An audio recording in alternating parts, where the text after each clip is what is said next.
I am going to have to check if I even made the right decision here regarding title. Hold on, sorry.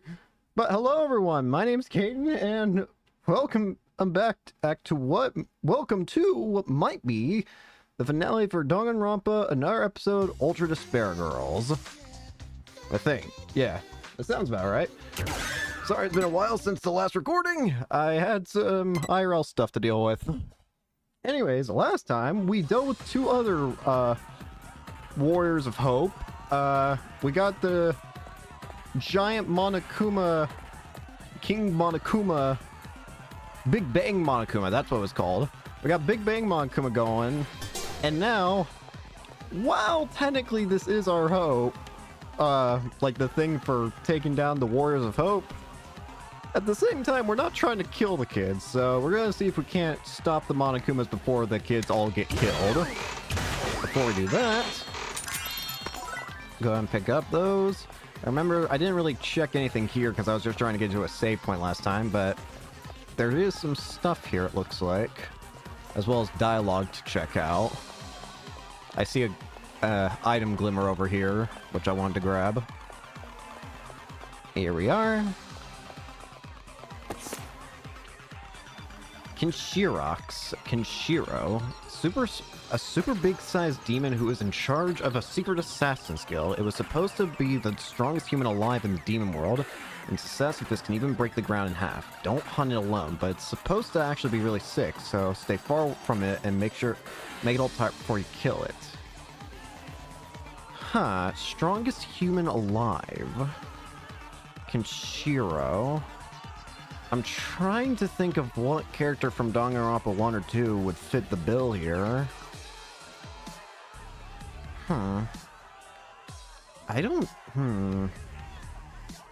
When you say strongest human alive, my mind immediately goes to Sakura. Because she's like the ultimate martial artist, right? But I don't know if that's quite what it is, because it says assassin. And when you say assassin, my mind then starts going back to thinking about things like Pekora and Fuyuhiko. But then again, those are Yakuza. But I don't know. Point is, I don't know. Wait a minute. Dialogue. That's what we're supposed to check out now. What's up? Something happened? Oh, actually, if I can just hand over the Kenshiro thing right now, maybe I'll get a better idea of what I'm looking for. Slop Kumaru, hold on.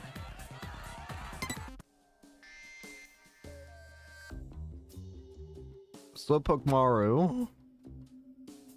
Huh? Hey, what's the big idea? Hand me something like this. You better not be making fun of me. No, I wasn't thinking anything. I was just handing it over like I normally do. Just kidding. Just kidding. I'm not the kind of woman to get pissed off by something like this. Yeah, thought so. You really thought so? You look kind of relieved to me. You probably thought she was gonna hit you with a crowbar or something, right? Stop it! No, honest, I was not thinking about getting hit with a crowbar and dragged behind a bike. No, really, I'm telling the truth, Miss Curry. I'm innocent. Wow, you really, really suck at lying. More importantly, this style is so rude. I'm sure they could have written it a little nicer. But really? I don't know. I think typical demon is pretty well put. How'd you describe it? Like how the hair is unique, or how she reads tons of manga, or how she makes funny voices with an electric fan, or how she's not really good with numbers. And that's about it, right? It's gonna be alright. Go, there's nothing embarrassing about being normal. Stop it! It's not like I'm embarrassed. More importantly... But more importantly, they wrote unknown for hunting grounds. They haven't found you. You should be happy about that, not sad about the whole typical demon part. Aww. Yeah, as a normal girl, I'm happy in a perfectly normal way. Remember when I told you you sucked at lying? Yeah.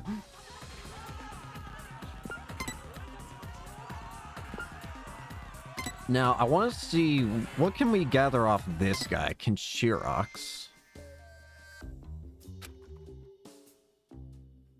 Hey, hey.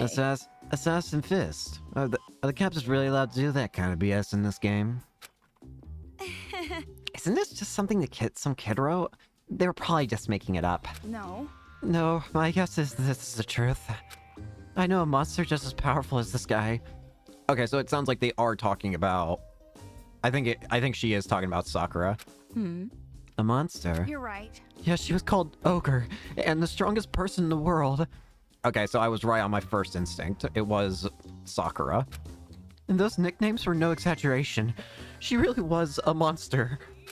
And if she can exist, I'm sure that something like a fat Assassin Fisk exists. Then, is it true that his days are numbered? Sounds like a plot from a manga. Well... It is a familiar story. Assassins always have short lives, just like how female spies always somehow fall in love. Well, even though I don't really get that reference, you can leave this to me. Assassin Fist or no, I'll take the responsibility of saving him. Just kidding. Of course, I'm not personally going.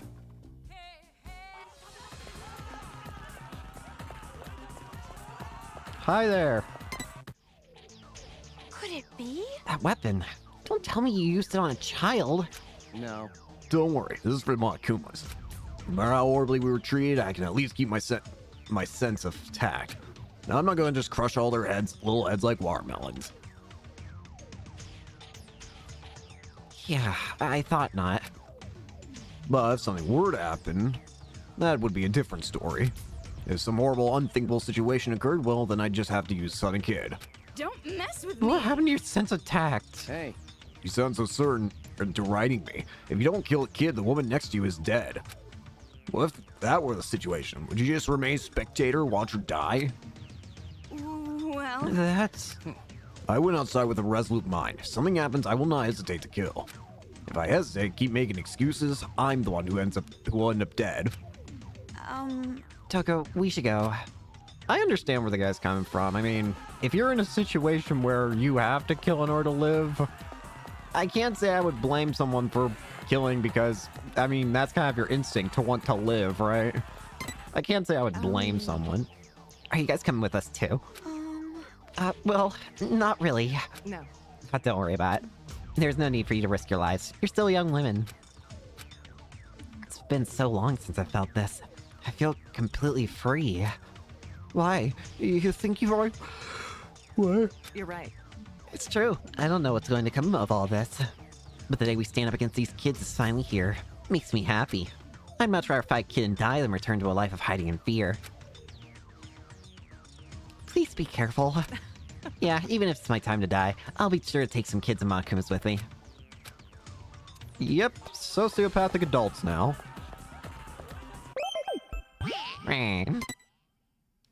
Alright, now we can continue I on. wonder if everyone's heading to Toa Hills. It looks like a real war. King Monokuma! Is that mole man piloting that thing? Looks like he's getting out a lot of pent-up anger. Yeah, Are the children going to be okay? at this rate, no. Now's not the time to think about the enemy. Chaos. The bloodshed. The bloodshed. The chaos. So that's Toa Hills. Impressive.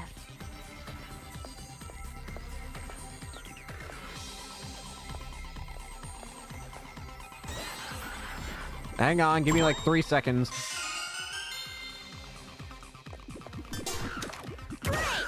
Alright, let's see if I can remember how to play. Well, my sense of aiming is still just as bad as it once was. That's great to know. I will cope by saying it's a sense of familiarity. I saw one of them just go. Yeah.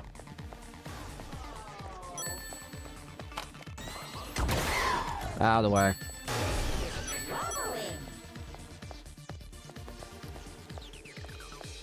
Looks like there's nothing down that path. Okay, we're going. Toa Hills. Here we are.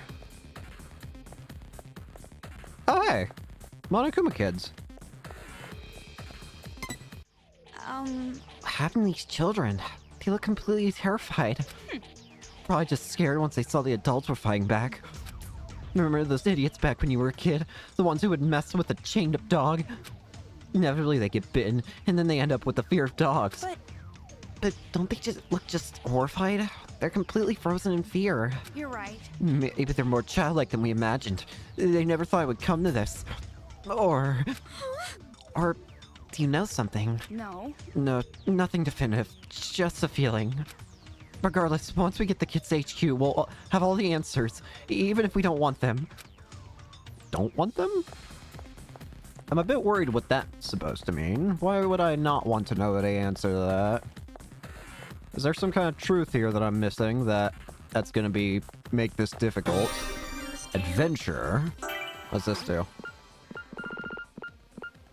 I am highly more likely to drop after defeating an enemy. I have no reason to not equip.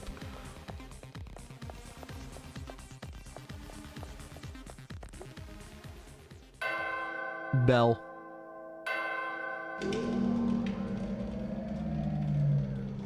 So the door opens if you ring the bell?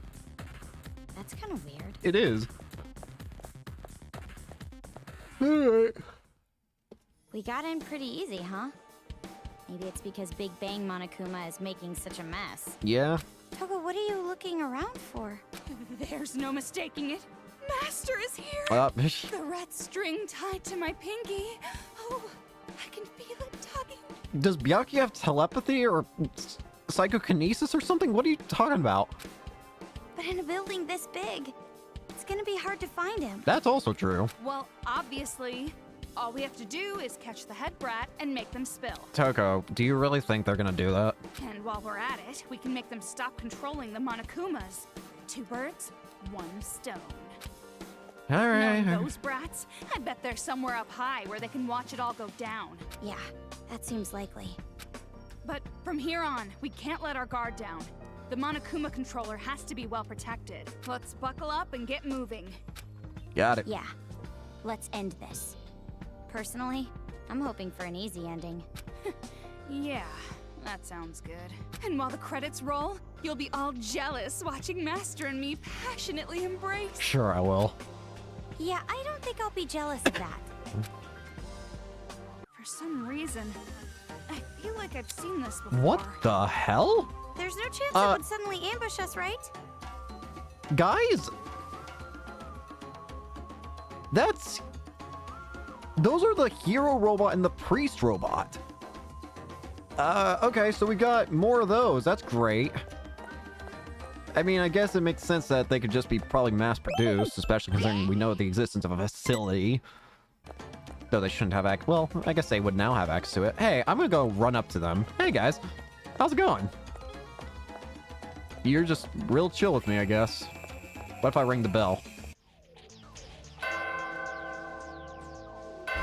Nope. We can't open the door. The robot's in the way. We gotta move it first. Are we gonna have like a boss rush? We're gonna have a boss rush with all the kid robots? I feel like that might be what this is leading up to.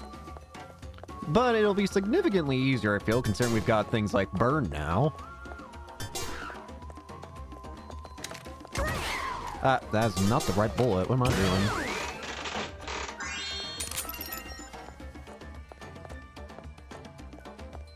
Just make sure we look around first, see what we're dealing with. Camels. If those 2 robots are there, then I have to imagine that Nagisa and, I can't remember, Kodako? Anyways, Toa Hill's reconstruction plan. Tokuichi Toa, representative of Toa Group and Toa City, announced plans today to rebuild Toa Hills, a city landmark only trumped by Toa Tower. This time, reconstruction will upscale the business side of Toa Hills. Toa Hills has entertained residents and tourists alike, and with the remodeling, the business and private sectors will be completely revitalized. Construction begins in 1 year and is slated for completion 3 years later. Okay. Yeah. Why am I walking to avoid? This arcade machine is everywhere, okay. isn't it? Monokuman! Begin! It's Destroy them all with mostly flooded. electricity. Be careful that you don't shock yourself.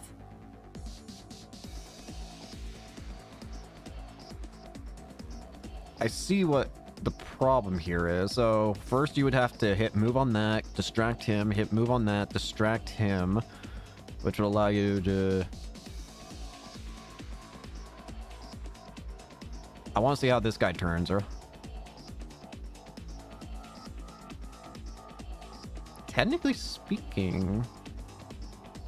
Oh, wait a minute.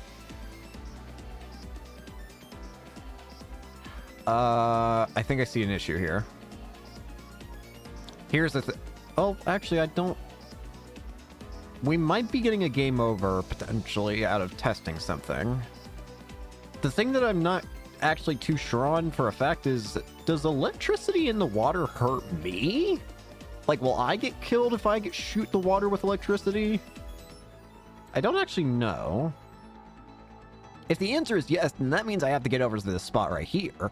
If the answer is no, all I gotta do is make sure this guy's in the water. You know what? We'll test it. This might very well get me killed, and I will not be surprised if it does. But science must be conducted.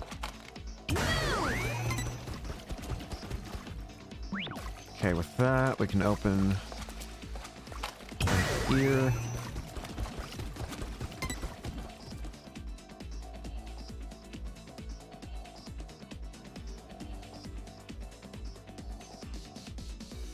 If I just hit this...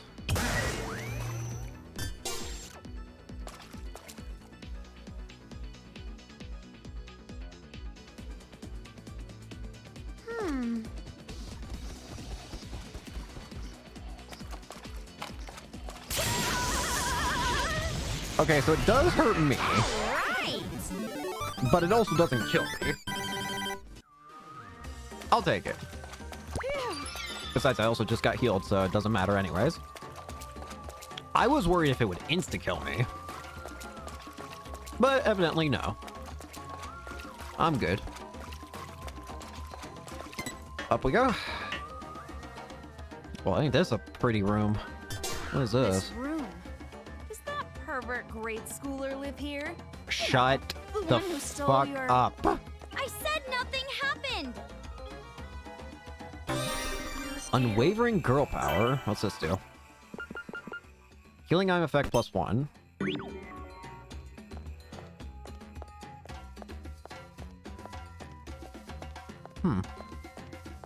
What's these do?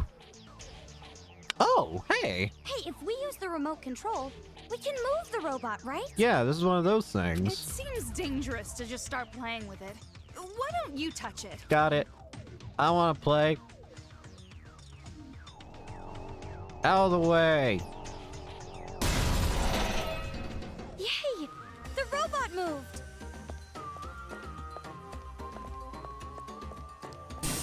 Ah, I was about to say, like, do I have to walk all the way back? Where am I? Ah, okay. I was about to say, like, do you expect me to walk all the way back and then just give me a sight? Just give me a sightseeing view, I guess? Okay, that's one robot down. Let's go over here. There's an arcade machine over there. I heard a very interesting sound just now, and I'm very curious what I just heard. Use Okay. that guy to step on the switch, which opens the door. Oh, and Christ. then the bomb? Ugh. God, I'm confused. I hate mission. I hate these kinds. So what is this guy controlling? This button control. What is he doing? I have to destroy them all at once, which the only way possible. There's only two ways possible. One is I somehow get everything to get hit by the car. The other, actually, there's three. I get everything hit by the car. I get them all blown up with this guy, or this guy. Or I use the Monokuma ball. But I'm assuming that button probably moves this, right? Like opens this up and down.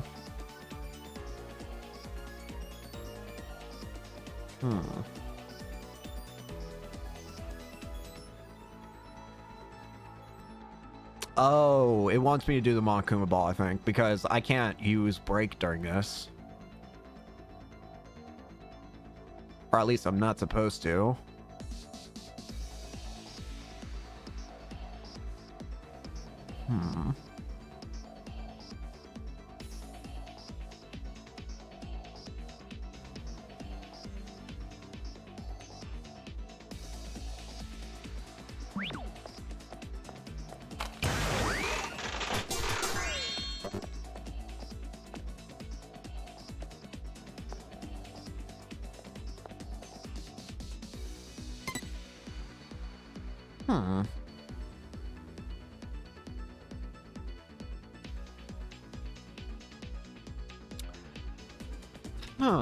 This is strange.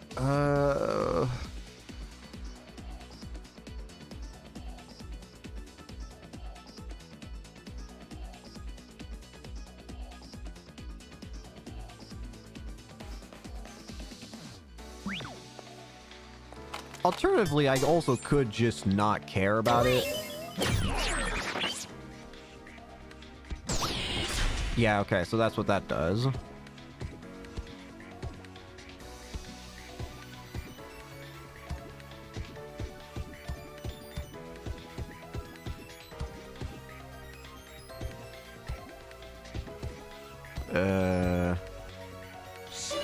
Ah, whoopsie.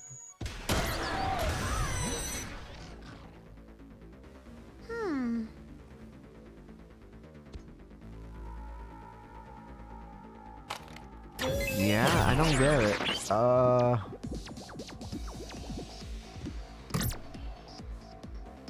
Oh, screw it.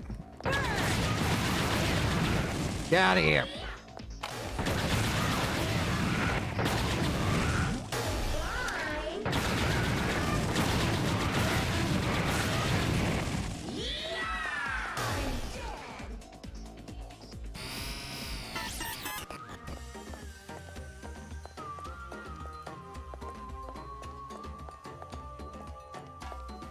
Alright.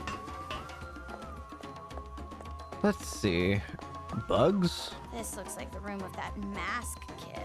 Ah. Tools everywhere. Oh, it smells like paint thinner. Oh, paint thinner. No wonder I was feeling a little loopy. Do not breathe in the paint thinner. There goes pre-spot. Now we can open the door. Alright, up we go.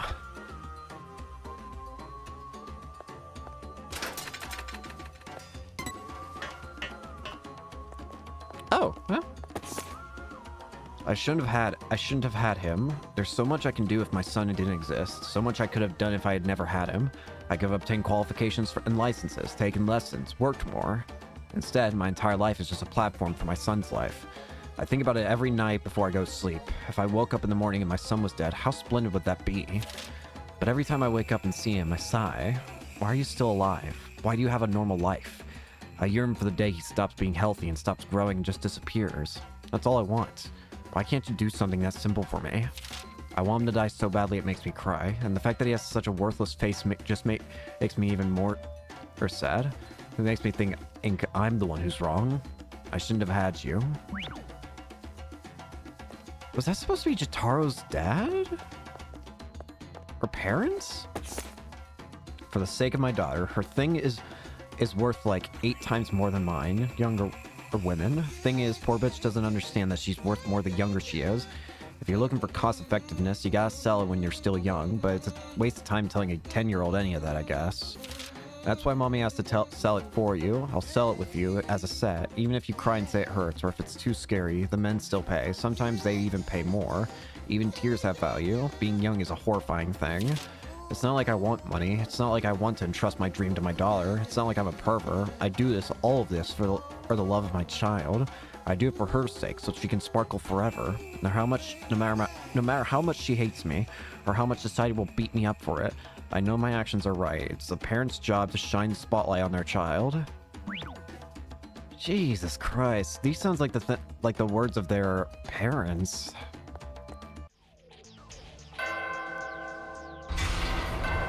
Jitaro's parents thought that Nice!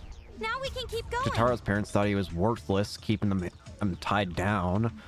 Well, Kotoko's were basically obsessive, like, became obsessive to a certain degree. What a pain. After all A this, strange they're degree. still playing games. Are you surprised? Up we go. Another robot? There's no way it would end with those Oh. two robots from earlier. Not with these developers. I was wrong before. I swapped the hero robot with the lover robot. Now that I think about it, that makes more sense.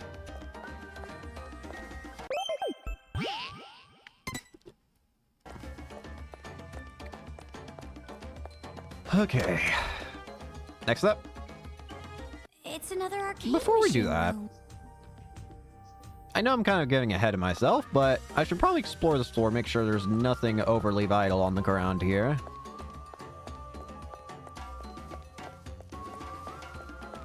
There is a machine over here.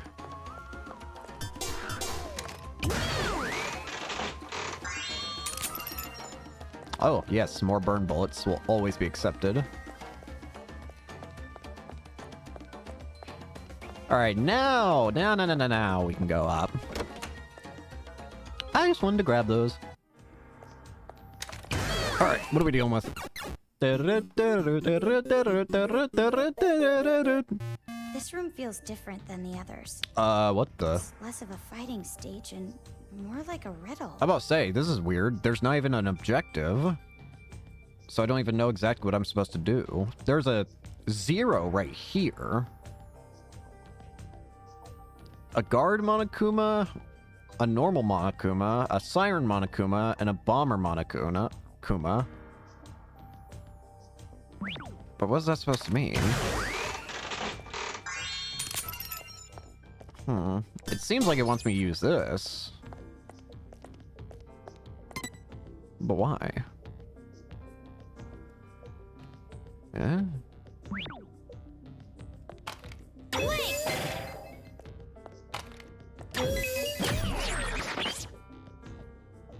Three. Okay. 0, 3. Use the thing that only you can see, and the thing that only others see in the precise order.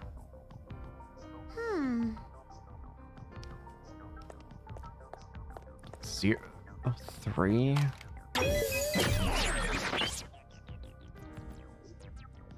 Zero, 3, 8. 0, 3, 8. Yeah.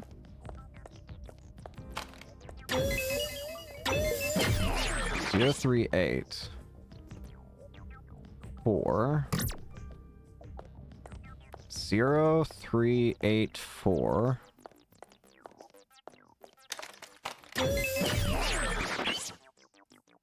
Okay, so it's 0, 3, 8, 4, 9.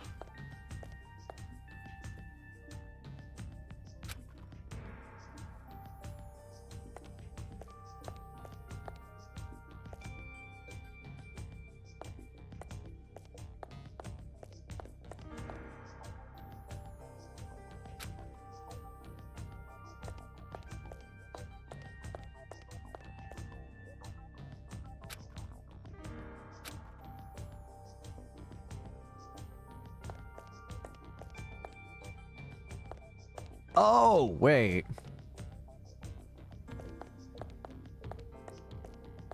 In that case, the password is 3, 0.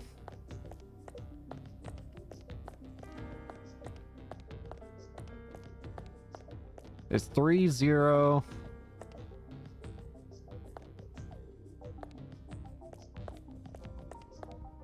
Is it 3, 0, 4, 9? 3049, right? 3049. Did you see the portraits over there? I thought they looked suspicious.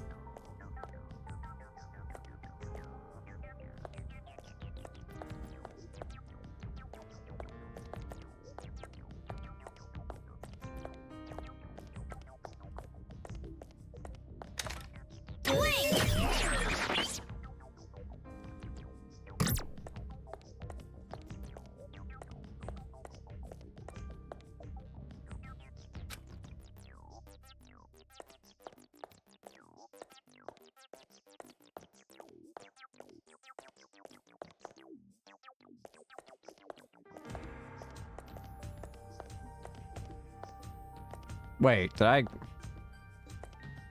It's 30... Did I say it's 3084, right? Maybe you control the Monokumas, and that gives you a clue for the password?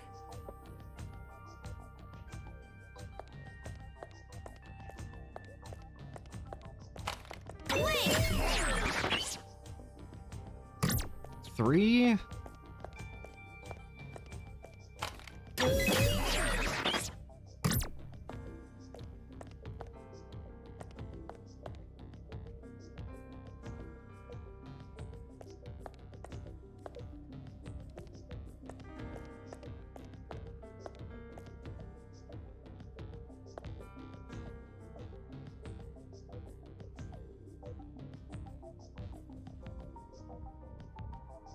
Three, zero...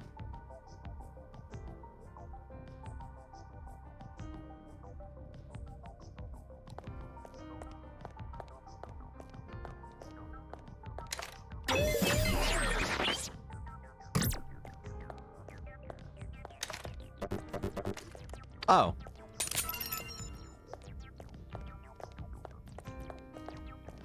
Did I try 3049? The mirror is me. So then the number I saw in my own eyes must be... 0. It's 3, 0.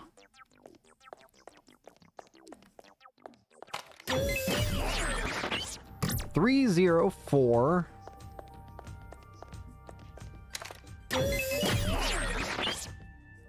3048, right?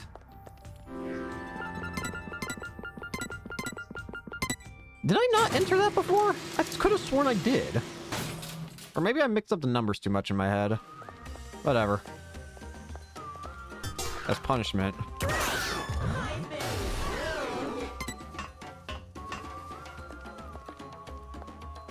Nagisa? Oh dear. So many reference books. Ugh. I feel nauseous. I feel right at home. Maybe you already forgot this, but I'm a liberal arts girl. Oh, hello. Blue thread from the scarred mountain. As I live here in the village, deep down the mountains, I dream about you every night on my thin futon on the creaking kitchen floor. From the author of So Lingers the Ocean, Toko Fukawa's long-awaited new novel. Is this another one of your books? It says Toko Fukawa's latest work right there, genius. How many books have you written, Toko? Never really counted before. Let me think. If we're talking about novels, I'd say more than 80. 80? Nothing. It's not so surprising. I wrote every single day, after all. It's not the quantity that matters, it's the quality. Only third-rate companies value quantity. As expected of an ultimate. But are you getting antsy? Are you getting antsy lately since you haven't been able to write? Oh yeah, I'm making to get all these raging emotions into a manuscript. I'm worried if I don't get these babies out, my creative womb is going to explode. Yeah, that sounds bad. And? What about you? What do you want to do when you get out of here? Well, lots of stuff, really. I want to go to school, eat my mom's cooking. There's a lot of manga to read. And also, I want to go on a picnic with you. A picnic? A virgin suit's date of choice? You see... It's just that I haven't really seen a nice, peaceful blue sky lately. Just want to get out of this place, I want to go on a picnic with you. Under a clear, sunny blue sky. I want to do all the cliche things, like eat sandwiches. I see. Even your fantasizing you're normal. Well, if I don't have any engagement ceremonies with Master Plan that day, I'll think about it. Toko! You said you go. It's a promise then. I said I'd think about it. It's too early to think about that kind of stuff until we escape. All right! Well, the way I see it, I'm definitely going to escape. You think the same way, don't you? That's true, but I guess I'm just surprised by how much you've changed in this short time. People change. Cut the attitude. I should make a daily routine of fluing up your doorknob with salad dressing. Stop it! Ew, please don't. I never want to go home. That's messed up. Also grows. Anyways. There goes Nagisa's robot. Yay! The robot moved! I'm stuck.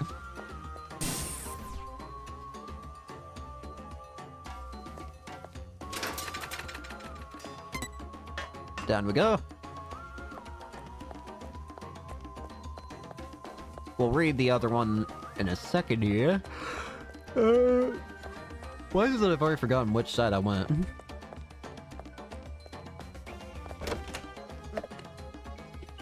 It's that arcade machine again. As always. Let's get a move on. 4 aberrant Monokumas. We might be able to defeat them in one go if we get the right angle.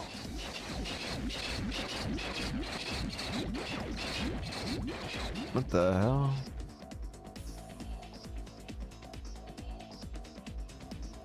This one seems deceptively simple.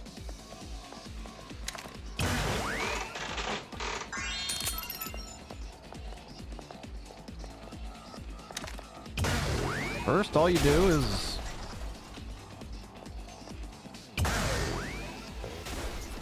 make sure you don't screw it up.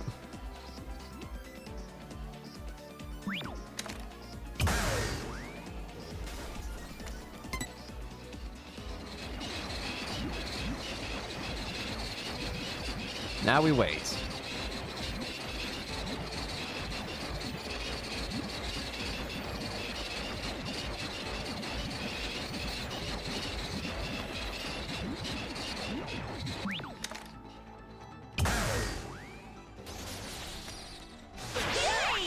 Got it.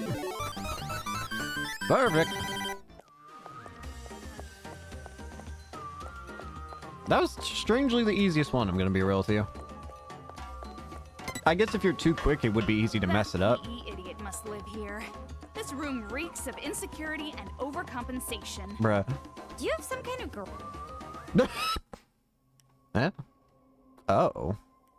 Masaru Diamond's diary. Okay. Beware of being the underdog. Warriors of Hope leader. No doubt about it. Monica is the best. Just trust in Monica, and even brain rinsing is easy as pie. Okay. As long as they wear the Monokuma head, everyone's our ally. If this keeps up, the paradise will be completed in no time. And when that happens, I'll bring peace to the entire world next. So the helmets are brainwashing Although them. about this brain rinse part. He clearly means brainwash. Brainwashing? Does that really exist? I've only seen that in science fiction. No, that level of technology was developed long ago. Technology like that can't exactly be advertised to the public, can it? I figured this was the case. The masterminds made the other kids wear those helmet things to brainwash them. Yep. That's even more reason we gotta stop the adults from fighting the children. Most of the kids are just innocent. They don't want to be doing this, but they don't know any better. I mean, if they were under mind control, they aren't really to blame at all, right? I know how you feel, but it's better if you don't think about that. Huh? What do you mean? I know that you're growing, but I have a bad feeling about this. The way you've grown, I feel like this whole situation has been a setup. You know, I have had this idea budding in my head for a while. And it all started when... It's all because of Big Sis. At the start of the game, they kept calling Komaru Big Sis. Who is the only other person that the kids referred to as Big Sis? Junko. I feel like they're trying to maybe turn Komaru into Junko. Maybe they're trying to make it so that Komaru becomes the successor. As how they're going to accomplish that, I don't know. But again, if they're calling Komaru Big Sis, and the only other person that's been called Big Sis is Junko. Set up? By who? The one who teamed up with that white-haired guy, trying to bring you all the way here. Monica. And here you are, right in the kids' HQ. It's exactly as that person planned. But even if that's true, if I just run away, I can't do anything about this war, right? Right, but It's going to be all right.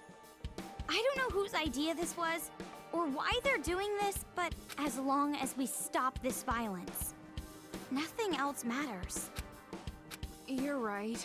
We've come this far. Only thing to do now is believe in ourselves and go for it. It's not like we can backtrack at this point. You're really starting to sound like him now. You think so? Don't blush. It's just like I said, brother complex. Bruh.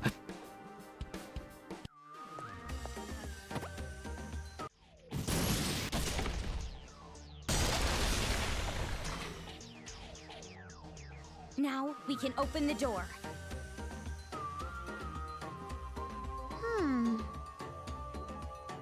Oh, that's what that sound. Okay, sorry. I might have been going silent a couple times for a second here. Let me try something. This is gonna be. No, that's 100%. Gosh dang it. It's happening again. Yep, that's what it was. Gosh dang it. For context, a second ago, when you heard me stop talking all of a sudden, it's because I started hearing a weird buzzing sound in my room, and I was confused, like, please don't let it be my computer. I don't want my computer breaking, but the sound wasn't going from my computer, and yet it sounded really close. You wanna know what the sound really was? It was my ceiling fan. My ceiling fan is making buzzing sounds again, and yes, I say again. Ugh, come on. I just had to turn it off and the buzzing sound's gone, but I just wanted to make sure it wasn't my computer. Apologies.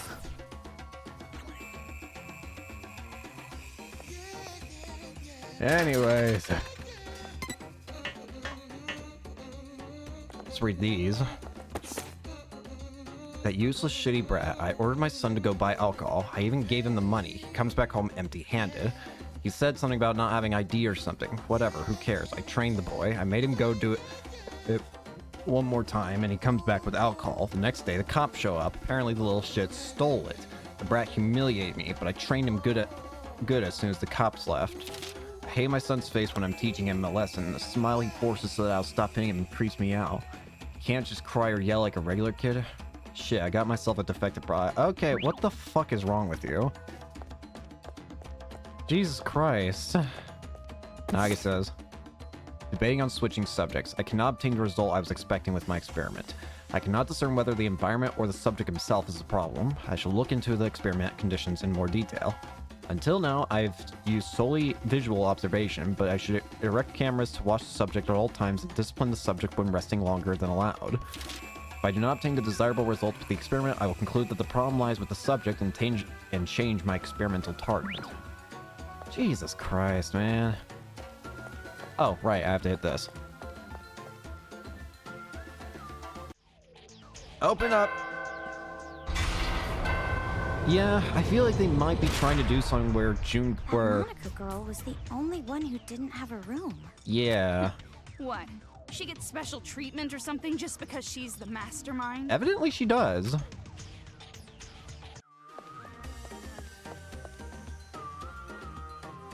So this is a real office, huh? What the hell? Do you think I could ever have my own office someday? No.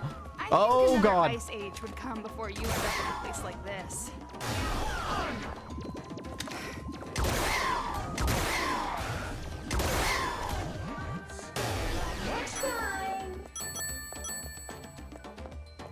Monokuma Mayhem. Alright, anything of noteworthiness around here?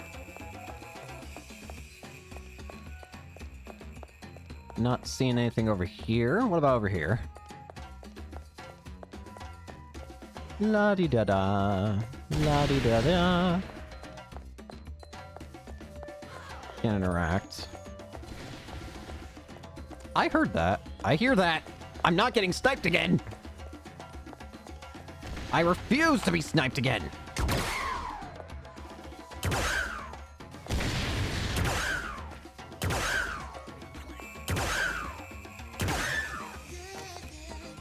Nuh-uh.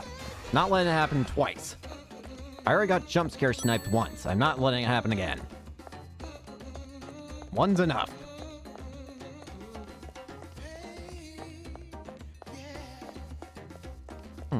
This is a weird Where room. are you going? Good question.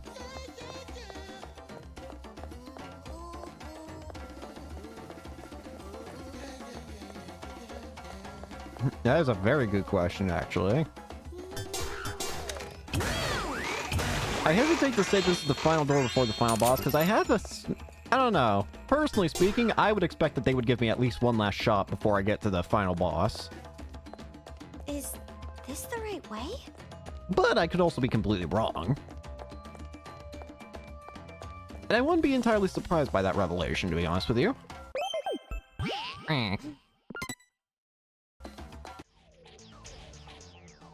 And I have to go back. It's no use. It's not budging. Wah. Do we need a card key? Like we did for the elevator at Toa Tower? Probably. Then we can't use this elevator, huh?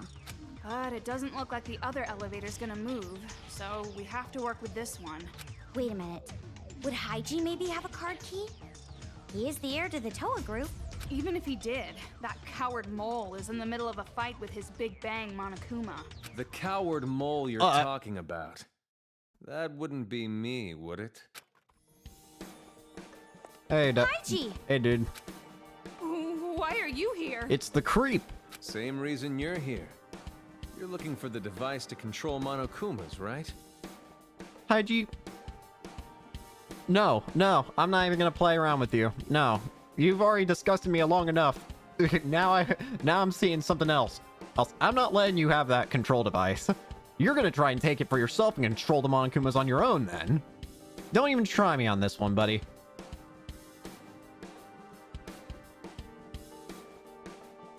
You too? The Monokumas from all over Toa swarmed me all at once. Even with Big Bang, there were too many. I don't believe you. So the plan's changed. Destroy the controller first, make the enemy lose their edge. With how easily that Big Bang Monokuma was destroying things, I doubt that it could even get overwhelmed. After the Monokumas are out of the picture, we're just dealing with kids. We can turn this around. We're not killing kids.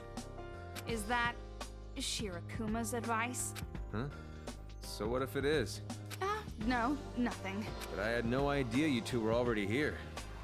No wonder we didn't run into too many of them. Anyways, good timing. Do you have a card key for this elevator?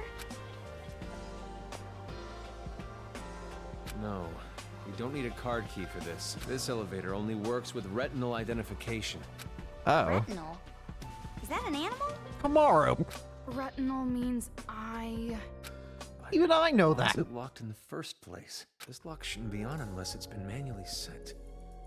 Last time I saw it was open. So probably Monica. So who locked it? Don't tell me. Is this also her doing? She trying to toy with me? Why do you know Monica?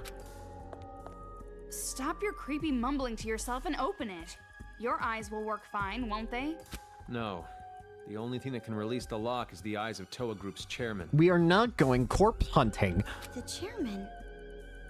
Your father? You said he was missing. Why are we going corpse hunting? Missing, right. I only said that because I didn't want to admit it. You knew he was dead from the start, didn't you? The old man is dead.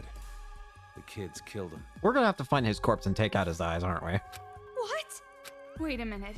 If he was killed, then retinal scanning isn't even gonna work anymore. That ain't right. No, as long as we have his eyes, the scanner should still work. You do it. I don't want to do this, man. So, all we gotta do is bring the old man's body back here. Bro, what the hell? His body? Yeah. I think that's what whoever locked this door wanted me to do. After all, his body is on this floor. How do you know On this that? floor? Yeah, on this floor for sure. He was killed right before my eyes. Oh. The old man was killed in the Oh, chairman's office God. on this floor. Throat torn out by Monokumas. Oh. I ran away, but I'm sure his body is still in the office. I hope it's not decayed too much. The chairman's office should be at the end of the hall over there. I'll leave the rest to you. You're not coming with us? If I have to go along with their sick little games, I'd rather give up entirely. Besides, it might be faster to just destroy this whole building with Big Bang Monokuma. Could you tell me if you do that? are you talking about? We're still in this building. I know. I'm just kidding. No, you are fucking not. Haiji. He's acting different now for some reason. And who's the her he mentioned? He's definitely got some kind of connection to Monica, but the question is why. Let's try the chairman's office. Although, I can't say I'm excited about what we'll find.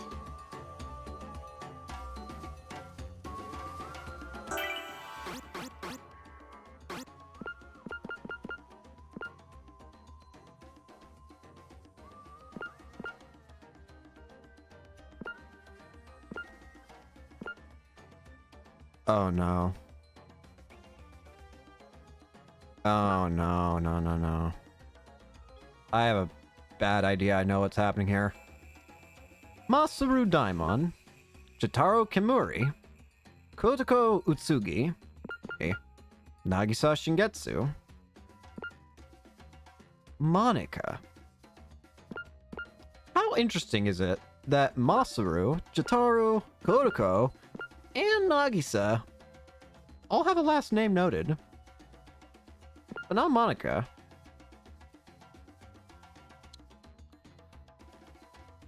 I'm very worried. I think I know who your parents are. Or maybe at the very least, I think I might know who your dad is. I'm curious.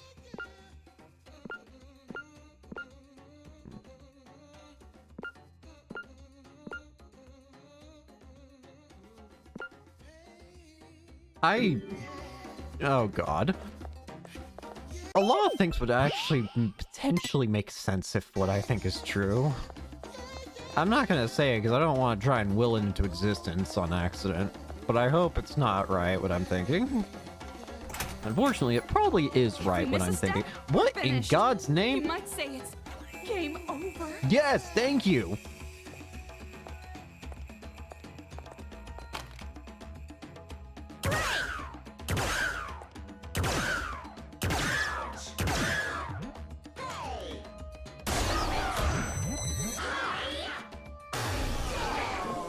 Enemies popping up at a time like this?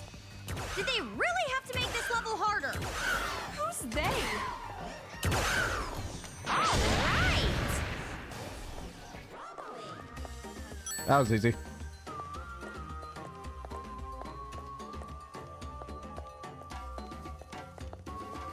It probably helps that I was able to just kill one set of them before they even had a chance to do anything. Super raise. What was this? That is 10 points. Number of mod coins obtained increases greatly. I see why is a great increase in, or why that costs so much.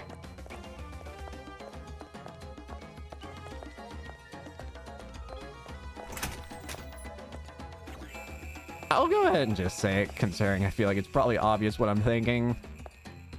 Monica's dad is fucking Haiji, isn't it? I really hope I'm wrong, but at the same time, I get the strange feelings that I might be right. Isn't that right, Mini Jotaro?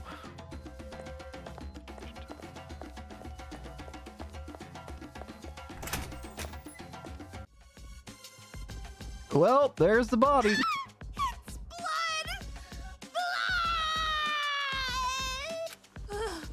I was so shocked I really drew out that last word. I'm surprised you're not immediately turning into Genocide Jack, though.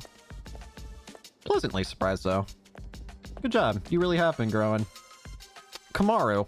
Hey, Toko. What? Did you find it? I don't want to tear out a man's I did, eyes. but what should I do? It's laying on the floor. Haiji, what the fuck? Looking at me. You just get more fucked up every time. I thought Haiji looked cool at first, but every time I learn something about him, it's more disturbing. Now you're expecting just like these young teenagers, or young adults, or whatever. The point is, why are you making them do it? The girls who are very obviously very afraid right now in this situation. Why are you making them? And pull the body? You don't have to give me the details. If you don't think it'll work. But if we give up now, we won't be able to get through. Haiji, do it your fucking self. And then all the people of the town might end up like this. I'll do it. Yeah. I'll do it. No! It's done. No! What's that paper bag? No, wait, never mind. I don't want to know. Kumar! Yeah. Probably better if you don't. Nope. Okay, let's head back to the retinal scanning place. Nope. Yeah. This is awful. Hang on. I want to... No, I don't want to go back You in, look actually. pale. Are you okay? Well, actually, never mind. I know you're not. No shit. Oh. Why have all Moving across enemies... a steel frame while pushing over mechanical bears? This is getting crazy. Ah, crap. Crap, screw it. We're just getting out of here. Bro faded into the floor.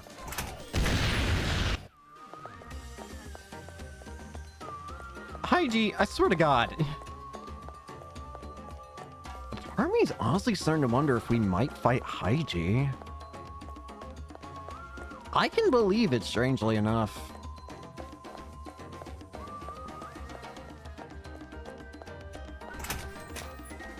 Because Haiji definitely doesn't seem like the protagonist that I thought he was going to end up being at the beginning when I first saw him. He's completely the opposite, actually. Complete manual for marriage prep. With just this one book, you're safe from womb to tomb. From engagement to divorce, we have completely covered the know-hows of anything and everything related to marriage. Learn the ABCs of marriage. I guess there are some books that might be of use once in a while. Of use? For what? Don't mess with We're me. proposing the master, obviously. Once we're out of here, I'll make a vow right away. Can't do that, Toko. What? Can't?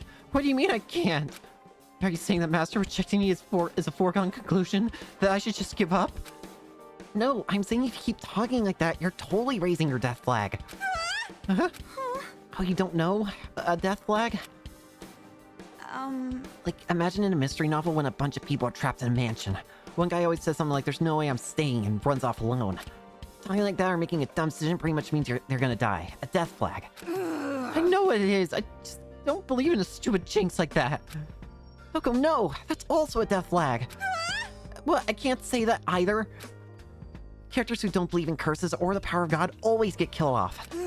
That might be true, but Jeez. stop raising all those death flags. Now we're really in a pinch. What's going on? Jeez, how much do you believe in that stuff?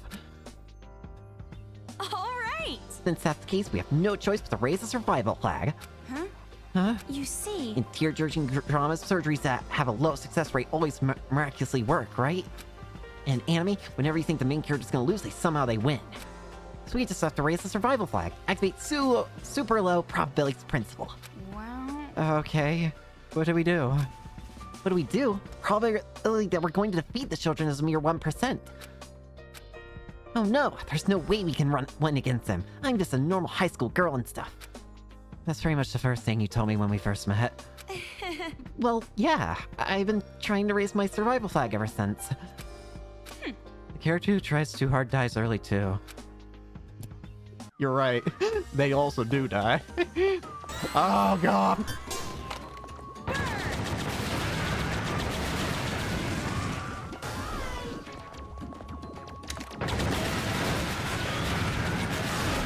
Oh, shit.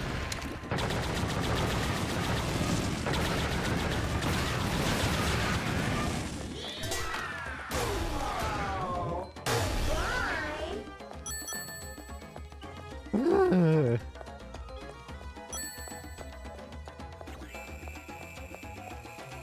Alright, now that I got my head in a bag ready, let's go ahead and open the door that Haiji should have been opening. I don't trust Haiji. I feel like Haiji's gonna try and kill us. Saying that we're gonna try and save the kids. All the kids deserve to burn for trying to murder the adults. Okay. I'm taking it out of the bag. Here's the head. yeah, you do it. Hurry up and do it already. Why can't we get Jack to do it? I'm sorry, Toko, but surely Jack would enjoy doing this. Don't rush me.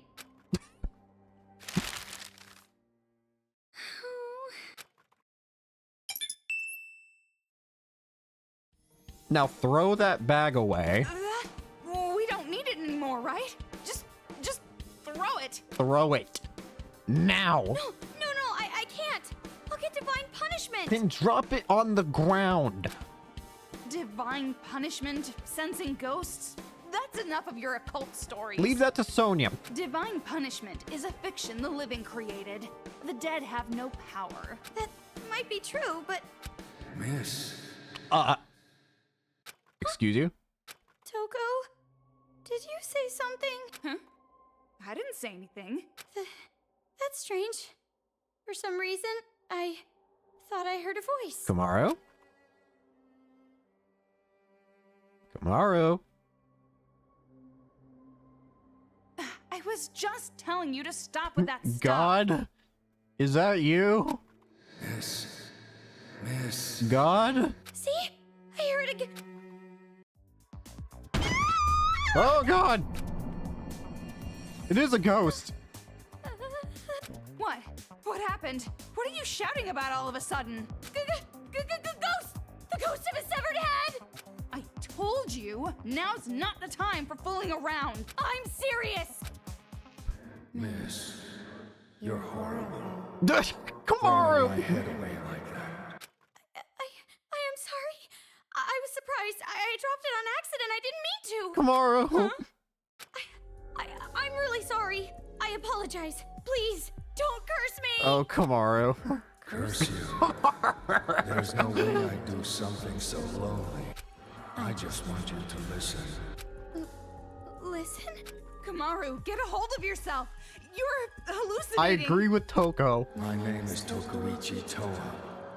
I was the chairman of Toa Group in the past. Ghosts are canon in Danganronpa, to be fair, probably not the weirdest part of the franchise. Strangely enough, you're right. This is far from the weirdest thing I think I've seen in this series. I know. You're Mr. Haiji's father, right? I see. You know Haiji. Then do you know his little sister Monica too? I knew they had to be related. I knew they had to be related. I knew it. I had a feeling. For some reason, that's once... Okay, not quite what I thought. I thought that Haiji was going to turn out to be Monica's dad. But no, Haiji's just the older brother. Little sister. Monica? Still close enough. Monica is a mage. Which also increases my dislike towards freaking Haiji, because I remember what Nagisa said about Monica. Didn't Nagisa say that Monica's dad and older brother broke her legs? You're the Haiji. You're the reason this all happened.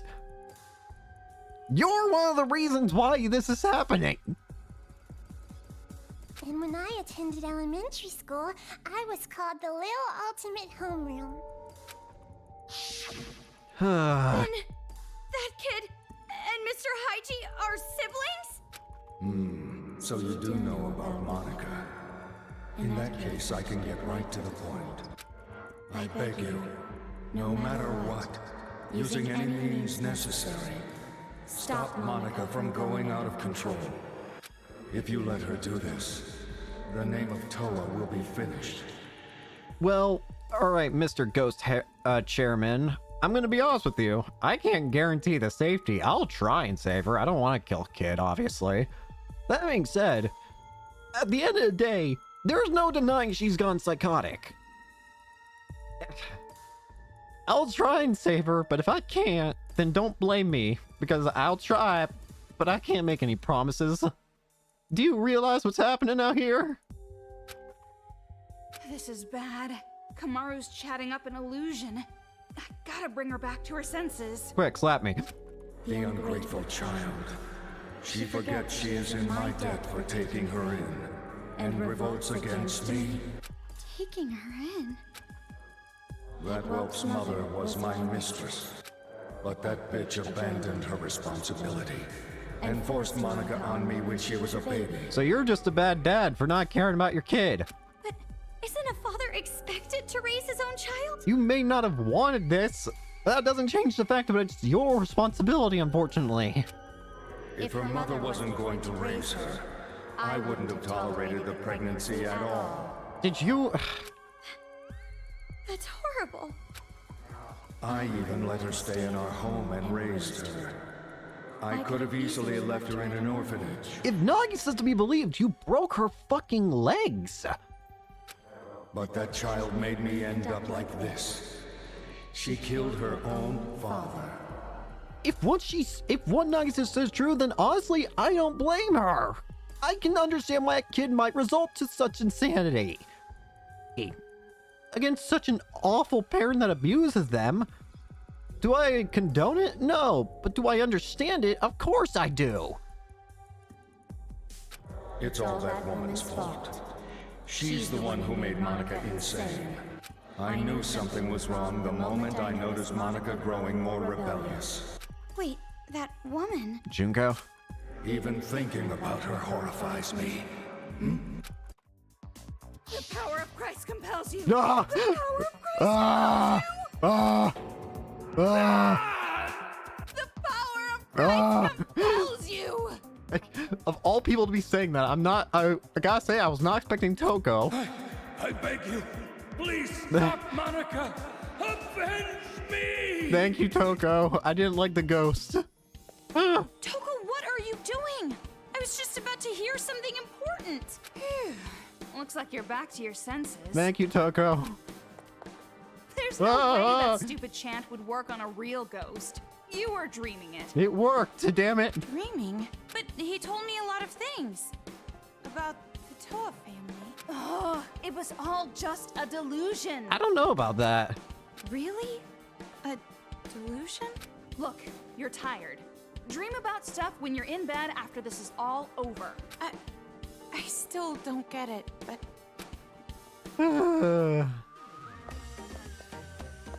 Okay.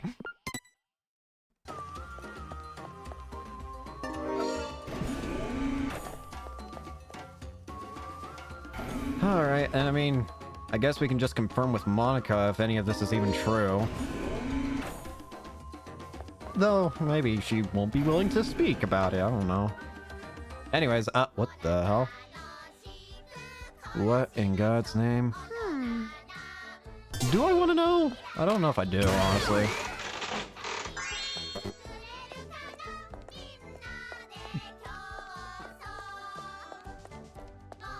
An artificial tooth on a broken Monokuma? What the hell is going on? Oh yeah, there are the artificial teeth here. Hello? Hola? Oh god. Oh crap!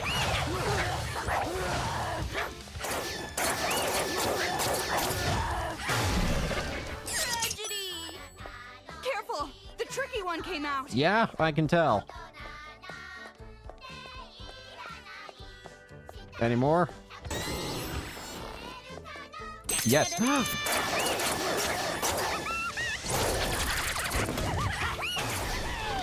the website for more info. What website are you talking about, Toko? What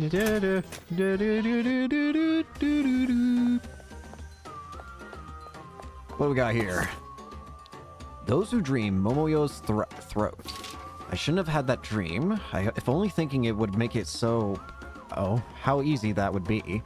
When you think about something like that, how are you supposed to feel? To keep myself from thinking like that, I'll just keep trudging along with my head down. Though she has finally fulfilled her long-desired dream to become a novelist, Momoyo Muto's talent has dried up in less than 2 years. Her dream, her money, her life, and the encounter too frail to call fate. Which reminds me... I need to ask you something important. Something important? We are, you know, friends, right? And friends discuss things like hopes and dreams, right? Yeah? Don't mess Why with me! don't you sound sure? Am I wrong? Well, there are different forms of friendship after all. Anyway, I realized that I don't know your dream. So tell me, what's your embarrassing dream for the future? Well, it's not like outside this town is peaceable, so it might not really matter what my dream is. What? Are you embarrassed or something? Well, a little. Aren't all dreams a little bit embarrassing? No. My dream for the future is greedy. It's embarrassing for me to think that far. Oh, just say it already. I won't laugh. But No, you're definitely gonna laugh. Don't mess What? with I me. said I won't, so I won't. So just say it already. Promise you won't make fun of me? Jeez, you're persistent. I promise. Okay, I've been thinking about it on and off since middle school. I want to be a manga artist. no. Or I think that, like, it might be nice to be one. I see. That is very you. Why'd you get quiet? You're really not gonna make fun of me for that? You You're won't change jaded. my opinion that manga is trash. But I told you I won't make fun of you. Yippee! And besides, the desire to be something is admirable. I would never make fun of that. Wow, thank you, Toko. What? You're creeping me out. It's nothing. I'm I'm just... just glad that you're my friend. If I ever draw manga, I want you to be the first one to read. Now we're taking it steps too far. I can't imagine the day would come that I actually read a manga. Do you mean... Anyway, manga or novels, none of that is going to get done unless we get out of this town. So let's hurry up and finish this. Yeah, as long as we're together, everything will turn out right. Yeah! No, that was sweet. I love that. And now back to terrifying music. Why do I feel like I'm gonna turn around and there's gonna be enemies? I don't want more sock lore. And what did I tell you?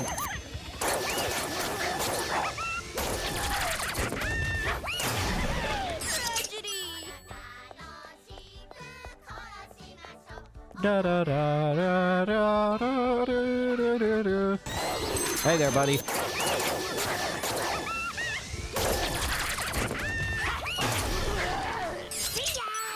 That Monokuma looks like he's looking for someone. How do you know? When did you get the ability to read the minds of homicidal bears? I don't know. Hey.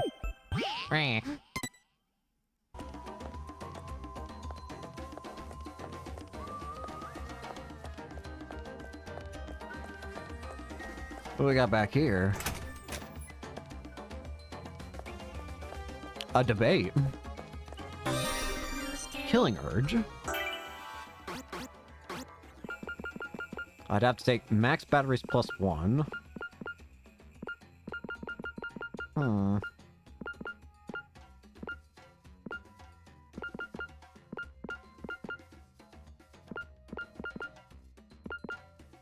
I'm gonna be honest, I don't really use battle skill all that much running when hacking is ready, so I'll just go ahead and disequip that, because I don't really use it that much. Did I say disequip? I meant to say unequip, but okay.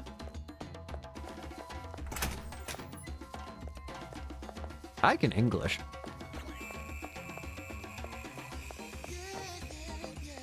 Yeah, yeah, yeah.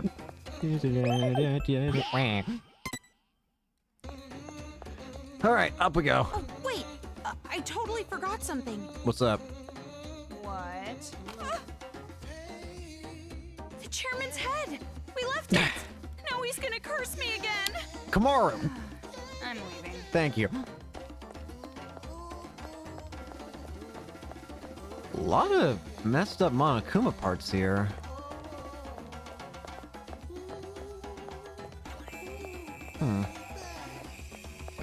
Checkerboard. There's an arcade machine over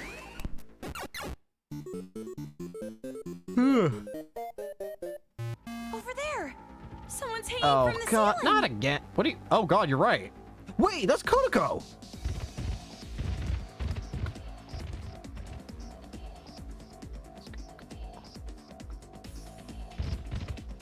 Oh god, it's Kodako. Gotta save Kodako! Oh god, and I have to do this again, though. I don't want to find the child. I just want to murder these.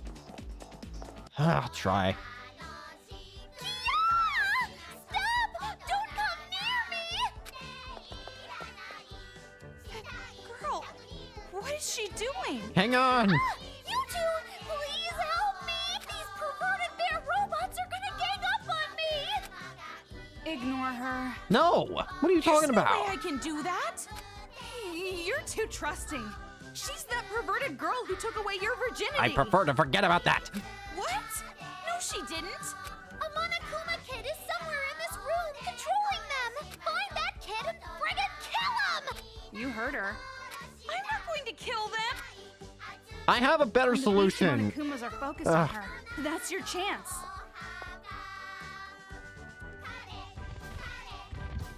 No! I'm gonna be humiliated by a beast, but I'm still a kid!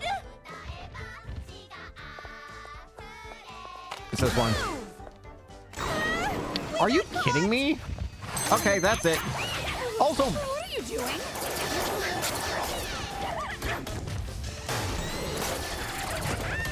Please, hurry and save me! I'm losing feeling in my arms! Kia! I'm falling! more scissors.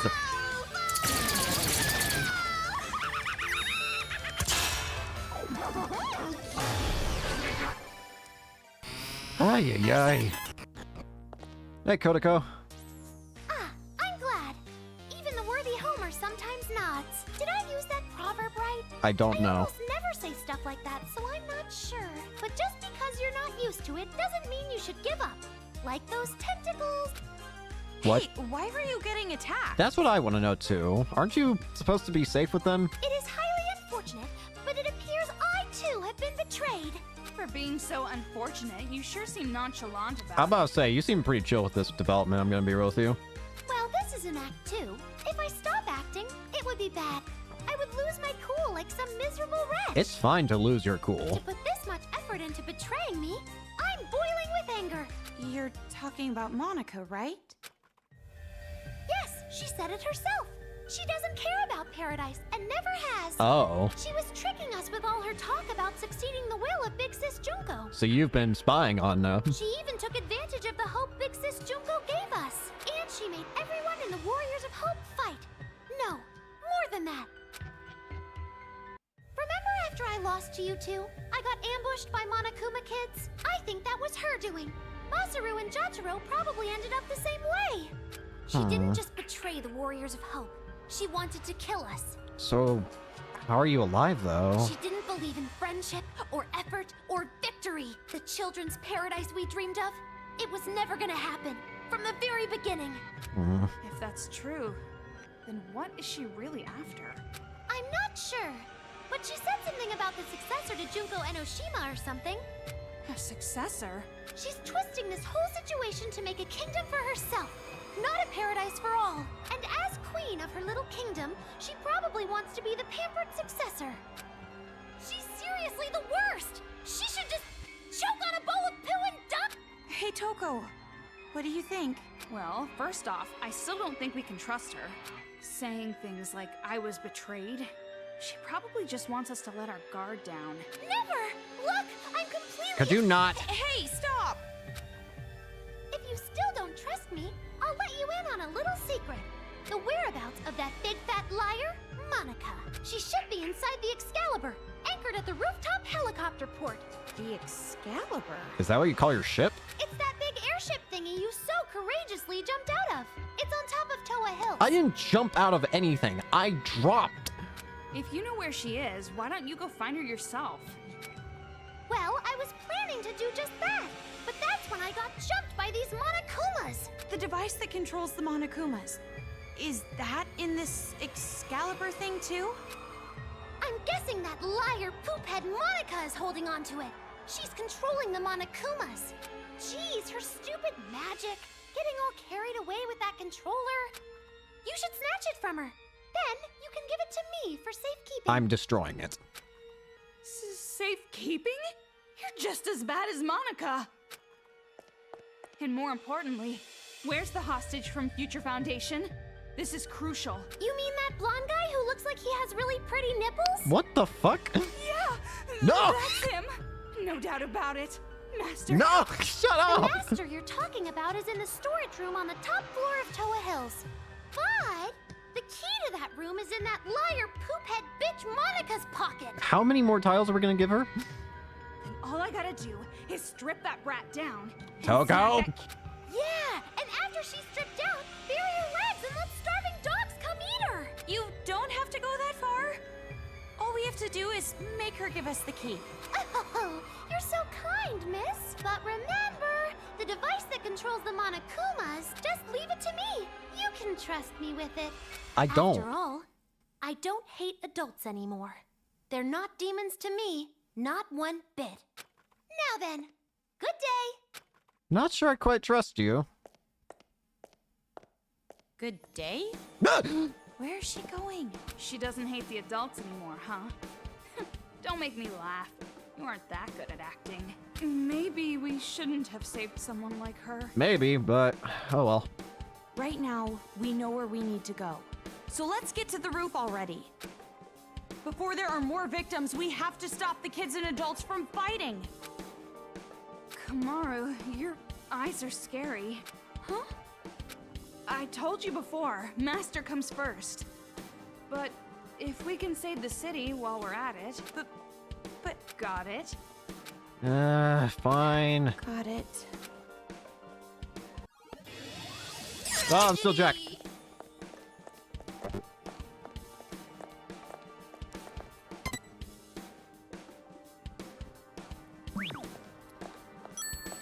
Tragedy. I think I'm supposed to go this way.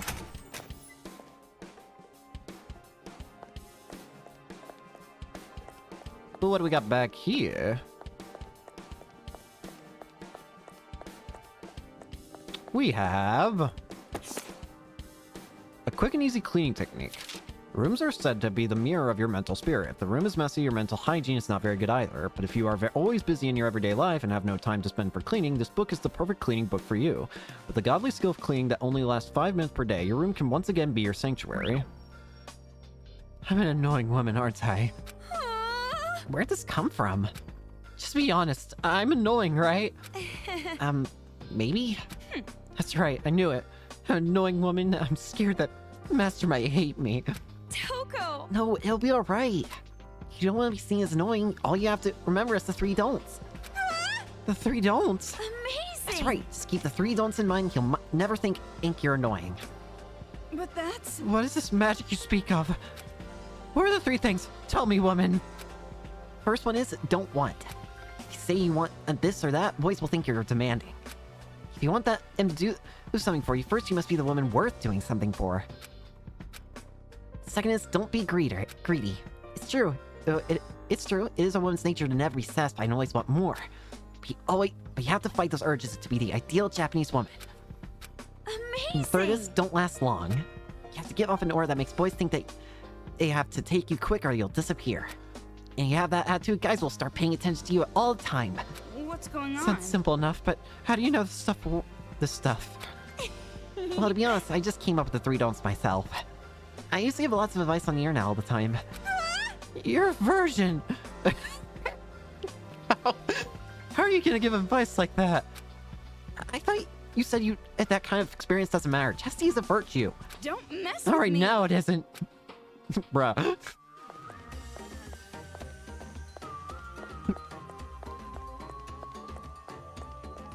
So it sounds like we're gonna end up saving Tagami first. Potentially.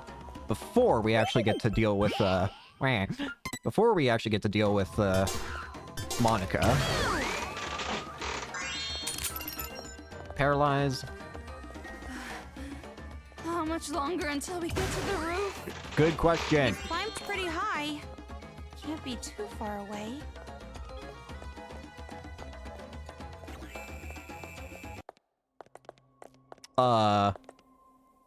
Hello? Well, that's a pretty creepy door.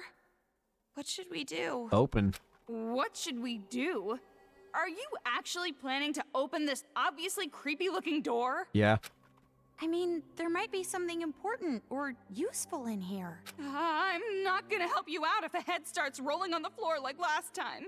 Don't say that! It's scary. Hello?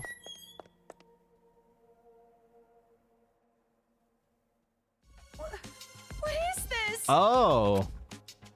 Hey. That's why I warned you. Yeah, jeez. Let's get outside.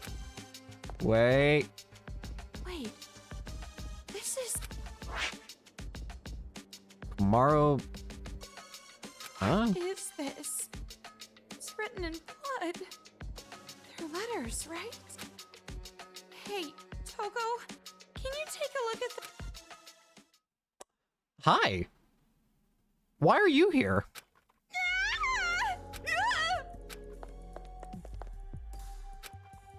Don't scare me like that!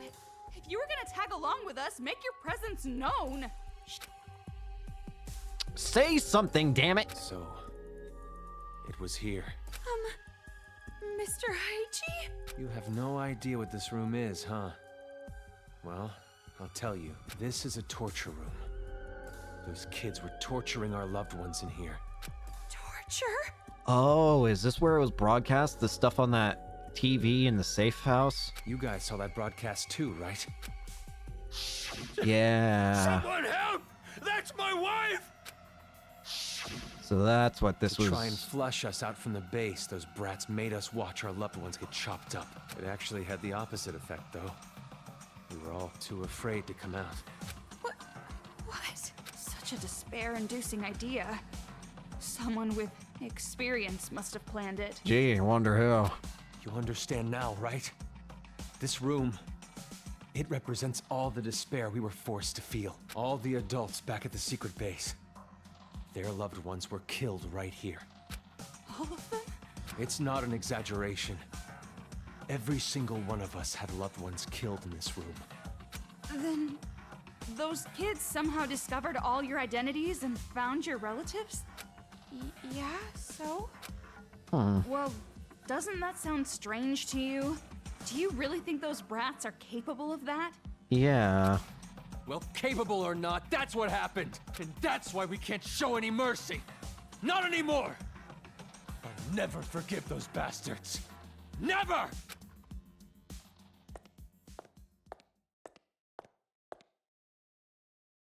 This must be where they put the bodies. They threw them away like broken toys. You want to see it? When you do, I'm sure you'll no longer want to take their side. Bro? We're not taking their side. It seems like something's off to me. You go on ahead. I want to stay here a little longer. I have to. I have to tell the others about this place. I want to be able to describe it.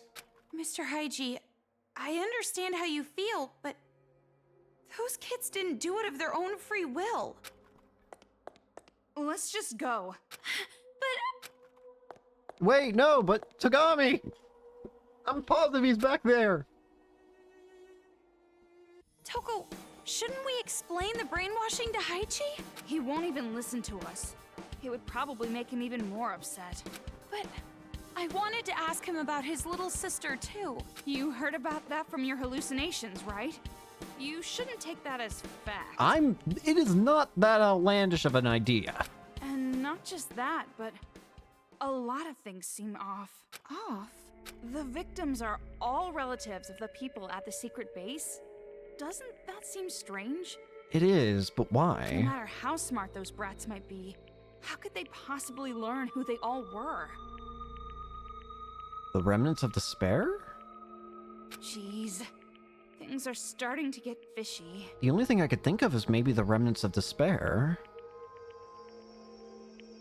Were there a lot more people supposed to be put into this killing game situation than just the few that we know of? But we've come this far. No way we can head back now. I'm sure it'll be all right. You and me, we can do this. You're right. No choice. We have to press forward. I don't like there's much else we can do. Wonder if Haichi's okay. Can't go in. Stop worrying about other people. Right now, you should be worrying about yourself.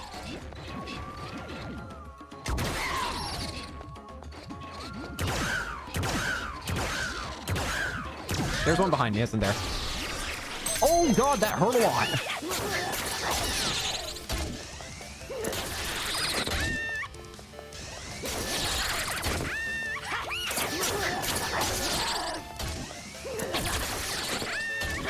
Why won't you die? Oh, done already?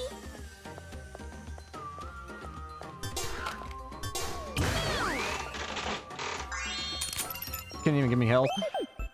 Eh. Well, indeed. He's here. Master Byakuya is nearby. Really? How do you know? Scent? I can Don't say smell scent. Stop him. it. His aromatic sweet fragrance is getting stronger. You mean his BO is getting stronger? Thank you, Kamara. Don't say it like that. It makes it sound like he smells bad. Hoko. But then again, a smelly Hoko? master is good too. That itself is a reward for us. Us? You're including me in this? I don't think she is. Anyway, there's no mistaking it. He's clothed. But first we have to get the key. I know.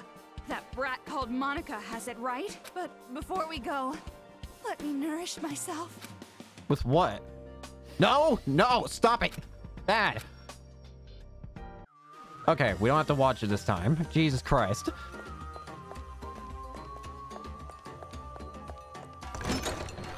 Hello? Oh god. For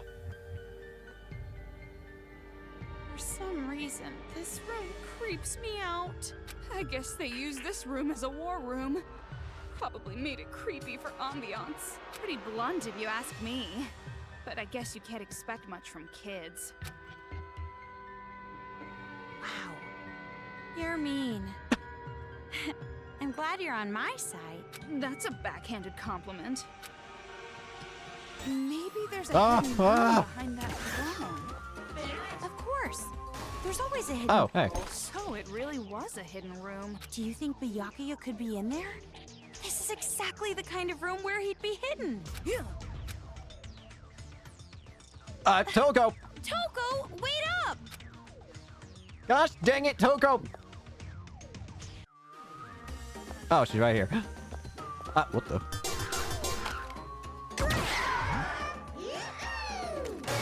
Wait. Yay! Blink! There's only one thing I can think of what you're trying to imply to me, game.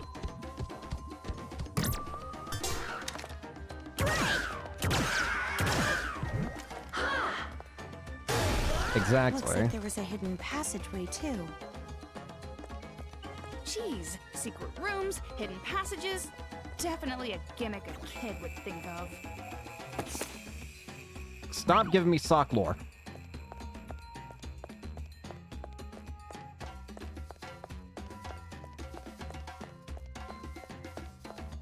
The green hallway. Comico, a magic demon that looks like a stink bug. It's weak like its owner and it smells like it too, but it can use stink gas on you. When you go hunt it, make sure you wear a gas mask or something. A bug. A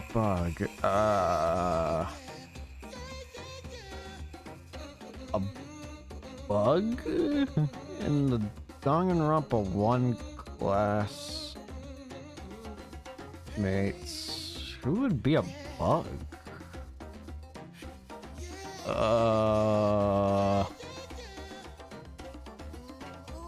Yeah, I got nothing. I'm trying to think here. I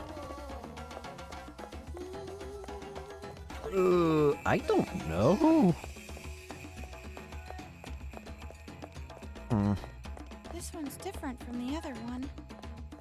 It's really... this ladder, it's pretty suspicious. There's a hallway. But Master is inside a storage room. What kind of storage room would be up a ladder? A pretty shitty storage room, I'll be honest with you. Let's just check it out for now. That's a door.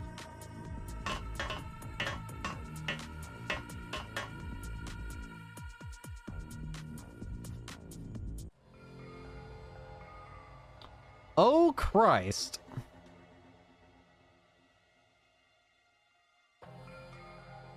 I think we found Monica's room. Yeah, don't like it. These are all photos of Junko and Ashima. Yep, don't like it. Huh? This person is Junko Enoshima? She's different than how I pictured her. She looks like your typical trendy teenage girl. What are you saying? Do you know how many people have died because of her? Sorry, you're right.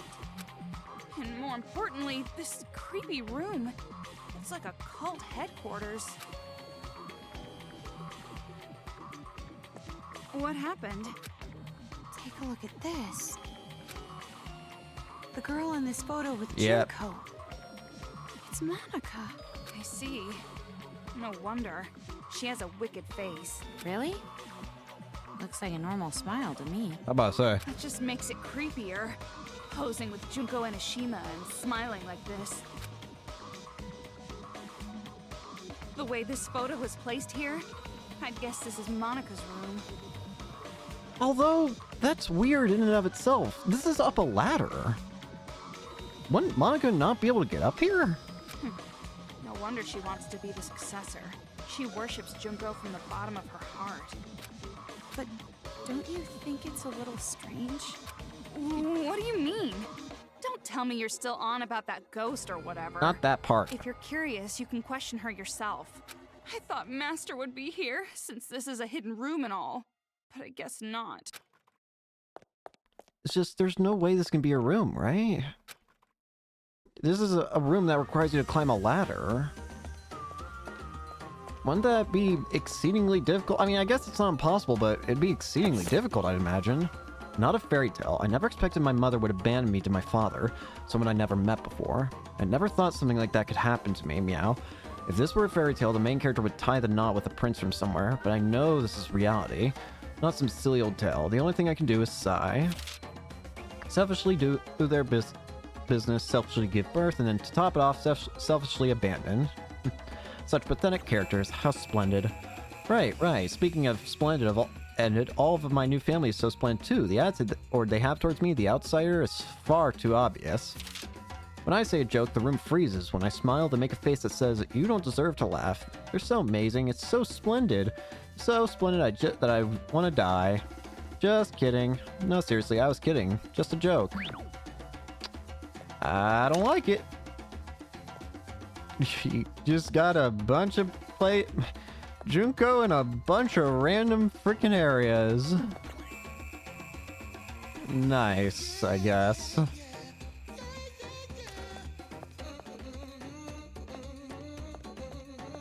Alright, let's get out of the creep room.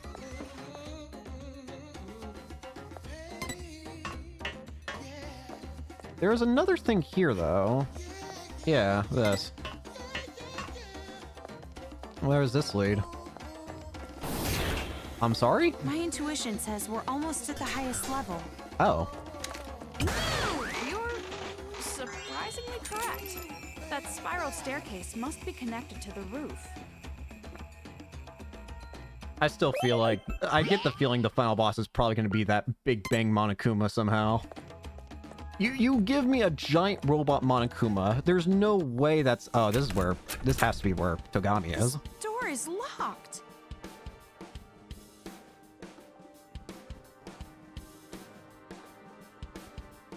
I think that's fine enough of Coder. No doubt about it. Master has to be on the other side of this door. Again, just make sure that there's nothing like too big spoilery regarding B3, and then that should be fine. Huh? You're not not gonna lose your composure this time? I'm actually surprised, Toko. You're not gonna, like, cling to the door and cry and shout and make ugly faces? Exactly. Well, it's true that I might do that, but it's weird hearing it from someone else. Toko, this is the impression you give off. When your purpose lies just before you, sometimes you need to be as calm as a corpse. I mean, I guess, yeah. I guess that's not wrong. It's just kind of weird seeing that coming from you. That's a creepy example. That's also true. Anyway, I'm not going to have some half-assed reunion now, but a full, joyous reunion later. Oh, I hope I didn't imply anything about the dumb thing. Sometimes people just might do something without realizing it, and it's just like, you know, it's always nice to just have a reminder just in case. And when that happens, I'll cry and shout and make ugly faces at Master's arms. Are you sure he'd be okay with that? I'm not so sure. There's no way he'd dislike it. Jeez, you don't understand men at all. I'm not sure I want to hear this coming from you, Toko. You need to be in love. A woman in love is the most beautiful woman of all. I'll try to remember that. Sure. Well, at least we have a good idea of where Togami probably is. Oh, I wouldn't have been able to go up here anyways. I was wondering, like, I thought I would need to go back here, like, check what's up here. Oh, wait a minute. I see something. A glint. Big Sis Junko, aka the Goddess, was killed by Makoto Naegi. Makoto is super cool. He overcame tough circumstances with the power of hope and obtained the future they wanted. He even makes the boys' hearts race. There's no mistaking that each and every one of you will admire him, and a super cool guy like that absolutely has to be killed. We were led to misfortune by Makoto Naegi, so we have no other choice. Pigs who kill others for their own interests deserve to be killed by pigs for other people's interests. This is a very contradictory book, but okay.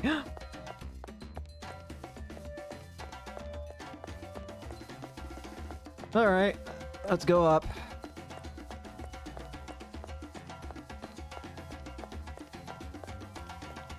Up and up and up and up. I'm still a bit concerned by the fact that I only have 2 hearts. Turn.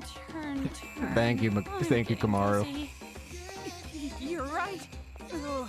Do you have a paper bag on you? Twirly, twirly, keep on creep.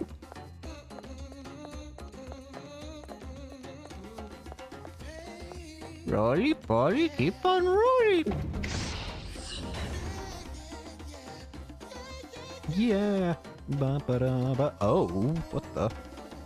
Oh, we're at the That's airship.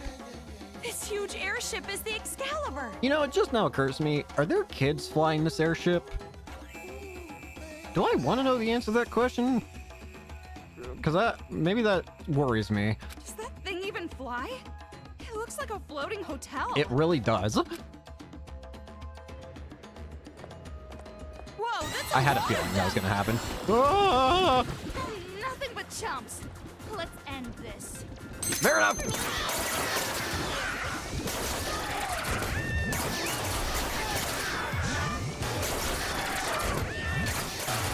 Don't get in my way. Out of the way.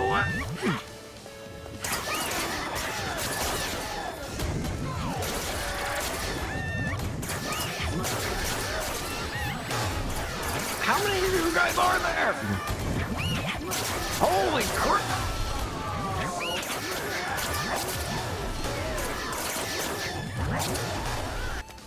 There we go. It's like right in front of me. Oh god, Monokuma balls! Maru, this is the last time you have to put up with it.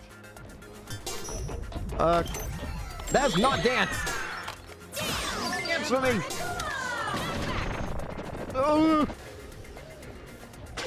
Wait, can I have that, please?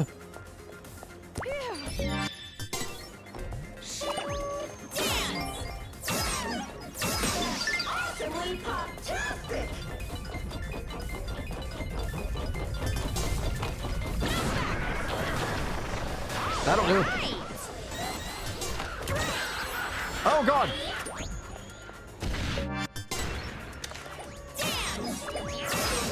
Got it!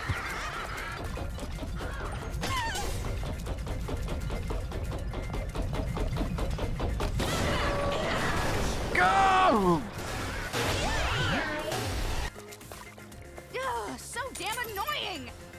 many of you guys are there? Holy crap! I'm not trying to play a bullet hell right now.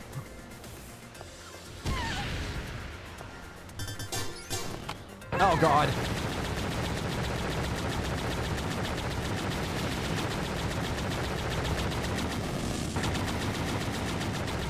Oh, so much fire!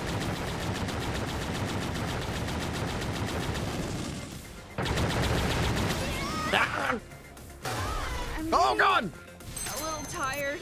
Yeah, you think? Are you all right, Toko? Yeah, of course I am. Worry about yourself.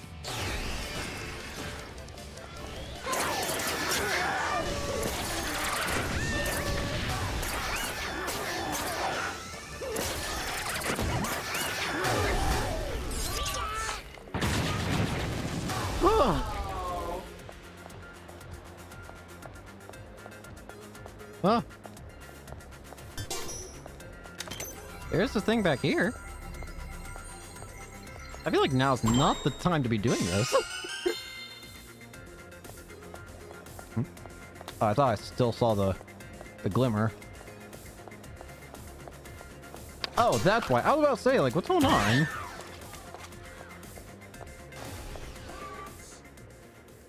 Ugh. Finally, we're free of interruptions.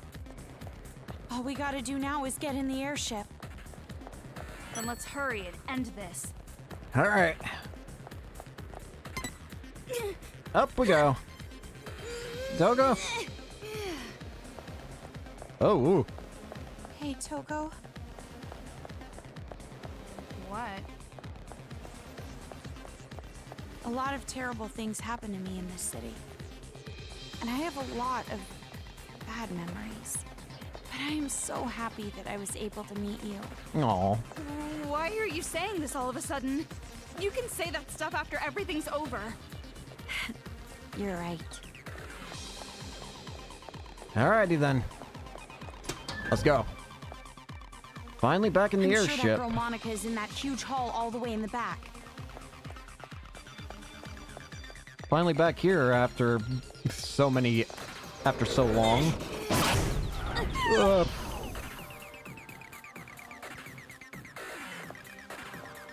Oh hey, we're even right here. Memoirs of Monica. I really love Big Sis Junko. So much that the word love isn't enough. I love Big Sis Junko, who shined light upon Monica's world. If only I could see her one more time. If only that horrible day never happened. Monica will do anything it takes. Monica will cut her wrists. Monica will drink poison. Monica doesn't need her eyes, ears, nose, or mouth. But yeah, I know. No matter how many painful things I do, no matter how many shameful things I do, it won't change the facts. Monica will just end up hurt and ashamed. I know that. Monica knows that. But because I know that, without a doubt, Monica feels lonely and sad and empty. I just want to die. I know. That's why I feel hatred. That's why I want to kill them all so bad. That's why I thought the idea of the successor. Just a little bit more, please. Just a little bit more, and the world will know despair once again. Ugh.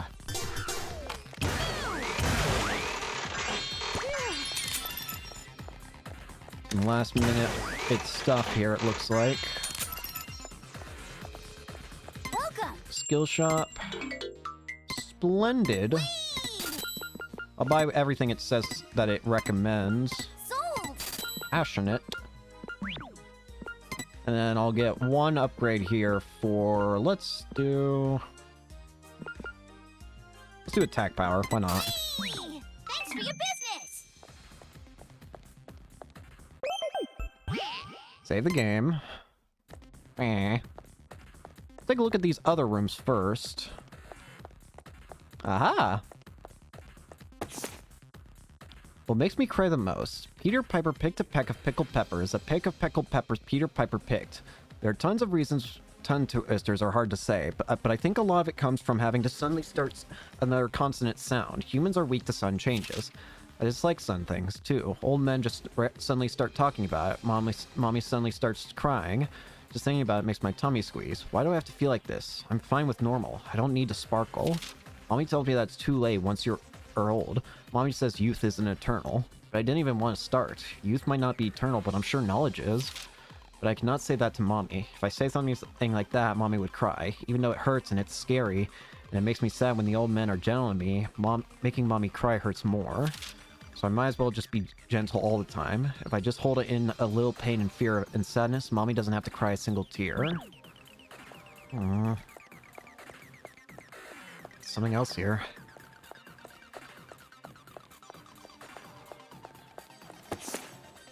There's no way I can let him be disappointed. I'm the worst. It was a horrible result. I feel so worthless I want to die.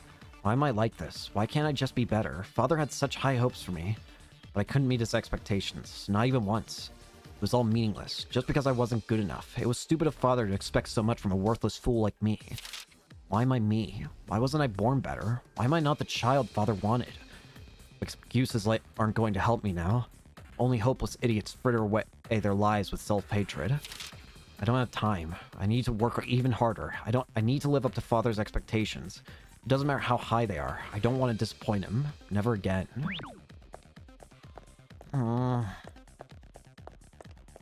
Hey, we're still just kids.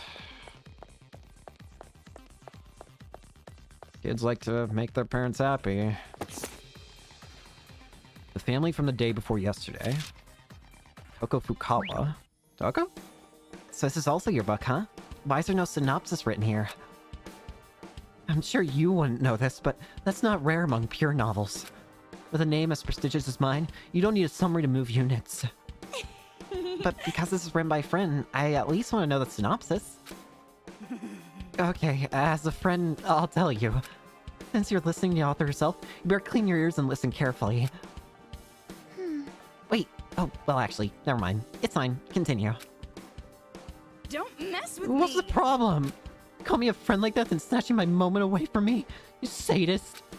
Oh. It's not like that. I just think that me, because it is your book, I should go into it cold. Well... If that's the case, I guess I understand.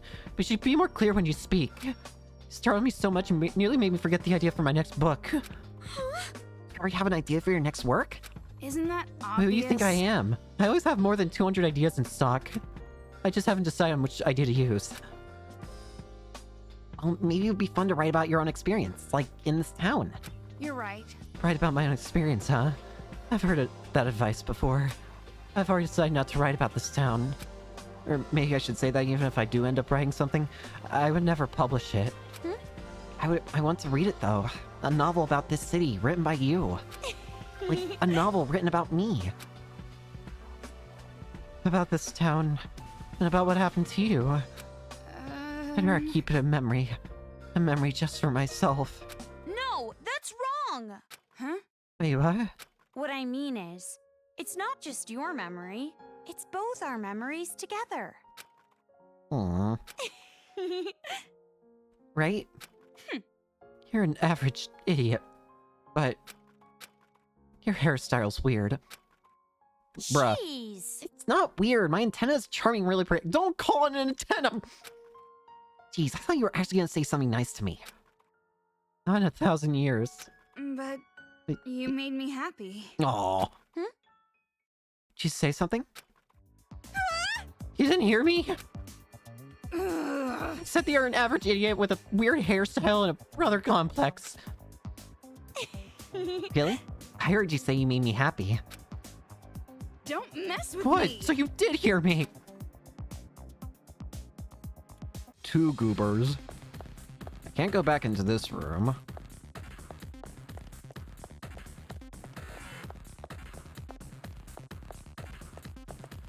Hand itch. Ugh. Now let's try the other hallway first. What have we got down here? Wait. Had a feeling it was laid out the same as the last hallway. It's my fault. I'm sorry. It's all my fault. It's my fault I don't know how to buy alcohol properly. It's my fault that I cough when you smoke. It's my fault, and that's why Dad gets mad at me.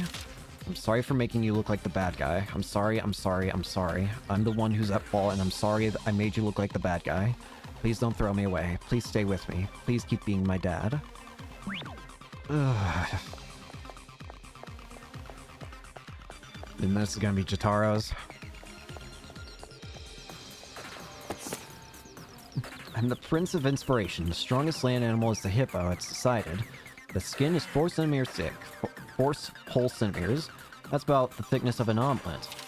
I got it. I totally got it. The sadness I felt was really just not having peace of mind. I'm sad that mommy hates me because I am not at peace. If that's the case, it's simple. If I don't want to be sad, all I have to do is change the peaceful place. I just have to believe that being hated makes me at peace. If I can do that, even when she tells me to die, I will always be at peace. I've heard that there will be clear weather after a typhoon, but I don't think they were talking about families. The more mommy hates me, the better it makes me feel. Now I can stay by mommy's side forever at peace. Ugh. These just make me uncomfortable, man. And nothing down this hallway.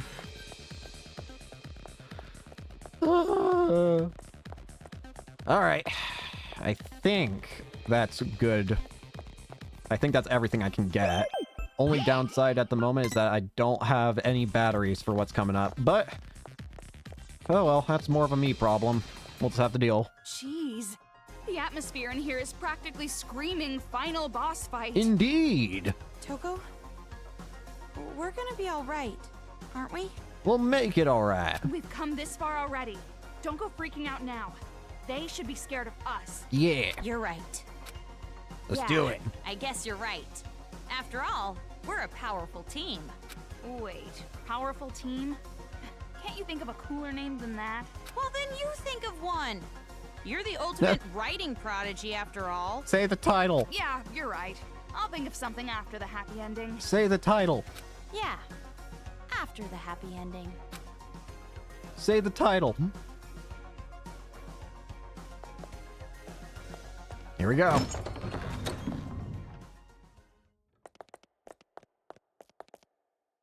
Ah! Hey! So you finally decide to show up, huh? I had a feeling we had to also deal with you. So slow! This isn't a manga! It shouldn't take a whole year for a day to pass! A manga? Black Monokuma? What is he? He looks vulgar. He is vulgar. Hey! Fuck off, Four Eyes! Damn. I wouldn't expect some pasty four-eyed emo chick to understand my charm! Damn, bro. I get no respect. Yo, I'm so baller, if a professional musician ever came to my concert, they'd retire the next day. I'd make them choke on the haterade. And you're gonna be choking too when I'm done with you. Yeah, yap. What do you want? What is this thing? Blabbering on with its nonsense. Could it? Does it have an AI like Shirokuma? I do wonder what it is Kurokuma and Shirokuma. They're literal opposites of each other. In a lot of different ways, from appearance to the way they act, to the way they speak. Like Shirokuma's always gentle and almost never uses swears, or I don't even know if she has ever used swears. Meanwhile, Kumakor, I've already forgotten your name somehow. Anyways, point is, you always, speaking obscenities and what have you.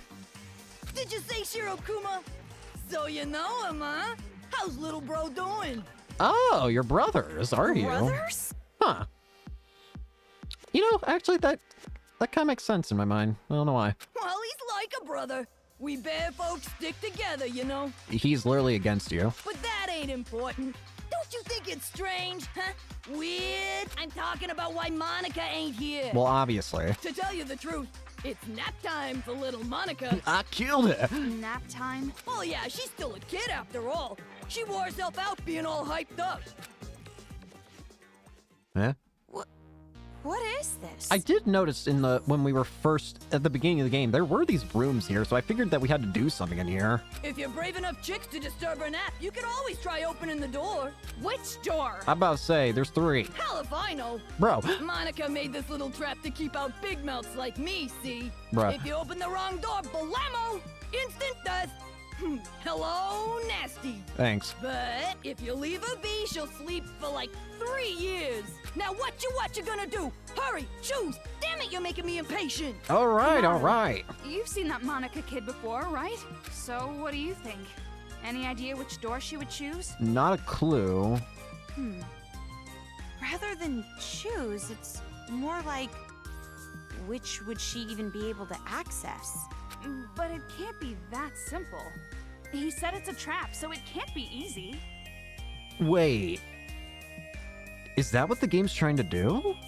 I think I might see what the game's trying to guide me towards. Yeah, you're right. I think I see what the game's trying to do. If you solve this quiz, you won't get to hear all the bitchin' lines I worked on. The obvious solution would be either green or red, because obviously she's in a wheelchair, right? The thing is, Monica should have access to 2 other places, or to one other place. A place that's technically impossible for her to get to, the Junko room. So technically speaking, can I? Wait!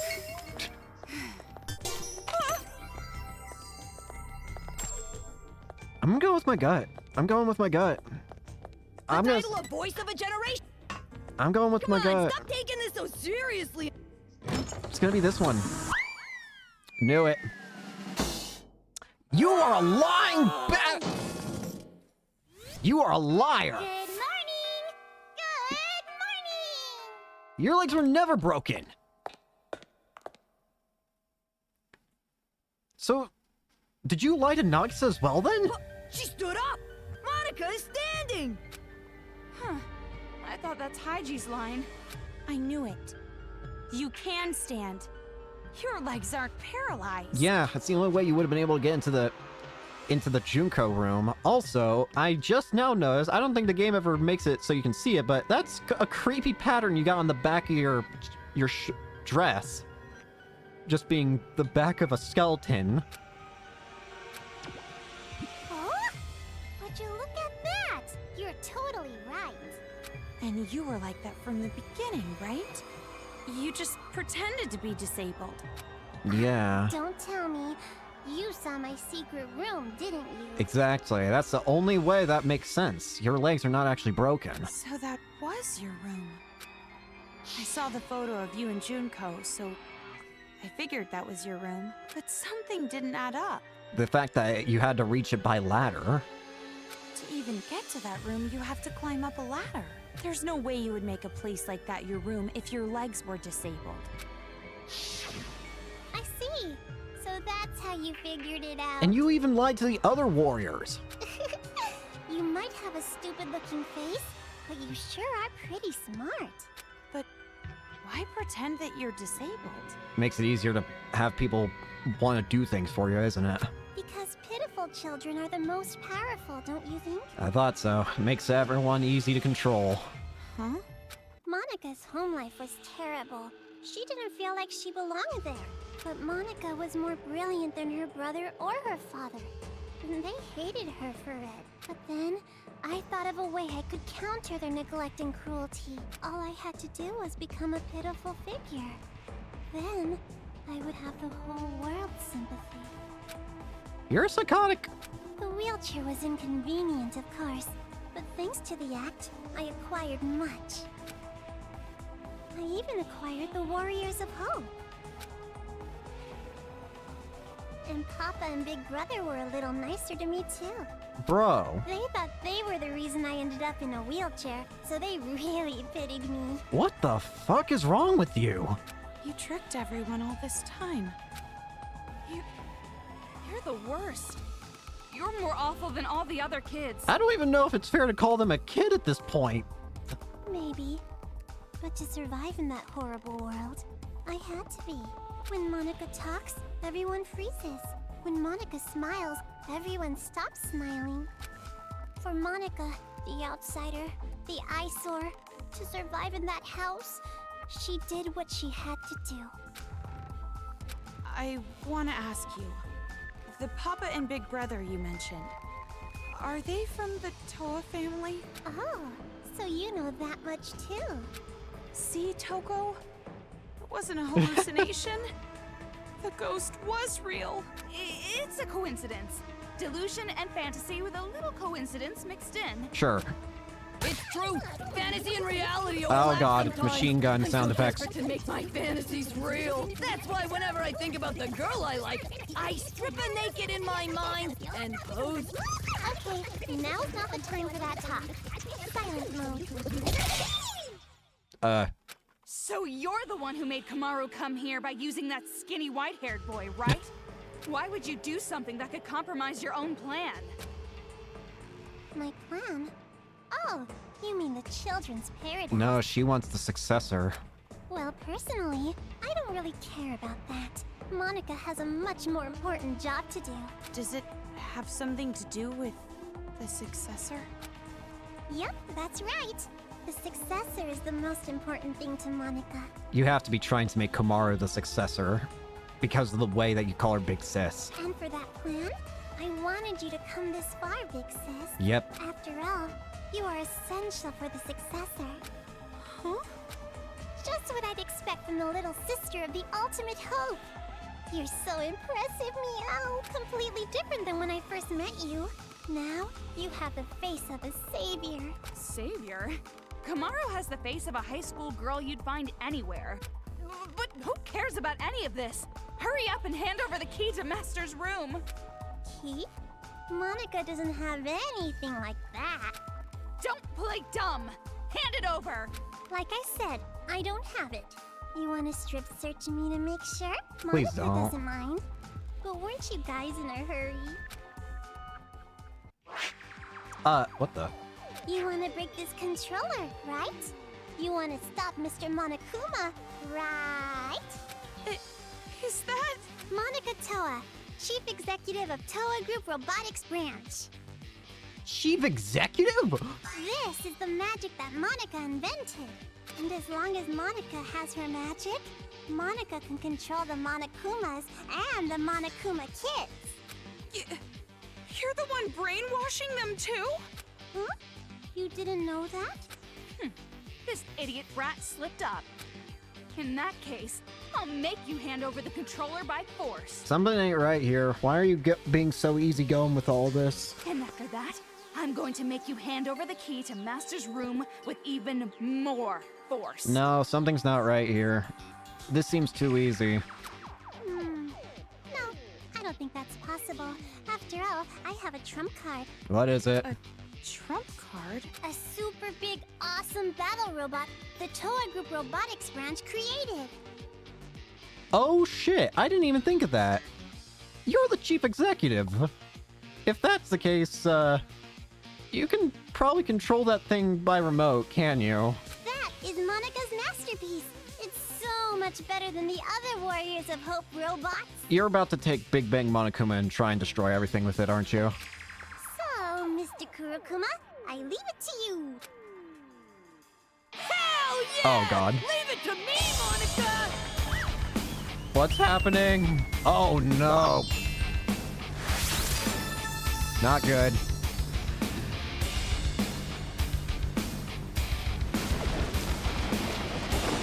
Huh? What the?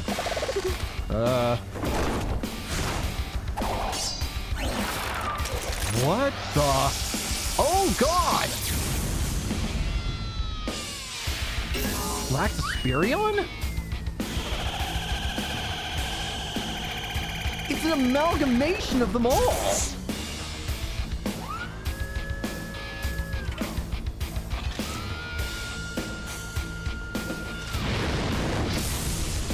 Jesus Christ! Here we go!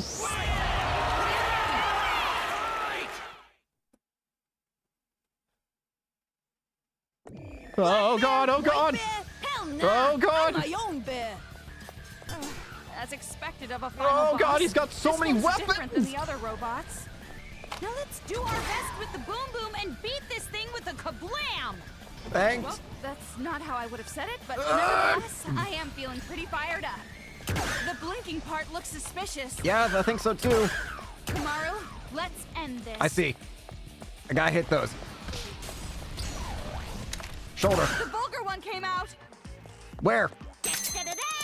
I gotta aim for him!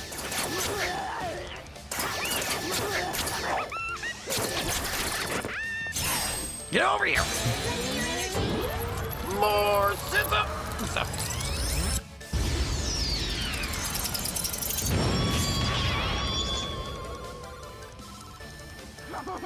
Cute! You sure try hard. Do you really want to save the adults that badly? Do you really want the burden of hope on your shoulders? Oh god! Ow.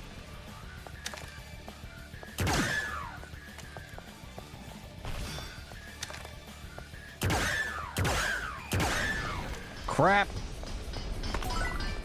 This is for the sake of... I forgot his name, that hero guy who got... Bro, seriously? Yeah, you know the fucking Crap. I don't want to know it.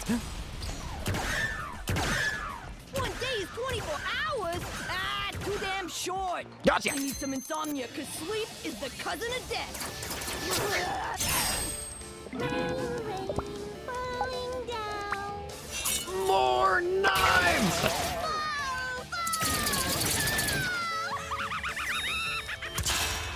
Give me a round of applause. Check out the website for more info. Ah, crap. This is for the sake of... Forget his name. The priest guy and the adults all hate it. Ah!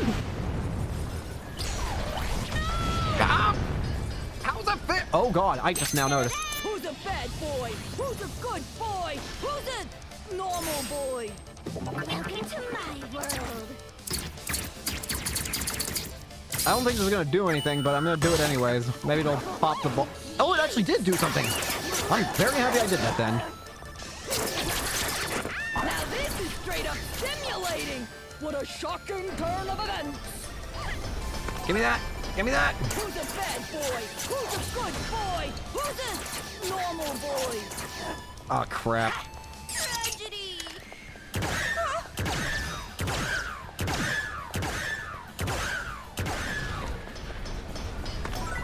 Give me the help. Who's a bad boy? Who's a good boy? Who's a normal boy?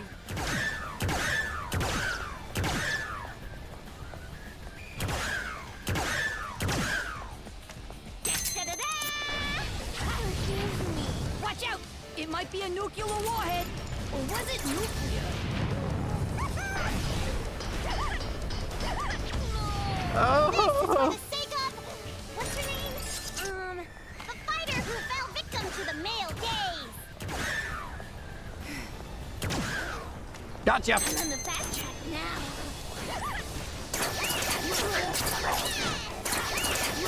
Now this is straight up stimulating. What a shocking turn of events.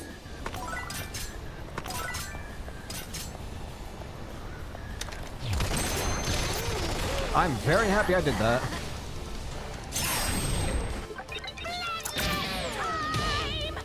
More scissors.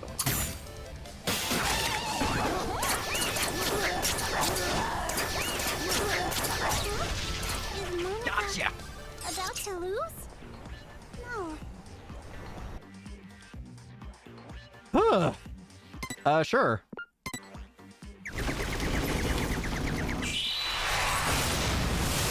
Bye, Bear. She seems awfully happy about that. Whee!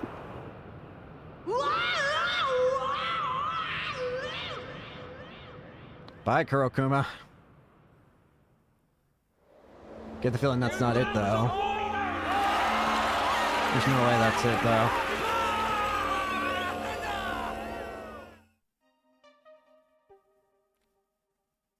Huh? You're kidding me. Monica lost? That's right. Now, be a good little girl and just give up. No. Is Monica gonna be killed? I don't want to die. No, there's no way I'd kill you. Of course not. But if you don't hand over that controller, it will not be pleasant. No, that's no good. If this controller is destroyed, Monica's plan will fail. And if that happens, Monica can no longer be the successor. That's enough!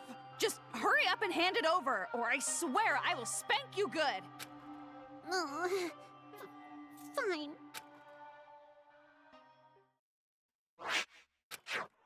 we go. break this, the Monokumas stop, and the brainwashing helmets will deactivate, right? This feels too easy.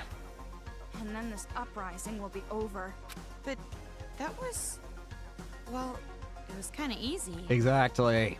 Is it really okay? No. Ramen broth and climaxes should always be light. Excuse you? Or would you prefer an ending that has us getting beaten up and thrown from one despair to another? You know what? Fair enough. Let's Just like end it your here. older brother. I don't want that, but... Well, you're forgetting the real happy ending comes after we rescue Master. About that, she never gave us a key. So let's hurry up and end this.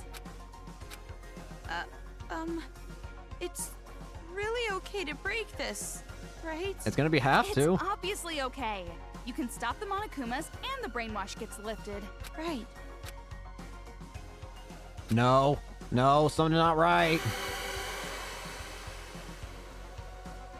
No, something's not right here. Don't break it. What are you doing? Something's not right. Sorry, something is concerning me. Concerning you? Concerning you? Why aren't you that upset about it? Concerning or disconcerting?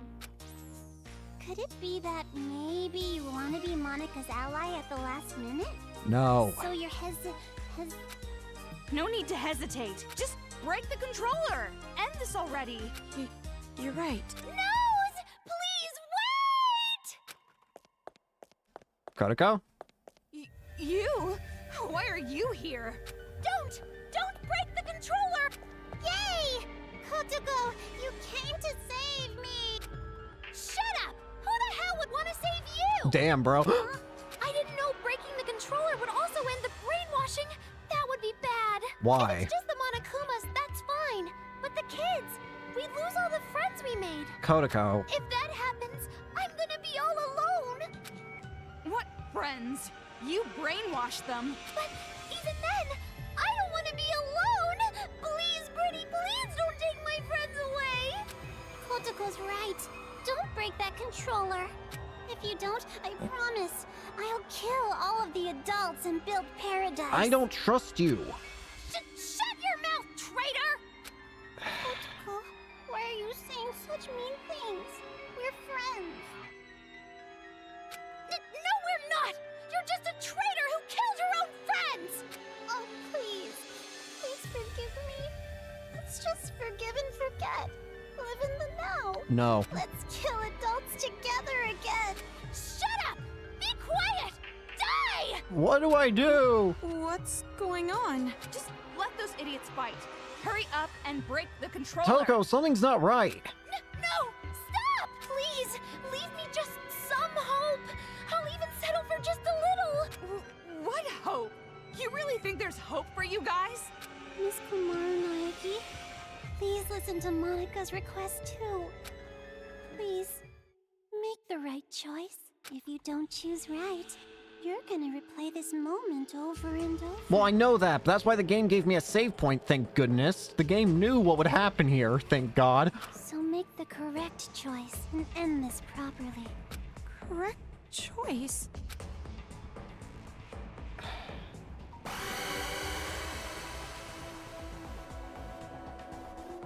Something is not right. I don't think we should break it. Kamaru? What happened? Huh? You're not gonna break it? That's weird. Why not? Why are you not so worried about this? Didn't you want to stop those crazy kids? Didn't you want to be the heroine of this dirty, lame penal colony? Didn't you want to be everyone's hope? Just like your brother? What are you planning? Are you sure? If you don't break the controller now, this will just repeat over and over. Hold on a second. This is backwards. Why do you suddenly want her to destroy the controller? Exactly. Because this is a magic scene! A happy ending scene! With all the Monokumas and Monokuma kids gone for good! Right? Ignore her! It's okay! You didn't make a mistake at all! I'm not giving this to you either, Kodako. Kotoko, give it up. Watch the controller get destroyed. Shut Shut up! You be quiet! Toko, what should I do? I will leave that decision to you. But However, because I'm leaving it to you, I will share the responsibility as well. So, just do what you think is best. what I think is best.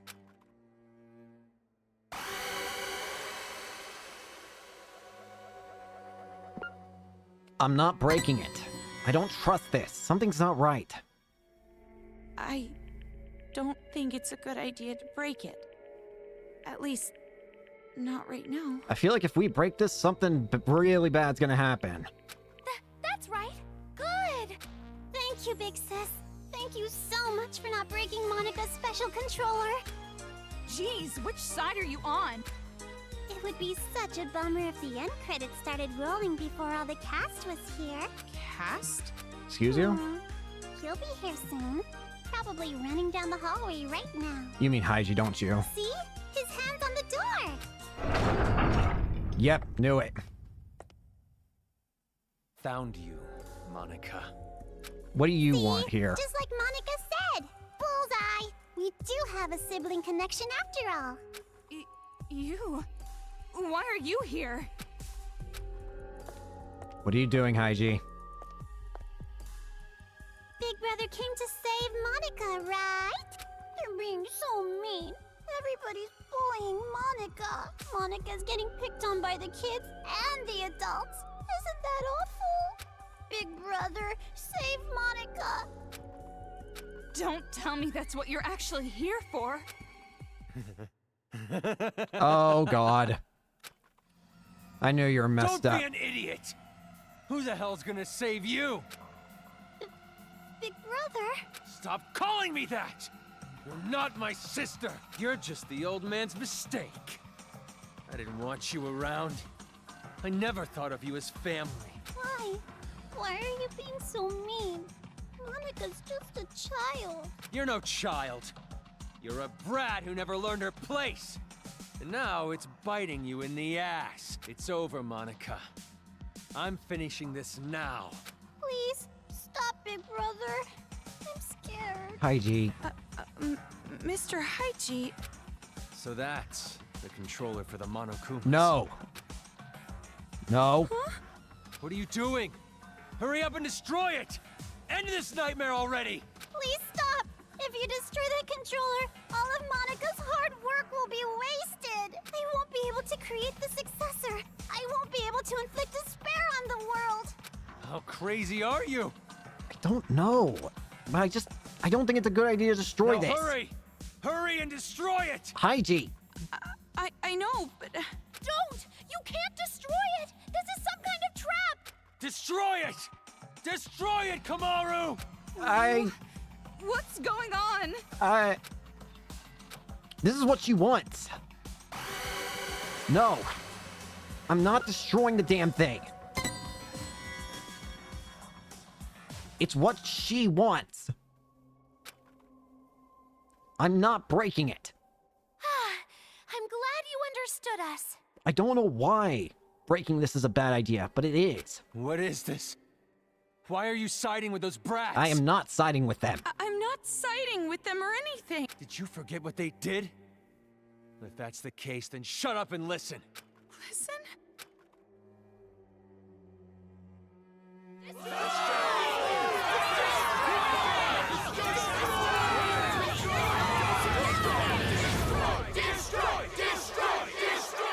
Wow, amazing! A big chorus of destroy, destroy, destroy!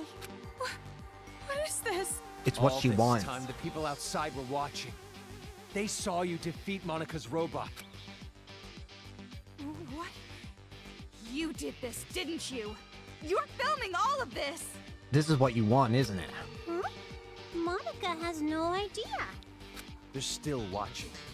They're waiting for you to destroy that controller. That's what they want, though. Everyone expects it from you. They're waiting for you to wake them up from this nightmare.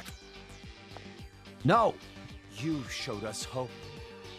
We were able to finally stand up to those brats because of your speech. That's why I'm even here. That's why I'm not afraid of these kids anymore. It's all thanks to you. You are hope itself to us. But if you still can't make up your mind, I'll just have to help you choose. Hey! Hey! Tell them what you've done. Everything. The whole truth. Then there's no way they'd side with you. Everything? The reason why you want a successor. Everything. Tell them the truth, or I'll make sure you regret it. Fine, I'll talk. It all started when I was still attending the Hope's Peak Academy Elementary School. Monica did a little prank to convince the Warriors of Hope to commit suicide. Wait, what? That was a prank? Jesus Christ. Oh, of course. Monica didn't intend to end her own life at all. But you all took it so seriously. Jesus. And around then, Monica met Big Sis Junko with the most miraculous timing.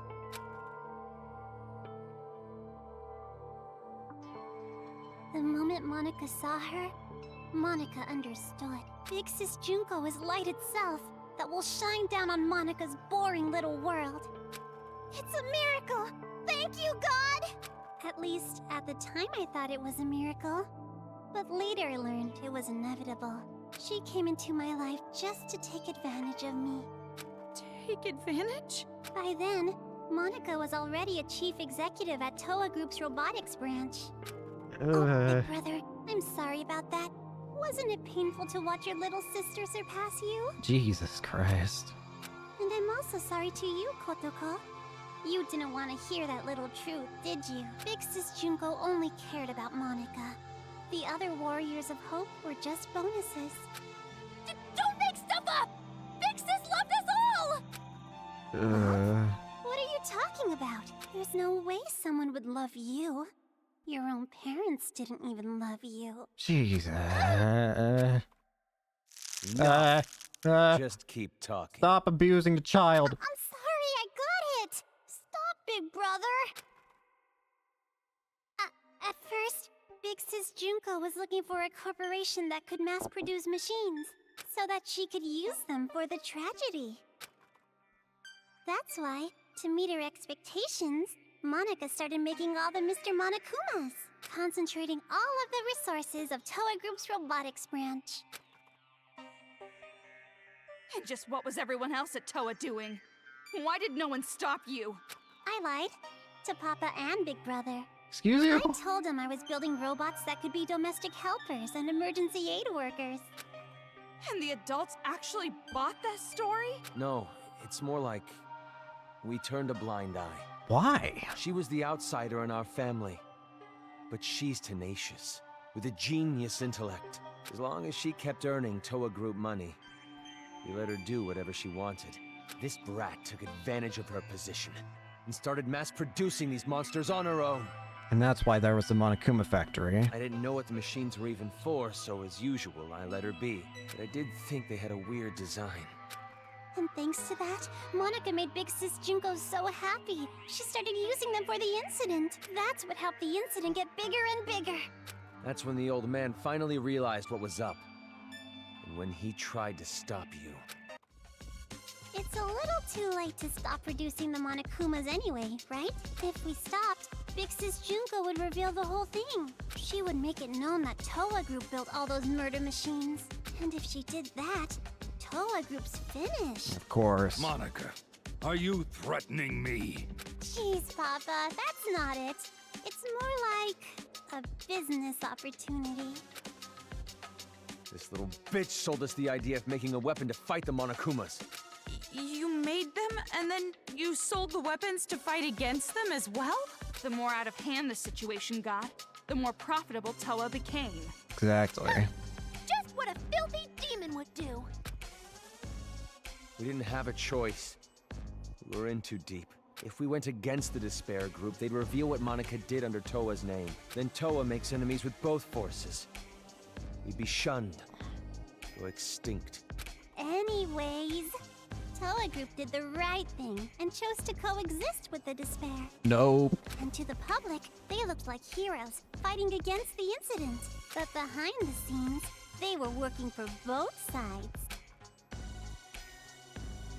The reason that air purifier they developed was so effective was because they were part of the cause in the first place. That's why the incident didn't hit them as hard. Those idiot adults didn't know that, so they worshipped Toa Group like they were saviors. Like a perfect feedback loop. But you better not blame this all on me. By the end, even Papa was into it. He supported the incident for money and honor. He ended up being a patron of Big Sis Junko. Toa Group? Junko Enishima's patron? So that's why you distanced yourself from Future Foundation. You didn't want to get found out. No matter how rotten it is, Toa Group is still my legacy. I want to protect it. But the good times had to end eventually. Just when things were gonna get much, much more fun, Big Sis Junko died. All thanks to your brother, Miss Komaru Naegi. Thanks, Makoto. Since then, Future Foundation gained power, and Big Sis's influence got weaker and weaker. Monica tried her best to rebuild it by any means necessary, but Papa just said it's over, and gave up, like all the fickle, wishy-washy adults do. Papa betrayed Big Sis. No matter what Monica said, Papa just wouldn't listen anymore. You couldn't forgive him for that, could you? That's why you targeted this city. That's what you told us, right? All we gotta do is fulfill the hopeful dream Big Sis Junko gave us. We shouldn't give up. We can't abandon hope. I was wondering why they kept calling her Hope and all that when she's literally the opposite. Just lies on top of lies. We need to live in paradise and take revenge against the adults who betrayed us. Monica is so grateful to the Warriors of Hope. Adults are dirty demons who killed Big Sis. You guys killed them off so well for me. I was so happy. It was just as I thought. Kids are so simple-minded. The truth is, Monica didn't really care about things like revenge and paradise. Succeeding Big Sis's will was far more important. Monica doesn't want Junko Enishima's legacy to end. So that's how you came to the brilliant conclusion that you should become the successor? And in order to become the successor, what exactly did you do? Big Sis used to say all the time that she wanted to paint the world with despair. If someone could do that, don't you think they would make the best successor ever? Are you talking about the tragedy? What do you mean? War. Yep. Tragedy. Causing war. If a war breaks out, the world topples back into despair, right? War? What are you talking about, brat? You're bluffing. You're trying to trick us again, aren't you? You've got some ulterior motive. If you think so, why don't you just break that controller Ms. Komaru has? Break the controller, and start a war. I had a feeling that's what your goal was. Wait, why would a war break out if this controller is destroyed? I told you she's bluffing. She's just using reverse psychology. No, she's not. Ow! Hey, don't call Monica a liar. You told me to talk. I told you to tell the truth, not spew more of your lies. She is telling the truth. Enough of this. No more talk. Destroy that controller right now. No. Hey, what are you doing? Don't tell me you seriously trust what this kid said. I'm not breaking the damn controller. I'm not letting this happen. Doesn't matter how many times you give me. I can't break it yet! I don't care how many times you give me that damn prompt. I'm not breaking the damn controller. So, you're taking this little brat's word over mine? Of course I am. It's not like that! But please wait! I remember! Remember what? A while ago, Monica and Kurokuma were having a secret talk. I was listening in. What are you talking about? Get to the point. At the time, I thought they were kidding. But maybe they weren't. If that's the case, this is very bad. What happened? What are you talking about? The Monokuma heads the kids are wearing. They're linked to the Monokuma's source. Huh? If Wait. that power source is cut off, the helmets explode. Ah! So that's what you want. Explode? You're gonna kill all the If kids. you destroy the controller, the Monokuma stop, but all the Monokuma heads will blow up! And then, headless children everywhere! What the fuck's wrong with you, Monica? Oh, come on, an exploding helmet? You expect us to believe that made-up bullshit? No, of course I believe I'm it. serious! I heard them say it! I'm not destroying this controller. We're gonna find a different way of taking care of the kids. You know Monica would totally pull something like that! Of course she would. She betrayed the Warriors of Hope! She could do it without even feeling guilty about So mean, Kotoko. Making me out to be the bad guy.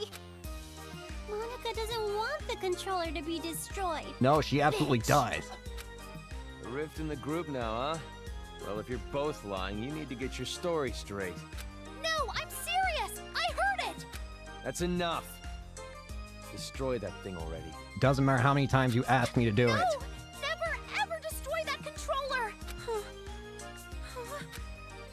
I'm not destroying the damn controller. Stop asking about it. Every single time I'm saying no. No. Get away from me. What are you doing? Why aren't you destroying it? I'm not gonna kill a bunch of kids. Because the children might die if I do. They're bluffing. I've been trying to tell you. No, they're not. But even if there's a small chance they're not, I can't do it. The kids wearing those helmets, they're just being brainwashed. None of this is their fault. Not everyone involved was doing this of their own will. Brainwashing? Are you serious? Who the hell cares about that? What the fuck you talking about? After all this, that excuse is not gonna fly. Even if they all died, they had it coming! You've gone far, far, far off the deep end. You've seen what they did to us! They deserve it! They're kids that don't even realize what they're doing. You can't be serious. You're just blinded by revenge. You're insane. Maybe I am. But how could I not be? After what they did to us. Not even the harshest revenge is enough to make me forget what I've been through. Listen. Listen outside. The screams of the adults, the ones who lost everything. I'm not listening to them. Forget about that.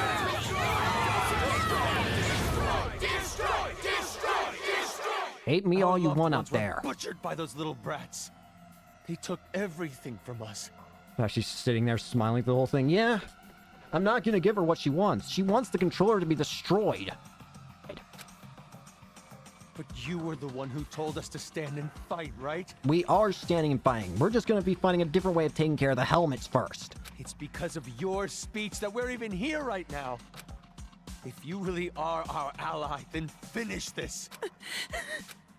You're our hope. Please, don't betray us. Destroy the controller, please. Please just end this for us. We just want it to be over. Hold on a minute. You can't fool me. Me? No, idiot. You. I'm talking to you. Are you talking to Monica? You've been awfully chill about all this happening. I get it now. What you meant by war. You're trying to start a war between Toa City and Future Foundation. What? Children are killed.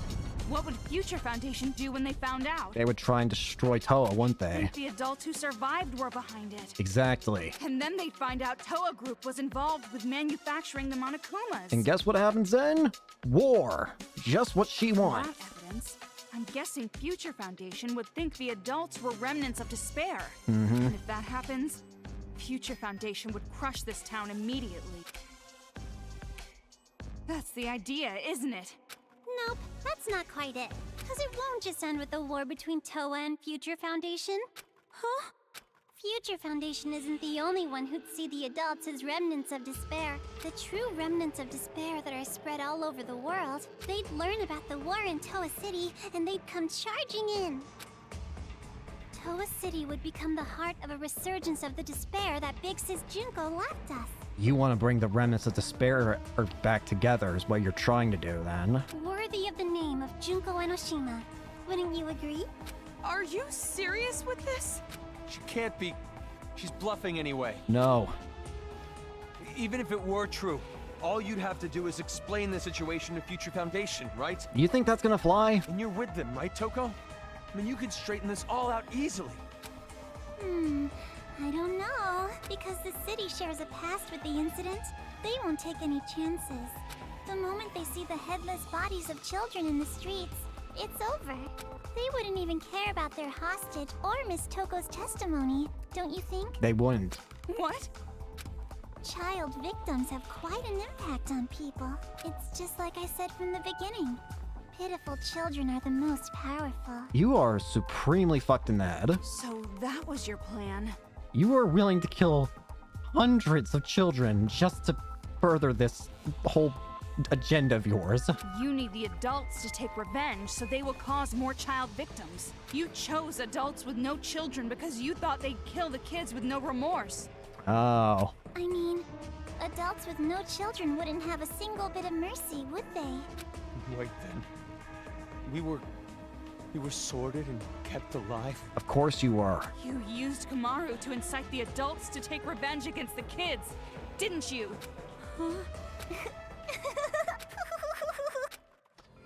Psychopath. Monica may have helped things along, but Miss Komaru's transformation was her own doing. That delicate little girl maturing, growing to overcome the despair as hope itself.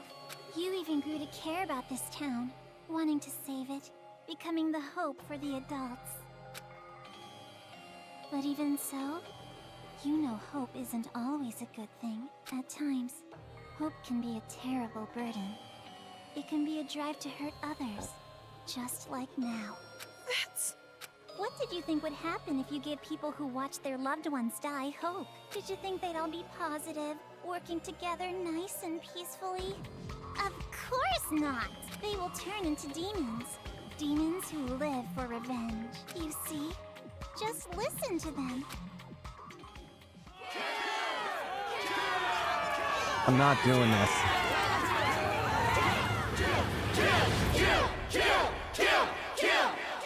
You can show me this scene 100 different times in 100 different ways with 100 different more lines of dialogue. It's not changing the outcome here. Why is this happening? It's because they've been waiting for you to destroy that controller for so long. Well, too damn bad. What? Those people out there don't care whether or not the heads of the children are gonna explode. Rather, they sound pretty excited about it, don't you think? That's the sound of people who have completely transformed into demons. And this is all your fault, Big Sis. Me? It's because you stirred up the adults. It's your hope that turned them into demons, you know? Piss off. So that makes it all your fault, Miss Komaru Naegi. What are you talking about? It's not Kamaru's fault, it's yours! Wait! Listen to what she's saying! If what she said is true, then she should have wanted to destroy the controller right away. No. She could have just destroyed the damn thing herself. Then she would have her war. No, that wouldn't do. That would not be worthy of the successor, now would it? She needs a lot to spare in one person. She can stand? She stood... Monica stood up? That's not important right now. Not just the city, but the whole world. How could this happen? No. So anyways, what are you gonna do, How are you gonna end this? Are you gonna kill the children and play the savior? Of course Or not. Are you gonna spare the children's lives and let them keep slaughtering the adults? Who lives? Who dies? That is your choice. There's no way to save both. One side has to die, and you're going to kill them. Now, it's about time you made your final choice. The final choice you can make as Komaru Naegi. Choose wisely.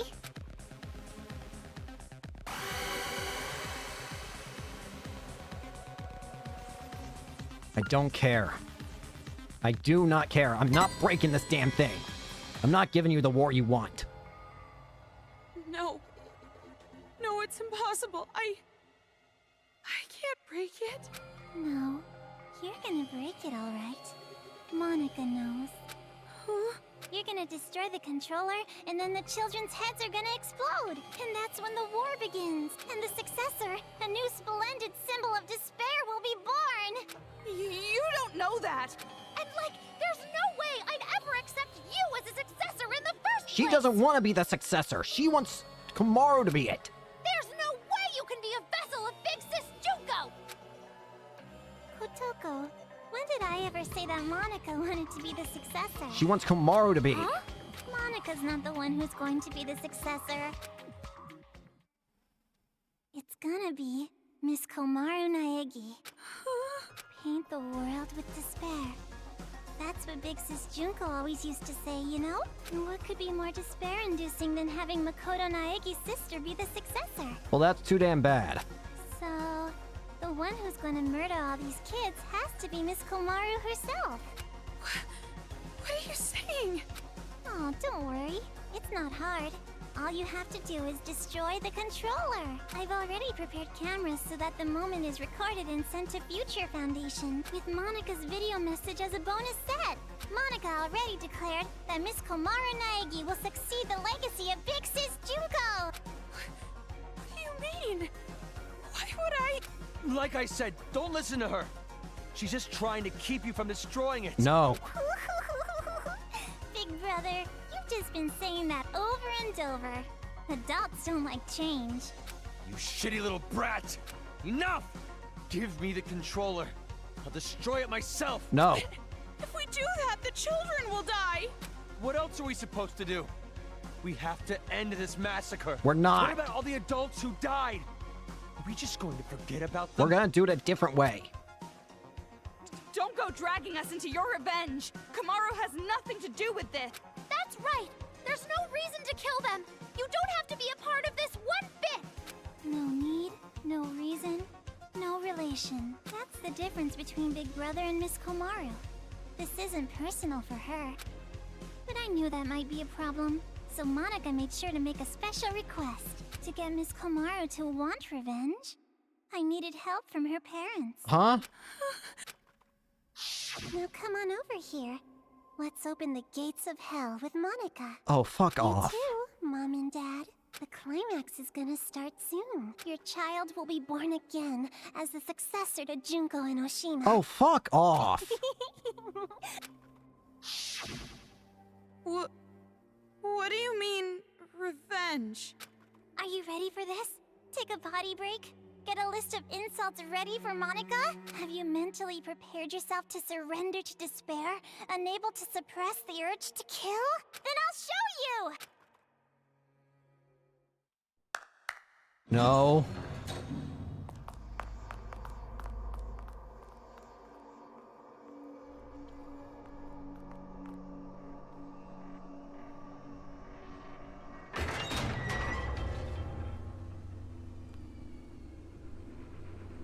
Are you fucking serious?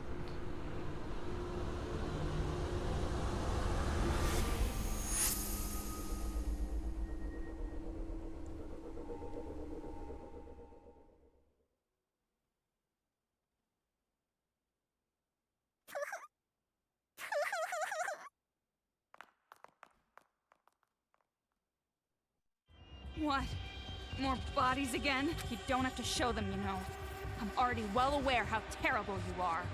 After all this, you're still showing off killing adults? How crazy are you? Komaru? She probably wrote the message on the floor with her dying breath. But when she collapsed, the blood stuck. That's how those letters ended up on her skirt.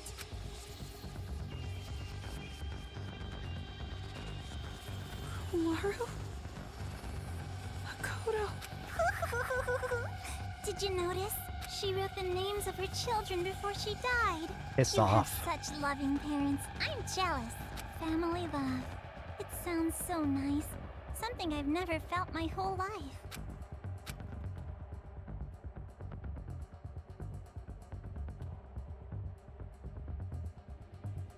Lies. It's just a lie. Those bodies... No, it couldn't be. There's no way. Normally a dying message is something like writing the killer's name. This isn't Leon again. Oh, that's not a very convincing argument at all. You can't refute me like that. You hate me, don't you? You hate me, right? Oh, I hate you more than anything right I now. played with the bodies of your family like toys, and now you want to kill me, right? Absolutely. I hate you more than anything. That's a lie! Well, I'm not so sure about that. You said your parents are missing, right? Hey, what are you... Showing it to you right now, like this? That means it's gotta be true, without a doubt.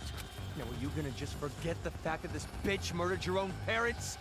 Shame on you. Oh, of course I would never forget that. You said she was bluffing a minute ago! You can't think of them as children. They're not anymore. They're the ones who are demons. Destroy that controller and finish it! Kill them all! Not just for your sake, or your parents' sake, but for everyone who was murdered! Hold on.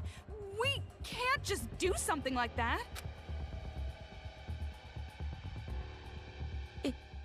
It's fine. Kamaru? If you want me to destroy it that much, I'll do it. No. I said hold on. Calm down and think carefully. Shut up! Who cares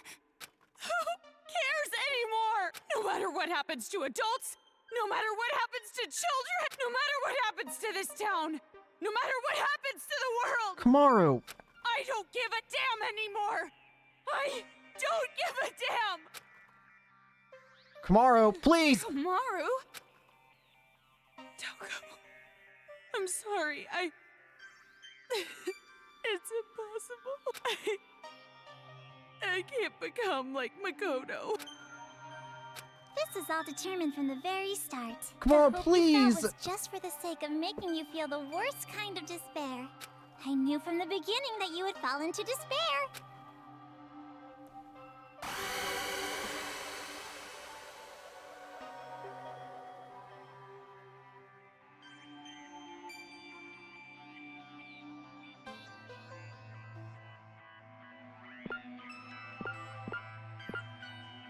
No, I don't want to.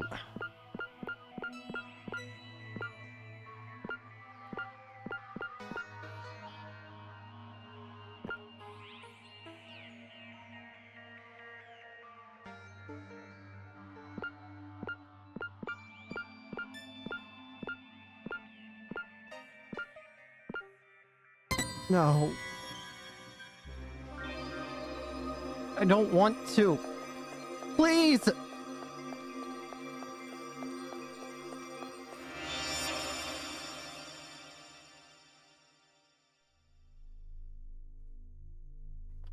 He'll tell ya.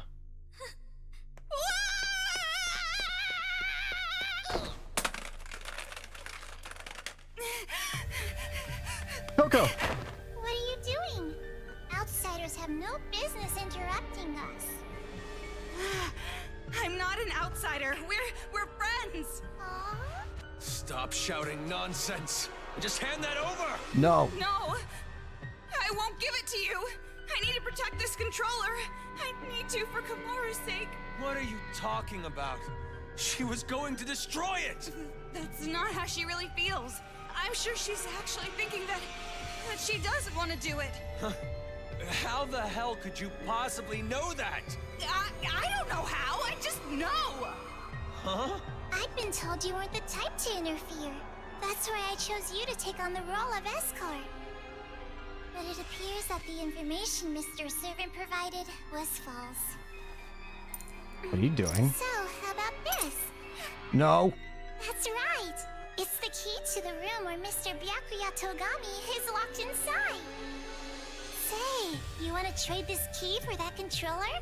If you do, you can go home with Mr. Byakuya Togami. You're telling me to choose between Kamaru and Master? Coco, please. Now it's your turn to make a choice.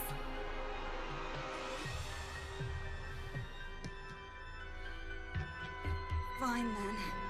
Hand over Master's key. I knew you'd do it.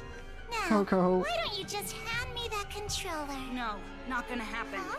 Because I'm taking Kamaro home with me as well. What are you saying? You gotta make a choice, that's the rules. Who cares about your damn rules? You want me to make a choice?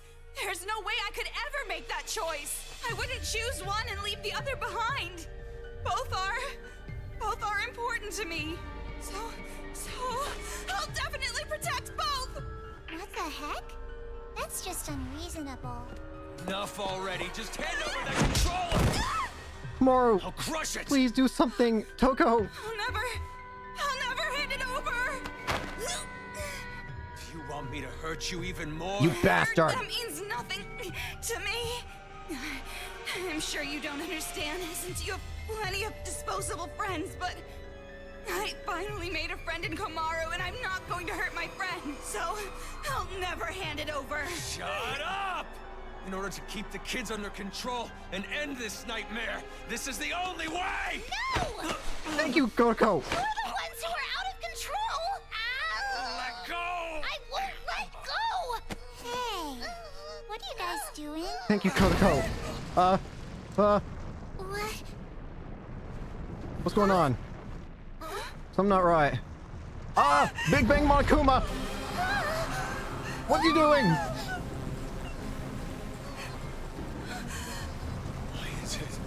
Why is it moving? Monica has no idea.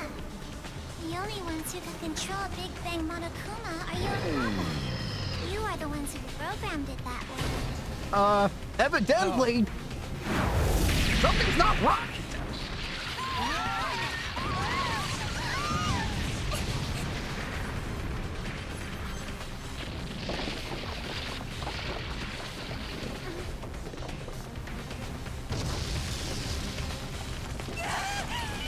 What are you doing? Jeez, come on!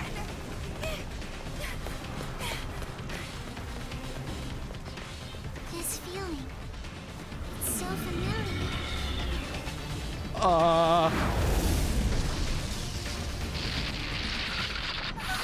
Could it be?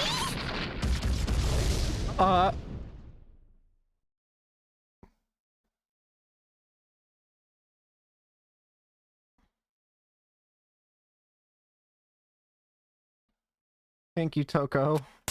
Ah! Hi. That hurts. What? You hit me! My hand hurts. But that's not the only thing that hurts. This is the first time I've ever slapped someone in the face. See what you've made me do? Mm, Now come on. Hit me back. Toko. Why? Isn't it obvious? It makes us even. I've never had a friend, so I don't know what to do in situations like this. So just, for now, if you hit me, we're square, right? So, hit me. Fine. That was pretty strong. Jeez. You're right. You're right. My hand hurts. That's not the only thing that hurts. Aww. Yeah, Aww. we're the same. Aww. If you can't do something on your own, all I have to do is help you. If I can't do something on my own, all you have to do is help me. Helping each No. other. That's the advantage of working together, right? Yeah. And just so you know, I won't comfort you or pity you. I'm not good at that stuff. And we still don't know if those were really your parents. We can't be distracted by the stuff that doesn't make sense. Focus on what's happening now. What do you want to do right now? Have you decided? Yeah. I have. I want to protect both. I'm not gonna play her sick little game. I'm going to save the adults and the children. Yeah. Greedy girl. Can't say I don't approve. Although, it looks like we've got company. Someone's upset. I don't know why this thing is suddenly acting on its own.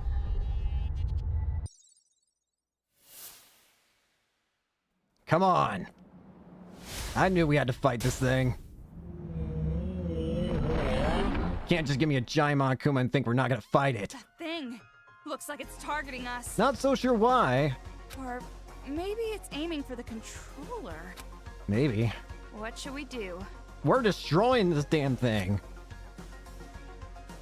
Right here, right now. Fight. I'll fight. I've decided. I'll fight to protect everyone. Toko, will you help me? Come on. Isn't it obvious? It's normal for friends to help each other. There we go. Big Bang Monokuma. Let's Kamaru, go! Let's show them. You and I, And you're, oh, danger. the power Whoa. of the ultra Whoa. dangerous sisters. Huh? What's that? Well, you told me to think about it, so I did. What, not satisfied? Not good enough How about we try to top that? for you? You're right. Is this old lady just out of touch? wait. No, it's the Wait, hang children on. who are wrong. They're tracking you. No use running. You have to repel them. I see what's going on here. It's using different powers that I have. Fire.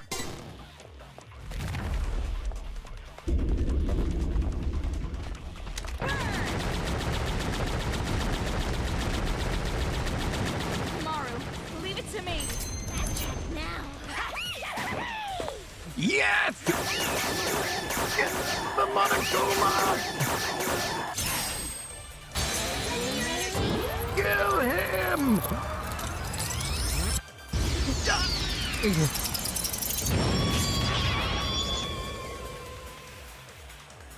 More! What color? Huh? Go! Ow.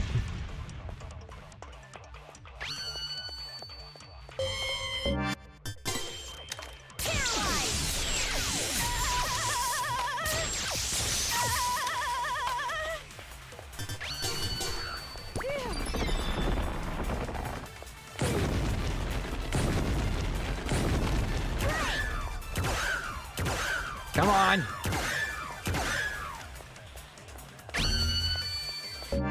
Repel. Come on! Throw you the ball! Go! Go for it!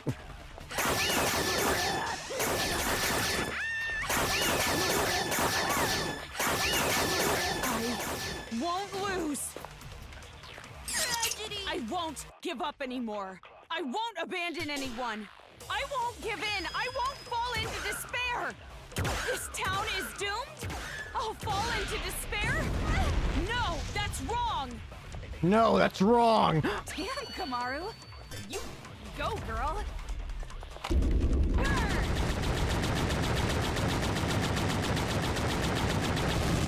Ah, crap.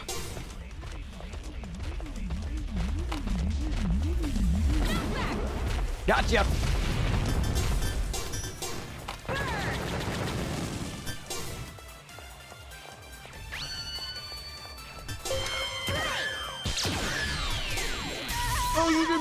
Oh, I see. I'm supposed to jump into a circle that appears.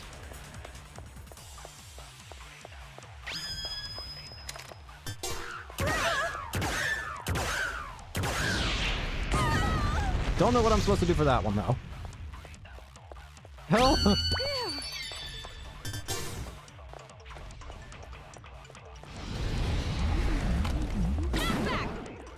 See ya.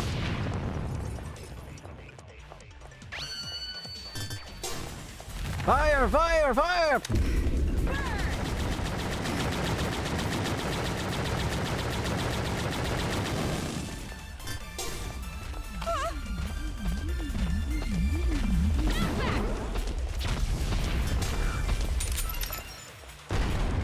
Gotcha.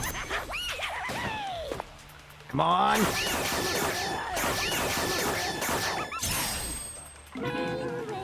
More scissors! I need more! More! Give me a round of applause!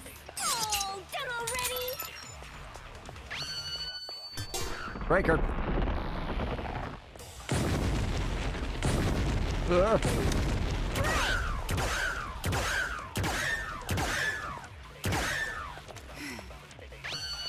Where? Ah, crap!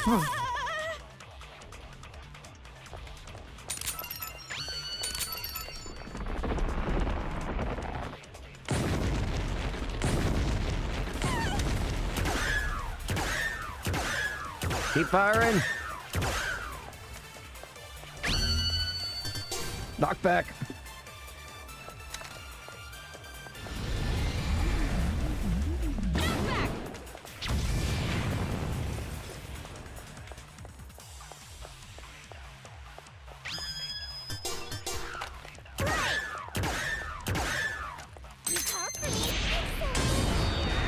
Oh, I'm just supposed to switch to Toko for that.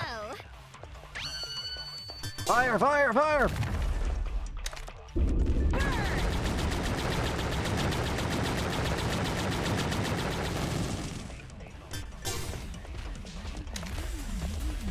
Here they come!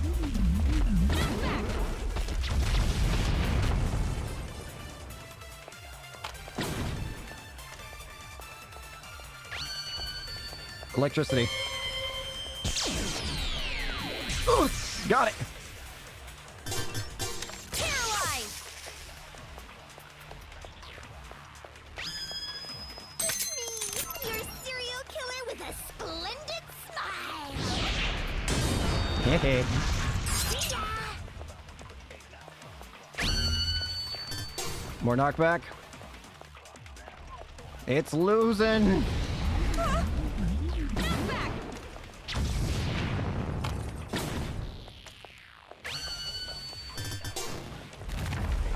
Come on!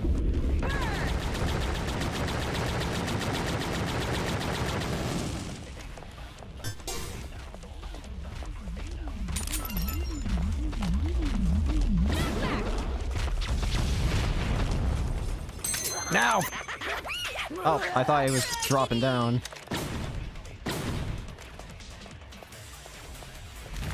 Uh-oh. He didn't change his eye. Huh?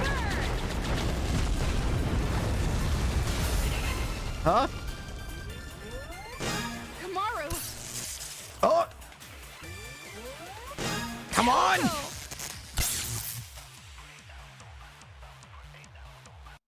Let's go! Kamaru and I are not alone. As long as there are friends who help each other, there's no need to despair at all. Come on! I found it. I finally found hope. A hope to call my own. Right, Kamaru? Let's do Yeah, it! me too! Come on!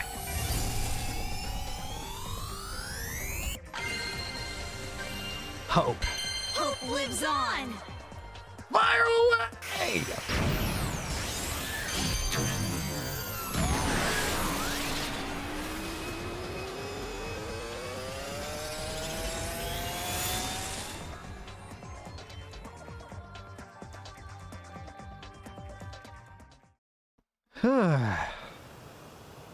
That's it, isn't it? It's done for.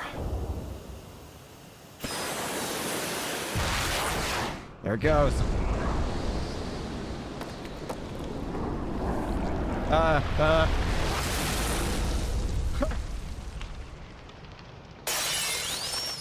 Shirokuma! Huh? Why?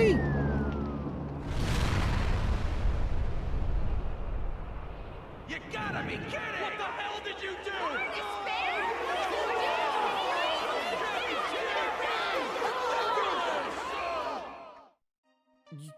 You're kidding me. No. Big Bang Monokuma is our hope. That's...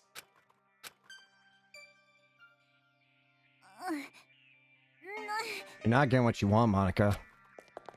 No successor. And now it's over. It's not over yet. Nothing's finished yet. It's just delaying the inevitable. Is it? The children are still brainwashed. The adults still want revenge. In fact, they're even more angry now, having their hope killed like that. So nothing's changed. This isn't a happy ending or a sad one. This isn't hope or despair. Nothing has changed. So are you gonna kill Monica? Take a little revenge for yourself? You would like that, wouldn't you? It's just fine. If Monica is killed by Makoto Naegi's sister, that should be enough to spare.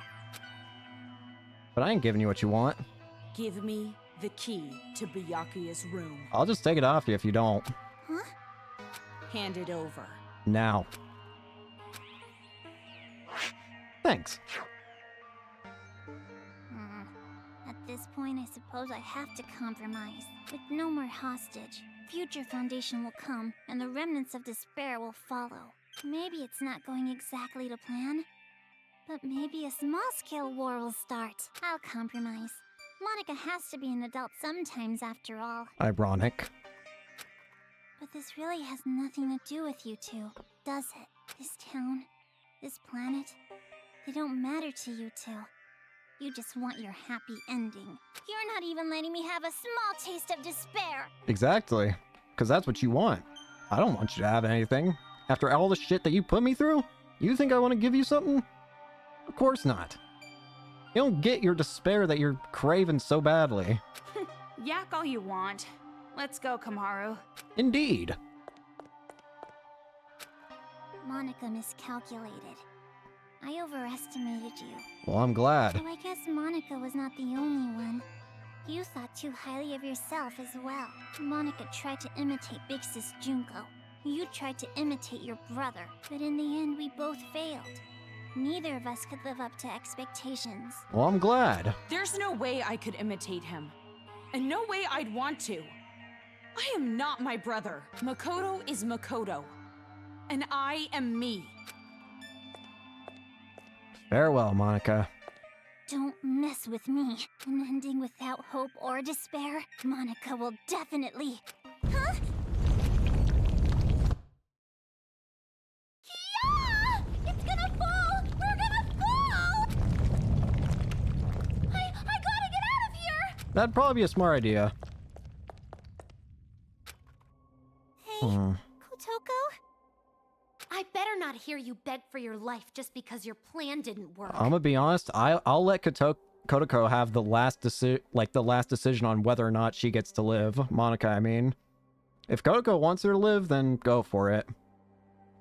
But if she wants to let her die, I'm not gonna stop her. Huh? You must have noticed by now. I was acting this whole time. But even now, I love you lots. Even though you betrayed me, my feelings haven't changed. So, it'd be great if you could die in a totally adorbs death. Bye-bye forever.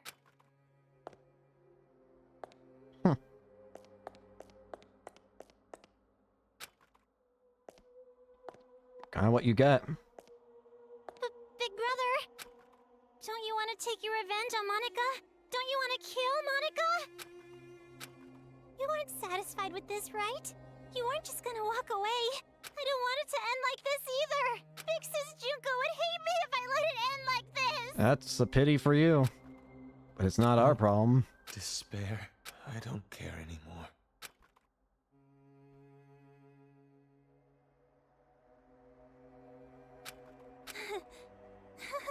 So this is what despair feels like.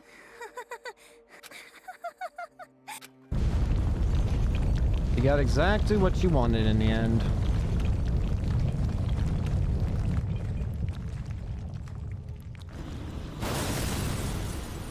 Maybe not quite in the way you wanted it, but hey, it's what you get.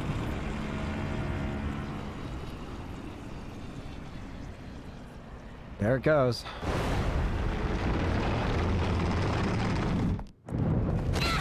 Ow. Wasn't that? Whatever it is, there's really no point worrying about it now. More importantly, We need to save Master and get out of here right away. Hmm?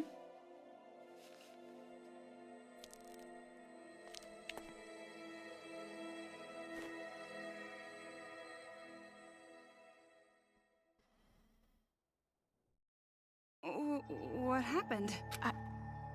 I know I can save both the adults and the children. Well, we can chat about it after we get out of this damn town, once and for all. Toko, I'm staying in this town. Maru? Huh? Well, B rank, sure, cool. You gotta torture me one last time by seeing this, Byakuya. Gosh dang it. Stop it! Bad, Toko. Bad. To achieve success, right? No. To the what? What are you upset about? I do not want to see overly nice Byakuya. If I'm going to see Byakuya, make him an asshole. It's the only way that it feels right, as weird as that sounds.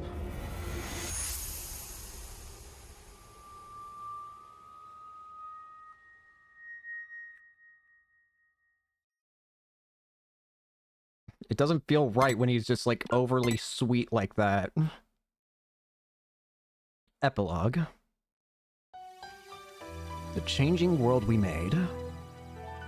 Either make him an asshole or fat. It's strange that those are the two options that only make sense for Byakuya.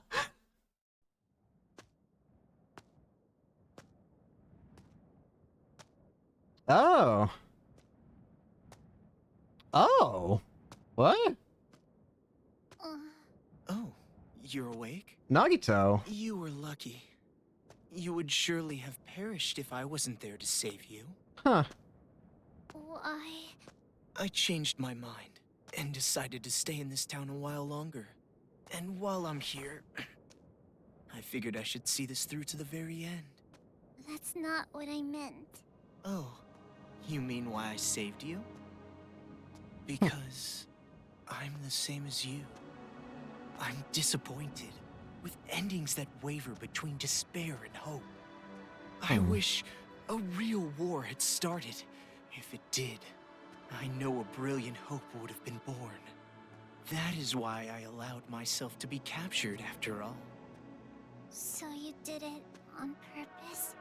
But you aren't finished yet, right? Nothing has really changed since you began. So, I need you to continue working hard, so that a splendid hope may be born. Oh god. You have tasted the bitter despair of having your meticulous plan fall apart around you, so I know you can do it. Really? Which side are you on? Does it even matter? I don't think it does. Not for Anyway, Nagito. why don't you be the successor for now? If that is your intention, I will lend you a hand. If my schedule allows it, of course. There is somewhere I need to be later. Where? What do you mean? I shall raise you to be her copy. Oh, One Christ. even more realistic than the real one. Someone like me, who both hates and loves her more than anyone else. Nagito. I should be able to make you more like her than even she herself was. Nagito. Gross.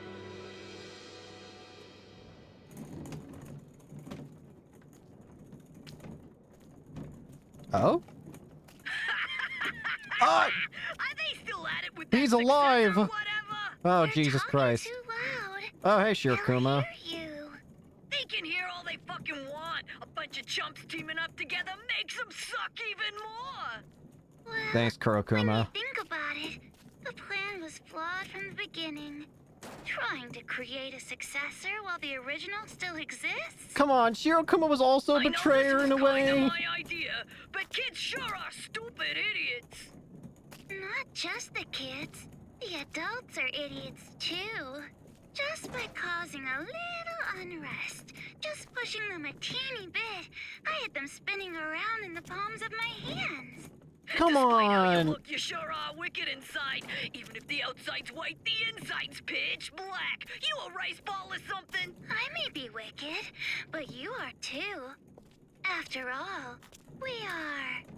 No, not we. Maybe I, or maybe it's me. You motherfucker. Well, they're pretty much the same. White despair, black hope. In the end, neither one. But I guess that works too. I mean, I didn't really give a damn Junko, about this shut town up. from the beginning. The fact that those guys will take an interest in this place will yield a much more fruitful harvest. Hey, don't you think so? Who is doing Personally, this? I think they did a pretty good job for a Who's group of carrying these kids. two? Hey, don't you think so? Thanks to them, the preparations are nearly complete. Laying the foundations for the final match. It's so despairingly perfect. Hey, don't you... Oh! Oh, you're so forceful. What? Am I being too noisy for you? I see. I didn't know you still felt such emotions. The hair! Or perhaps you're forcing yourself to feel something in a situation like this. Well, not that it matters. Anyway, I leave the rest to you. Though I'm sure the next time I see you, you'll be someone else entirely. I hope you can at least have a little fun. Izuru. I hope the future's going to be one you can't predict. Yep, it's Izuru. Thought that hair looked familiar.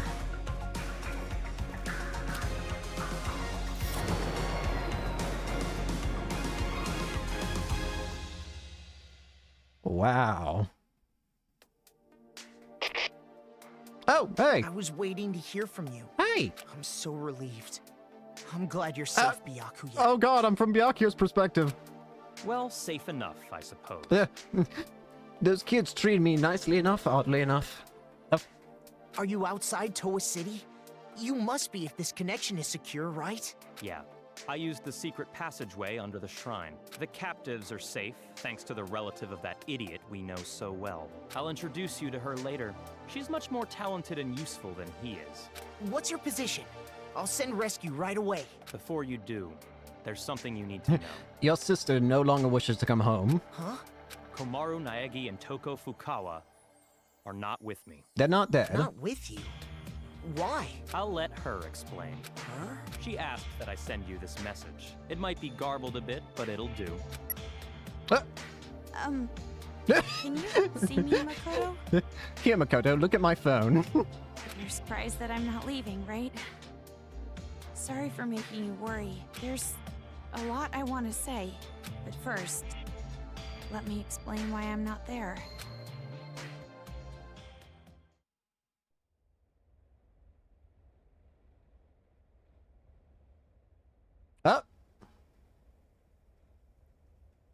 Oh, is this where... Are we going back in time to win? What are you saying? Uh, Time, you were bawling about how you wanted to go home. oh god, how's Toko gonna react? I was not bawling! Don't make things up! Jeez!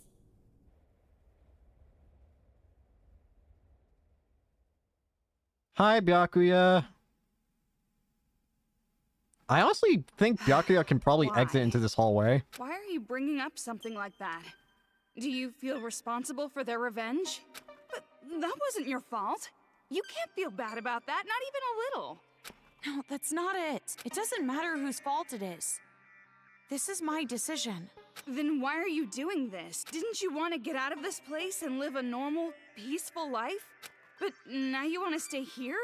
That's like the complete opposite. You're right. It's not because you feel despair. No, of course not. I don't want to get slapped again. Then why? Even I'm not totally sure. But earlier, when I said how I want to save both, all the scary feelings and hesitation I've felt were gone. Even though the odds were against us, for some reason, I felt courage. I think it's because I was confident that that was what I needed to do. But what would happen if I leave this town with you and Byakuya? What would happen if Future Foundation came here to suppress the riot and uncover the secret? And then what would happen if the remnants of hope were to find this place? Remnants of hope? It would turn into a war. Just like Monica said. So you're saying you're going to be this town's hostage in place of Master? Until now, I kept relying on you. And I never really got to make decisions on my own. But I was like that even before I met you. I used to give up all the time. But the decision to save everyone was one I made on my own. Aww. Of course, I'm scared. And I'm worried. But despite that, I've made up my mind. I won't give up until the very end. I'll make sure I protect both. Remnants of Hope was a mistranslation. It makes no sense and never comes up again at this point. I figured they're just talking about the Remnants of Despair. But it is a bit weird how that was a very interesting mistranslation. Idiot. You're awfully optimistic after all this. Seriously, what are you thinking? You're just like your brother sometimes. No. I think I got it from you. Me? You were with me all this time. If I have changed, it's your influence, Toko. This is your fault then. For now, I'm going to be fine. This is much better than imprisoned life, regardless. How about to say, we're already up a few steps, technically. So don't worry about me. Go back with Byakuya. You two are the only ones who can persuade Future Foundation not to interfere here. So please, don't be mad. What? Of course I'm mad. Jeez, why do I have to stay behind in a town like this? You don't have to. Oh, no, you misunderstood. I meant I'm the one who's gonna stay here. If you're going to stay, there's no way I can leave. But don't you want to be with Byakuya? I decided to be with you too, remember? Toko. Do you really think some brother complex girl like you can be Master's substitute? In a hostage trade, you and I are barely enough for one, Master Byakuya. So, I'll stay with you. That's the decision I made, no complaining. But you said you wanted to go home with Byakuya. I don't need your concern. Master and I are rock solid. Even if we're apart, our feelings towards each other will never change. Byakuya's just overhearing this conversation with sweat it pouring down his just like, please no, please no, please no. Yes, that's correct. Huh? Hey. I've been spying on you this whole time. Hello. Master Byakuya! It's true what you said. Even if we're apart, my feelings of disgust toward you will never change. Yes! Master? Yeah, nothing has So the reason I've changed. decided to stay isn't because someone forced me to. It's a choice I made myself. But I know that I can't just expect things to change right away. Just because I'm staying. I know that I can't become real hope. Like you. So I'm going to wait. I'm going to wait for the day you guys defeat the remnants of despair. And come home safe. But you don't have to rush or anything, okay? I'll wait until the day you come to pick me up. I have the gun Mr. Byakuya gave me. Aww. And I have my reliable friend Toko. And about Mom and Dad, I didn't find anything. I went to the torture room later. But it was empty. So it was just fakes. The film that girl forced me to watch must have been recorded earlier. Or fake. That means there's a chance they're alive and well somewhere. Or maybe even somewhere in this city. That's what I choose to believe. Okay, sorry, this video is getting pretty long. I guess I should wrap it up. The next time you see me, I might be so grown up you don't even recognize me. Just like how surprised I was when I saw you. See you later, Makoto. Aww. So that's the situation. I thought all your sister was good for was cowering in fear. There you have it. Seriously. Well, she surprised me before. Hey Makoto, You know what we have to do, right? We have to stop this idiotic war and return here to retrieve them. We wouldn't want to betray their expectations. Yeah, you're right. I've made up my mind, Byakuya. If a situation like this ever happens again, no matter how dangerous the trap, I'm jumping right in, so I can end it properly, with my own 2 hands. Hearing you say that reminds me of what you said back at the academy. Aww. Hope keeps going, huh? Fine. I'll partner with you for just a little while. Just a little bit. At least until I've repaid the debt I owe to Toko and your sister. Yeah. Just a little. As it should be.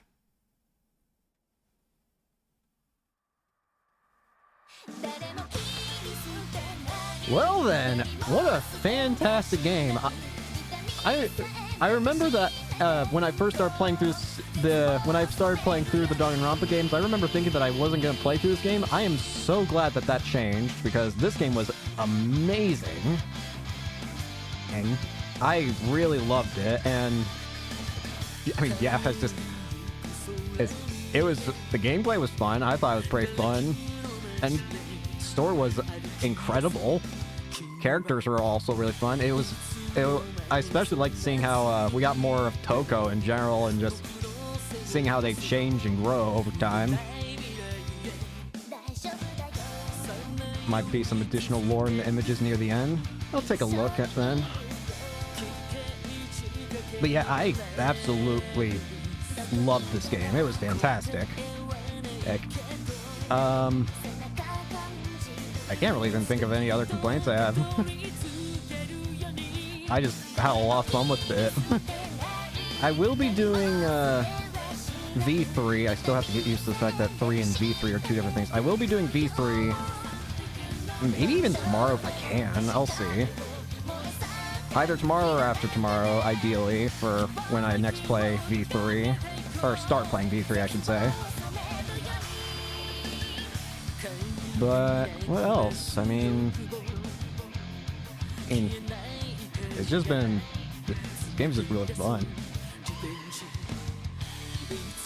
Remember, I wanted to see the tragedy, and the game worked out well. Yeah, it was really nice seeing, like, because it was kind of interesting how throughout 1 and 2 we kept hearing about the tragedy throughout 1 and 2, and yet you never really got a good idea of what it was like, considering the only thing you really got to see of what the tragedy was like in 1 and 2 was mostly just like still images and words passing by here and there, but you never really got a true feeling for what it was. So this game was really nice in giving an idea of what it was like.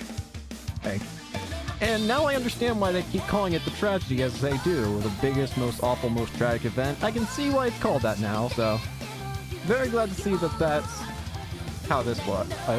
I'm very interested in seeing what's going to happen with V3. Because I'm curious how they're going to continue from here with V3. And of course, V3 I'll have to get used to going back to the usual Danganronpa gameplay style after playing this game. It's not going to be third-person shooter anymore. I'm going to have to go back to the visual style. I feel like it's going to be Whiplash for me for some reason. But it'll be nice. Yeah, I am very curious to see where it goes with V3. Okay. What else? I mean, there actually is something that I've been curious about. It doesn't seem like it's throughout the process of like learning more about Danganronpa stuff, I ended up coming across this one thing that might be cool to play through. It seems like it's a fan game, something called like Project Eden or something like that, like Garden Eden or something like that. It doesn't seem like it's finished yet, but it seems like it's pretty good so far. So maybe when it's completed, I'll play through it. Not sure. I'll have to look more into that. It just seems like it was just something I ended up crossing by when looking at stuff. So, and hey, I'm always looking for cool things. Spike Toonsoft.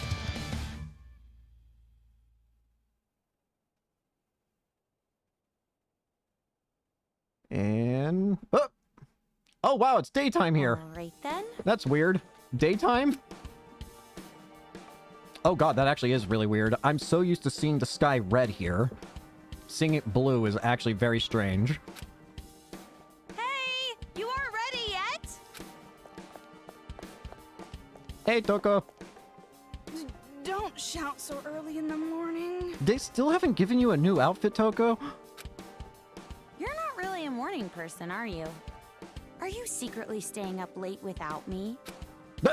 Thanks to your Jimmy legs and snoring, I can't get a good Jimmy night's legs? sleep. I am so not snoring. But it's true I might toss and turn while I'm asleep. I definitely toss and turn in my sleep. I wake up in the morning and then the blankets are sideways. Like at half the the sheets are on the ground, blankets sideways. And it wasn't just snoring. You were talking in your sleep, saying, Makoto! Toko. Lies! Definitely lies. And if you want to get a good night's sleep, why don't you go sleep in your own bed? That's also a great question. There's no way there's only one bed in this hotel. Oops. Hang on. 3 images back in credits at the very end. I saw Haiji still around, warriors were battered but alive, and Monka is up to more stuff with a hairstyle that resembles Junko. I see. Hang on. That's weird. We're in a hotel. There's plenty of other rooms. Don't cling on to me. Don't be an idiot. What happens if a ghost shows up? You told me you didn't believe that shit. Oh, so you're into occult stuff now. Well, you really did get possessed, right? So, ghosts do exist, right? Thanks, Toko.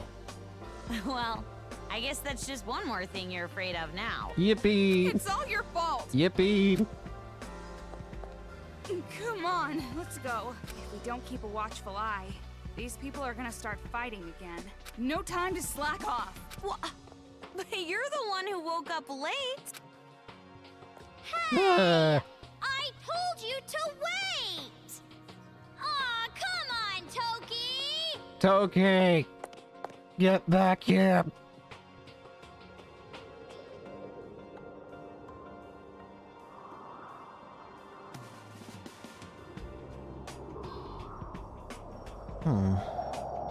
Thin. Wait, that's Monami! That's a Monami neon light. Or Usami, whatever. Monosami.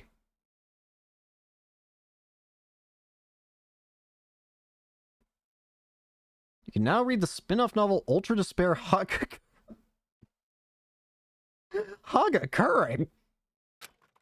A use of bonus mode where you can view CGs and listen to BGMs. Allowing to clear save data with the star, you can check them out. Thanks for playing. Save the game. Spin-offs canon. Oh gosh, do I... The story of another man who was feeling despair. Oh god, it just explains what Hagakure was up to. Why is it... Why does seeing Hagakure's smiling face make me laugh? Ultra Despair Hagakure is gonna start, Oh dude. god. Dude. Yasuhiro Hagakure, several hours before the Children's Revolution begins. Some future foundation. Let's be real, why are we flying around in a helicopter right now? With a cool name like Future Foundation, we ought to have Esnas or War Pulse or something. Blah. I'm about to puke and my comrade's telling me to hold it in, but I'm not airsick. It's just an act. I'm just pretending to be sick. It's not like I'm an asshole or something, but I don't want to put on this act. I gotta. After all, I have a debt of over 8 million looming over my head. To pay that back, I gotta keep this little act on our way to Toa City. Under the fair blue sky, the helicopter and 20 of us Future Foundation guys arrive at the heliport on that rooftop. I gotta get off. I push my way through my comrades and leap out of the chopper at full speed. Run down the emergency staircase, get outside, and finally take a little breather. Mission accomplished. For now. All I gotta do now is scout this town for some valuables and slip them into my pocket. You can earn big bucks fencing Toa City Tech. They're like the cutting edge technology now or whatever, so all the nerds want it bad. That's why I came up with this plan to borrow some of Toho Group machinery and hand it over to a pawn shop and make myself some cash. I see Hagakure in the span of time since we've seen him has resulted to thievery, I see. How pleasant. That's what the act was for, so back at the helicopter, so I could run off alone. But even I'd feel guilty swiping something from this building where the chopper landed. Now let's see. How do I find some valuables? I scope it out. The place I'm standing is smack dab in the middle of the business district. The only thing I can see are modern-looking buildings towering over me. Nothing to steal. Wise man keeps some of his talents in reserve, as they say. I feel like I said that wrong, but whatever. It's not like anyone's listening. This is the weekend in the business district, so there's no sign of everyone around. Just winging it now. I stroll through the business district to try find some goods. As I slip into the alley, I suddenly find something that catches my eye. It's shaped like a payphone. What the hell is this? Glass rectangular thing. Nothing's inside. Modern art or something? Nah, can't be. I heard about this in some kind of pamphlet. Something like 80% of stuff on street corners in Toa City are mechanical components. This has gotta be some kind of high-tech machinery. Probably worth big bucks. I choose you, my first catch. I'll just borrow this and use it as down payment on my debt. Well, actually, this thing is the size of a payphone. I don't think it'll fit in my pocket. But I can't just give up. I try to pick up the machine like I'm trying to give it a piggyback ride. A warning sound rings out like the siren of a police car. The noise stabs my ears harshly as if trying to alert me of danger. No way. This isn't a danger alarm, this is a theft prevention buzzer. They think I'm a burglar. No, it's not like that. I just wanted to borrow it for a bit for some money, man. That's the moment I realize I'm explaining myself to nobody. On the other side of the street, about 65 feet ahead. Oh God! I see Monokuma! Monokuma's red eyes light up and he sprints at me. I swear to God. Is something goofy like his hamburger gonna get stolen by aliens again? I swear to God. Huh? What the fuck? Does he think I'm a thief or something? Is he here to lock me up? Maybe he's trying to start up the second round of the school killing incident. No way, both are bullshit. I mean, right? Monokuma can't really be running at me right now in the first place. This has gotta be some kind of trick, like an illusion or something. I get it. If it's a trick, nothing I can do about it, I guess. Close my eyes, clear my head, and open them one more time to confirm my suspicions. Huh? The view didn't change one bit. Monokuma and his red blinking eye are still charging at me. Monokuma crossed the road, came into the alley, and was just a few feet away from my face. Why does it have to be Monokuma? Sliding his sharp claws out from his hand. Huh? It kind of makes it look like he's trying to kill me. It's not possible. Impossible. I gotta get out of this possibility, man. But my worst memory crosses my mind and my body freezes up. Cold sweat drips from my entire body. I feel the blood leave my face. Monokuma's getting closer. But my body won't move. Hey, wait, I'm sure we can talk this out. Monokuma doesn't say anything back. He's still coming at me, fast. If I don't run, I'm gonna die. No, even if I run, he's already close so much distance. Now, right before my eyes, Monokuma's claws shine like the devil, sharp till the end. I'm dead, man. I feel despair set in, I let out a gasp. The atmosphere vibrates. I feel my jaw tremble and every bit of stubble. As if my skulls are ruptured, the sound of an explosion thunders out. Incidentally, I open my eyes. Huh? The wreckage of a Monokuma is scattered around my feet. Like it explode from the inside out. Truly a pitiful sight to behold. Why is it self-destruct? No, but really, why? Idiot, what are you doing? It's not safe here. I hear a voice from behind me and quickly turn around. A high school girl in a uniform and a blazer standing in front of me. Chestnut hair and a bob, big round eyes, super cute. My eyes point for having the fashionista thick makeup look. Wait a minute, what's that? In this girl's hand is a hacking gun made by the Future Foundation. Is this high schooler also from the Future Foundation? Nah, it couldn't be. I've never seen her before. And how'd she get that gun? Paying my confused expression no mind, she grabs my hand and pulls, skirt fluttering. The white skin that peeks out just above the navy blue socks. Oh, wait a minute there are more pressing matters at hand. Who the hell are you? Need the intros for later. This place is dangerous. And without our word, I start running with this girl leading the way. Come on, I don't find us here. The girl and I stop at a vacant lodge through the narrow alleyway. Monokuma shouldn't be able to fit through this narrow space. She's right. The alley isn't wide. It would be impossible for Monokumas to get through there. More importantly, just who the hell is this chick? Chestnut-colored bob hair, thick makeup, looks like the type I have to have a kid at 21. Surprisingly, she hasn't had breath at all, even though we've been running for 20 minutes. Her skill with that gun, blasting the Monokuma apart like that, she's a special one. Well, in any case, I'm safe. If she didn't show up, I would have died about 10 times already. I mean, as we were running here, I saw more than 30 Monokumas. Seems like a production model designed for combat, not like the one at the school.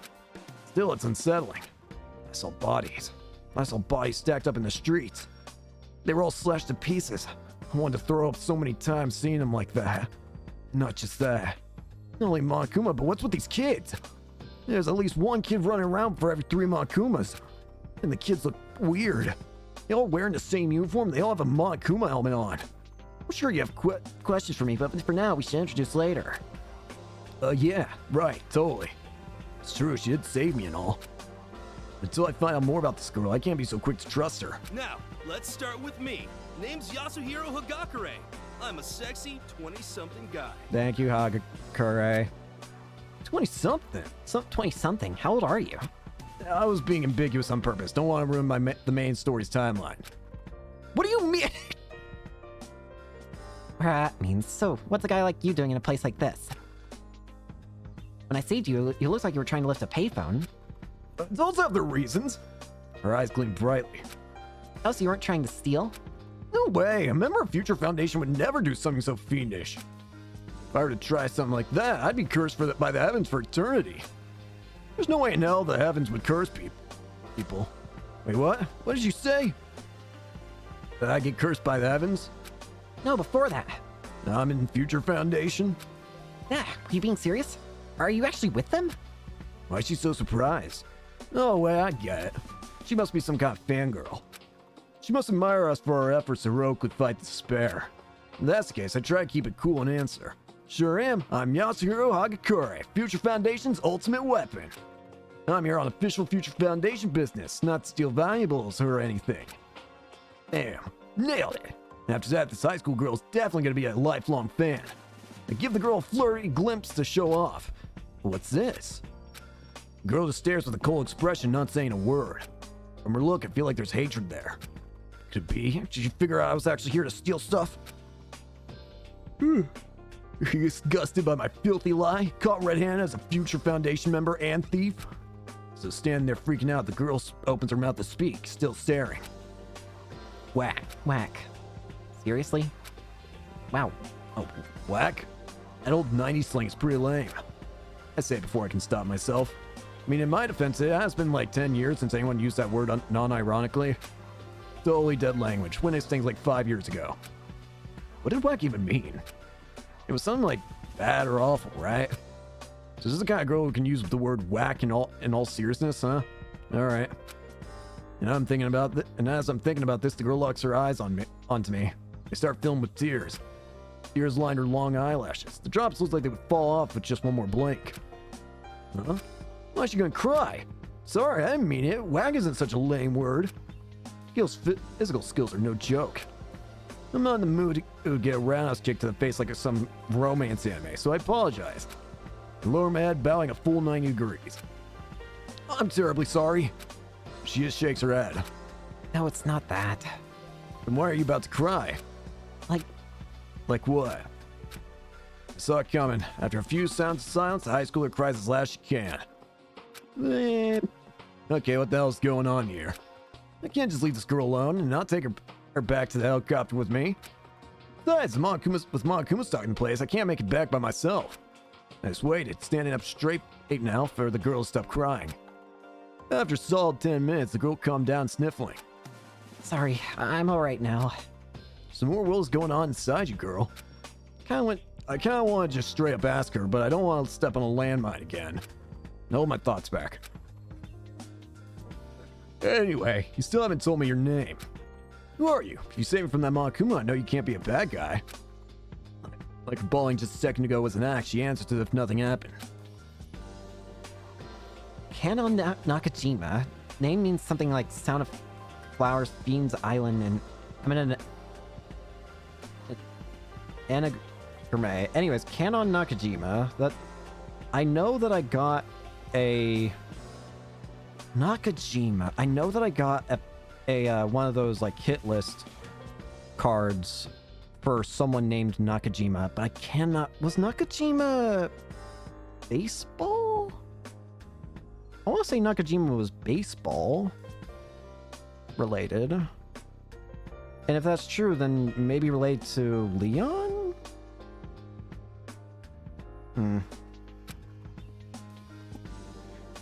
Anagram. Baseball team manager. Got it. Alright. No. Anagram is Pig Latin. I'm a manager. You lost me. More importantly, the manager. What would a high school girl with a tie like that be doing in a place like this? Am I here? Why I'm here? I wish I knew myself. Looks outside and says something that makes me think she's joking. She tells me she was in prison in some apartment around here for over a year and a half. Then, the door gets busted in, and just when she thinks she's safe, in walks Monokuma. With that explanation, Monokuma tries to kill her. Future Foundation had to be there at the same time, so they took care of the bear for her. And even though Future Foundation was supposed to help her escape, somehow the Monokumas managed to split them up and she got separated. She got surrounded by Monokumas and some kids kidnapped.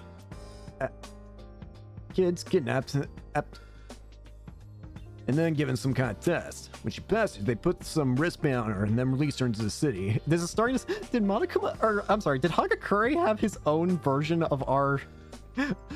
So it's starting to sound like Kanon is basically the... Kanon was basically playing the role of freaking Kamaru, and then Hagakure was playing the role of Toko, it sounds like. See the children using the Monokumas to try and build some kind of paradise just for them. Now here we are. That's the gist of it. Because she was in prison here, I assume that she must be a relative of someone from my old school. Meaning she's probably a captive, but other than that, I don't know anything else. Things like children causing terrorism, a revolution, if it's a joke, it's not funny. You kidding me, right? I look like I'm jerking you around? Kim looks at me with unwavering eyes. The way she looks, she gives off a very 90s outplaced vibe. But I don't see anything that makes me think that she thinks she's not dead serious. Then how'd you get that hacking gun? Borrowed it from a Future Foundation agent who was killed. Killed? You can't be serious. I'm not kidding. I told you. I got separated from the others when the Monokumas attacked. I didn't know they got killed. Well, obviously I was trying to have some tact, and I didn't mention it. Future Foundation agents who went to that building. Byakuya was with them. I wonder if he's safe. And hey, you're also from Future Foundation, right? Why weren't you with the others? Oh, I am, in a reserve squad. Reserve squad? It's like a bonus squad that was formed to go in if something happens to the main force. The mission was so small, just responding to a tip, our team was pretty relaxed about it. But I guess it wasn't so simple. Could be... Does this have anything to do with that incident? Isn't that all in the past by now? What in the world's going on? I ask Cam, but she quickly tells me she knows nothing. Man, I want to go home. I just want to put my hands up, forget about everything, and go watch some shows about oop arts. Now's not time to think stuff like that. For now, let's head back to the building where our helicopter's waiting. May have just been saved by some random high school girl. I'm still Future Foundation, 14th branch, Yasuhiro Hagakure. I can't be the comic relief side character forever. I'm so sorry, Hagakure, but I think that's simply your fate. Kanon Nakajima. Oh, now we... Okay. I love light novels. Not the ones that have, like, an interesting perspective or a deep plot. Like the ones where the main character gets romantically involved with his sister. Excuse you? It's not like I'm super nerdy about it or anything, like a heroine from one of those novels. Might not look it, but I know a lot about anime and manga and stuff. Aren't I cute? Well, it's not quite like that either. I think I just like to see a part of myself in the heroines that show up in light novels. He's even the comic relief side character in DR3. He's no escaping his fate. Poor Hagakure. I think he was doomed the moment that I saw him have his burger abducted by aliens. Ever since that moment happened to him, he has been cursed to be permanently comic relief.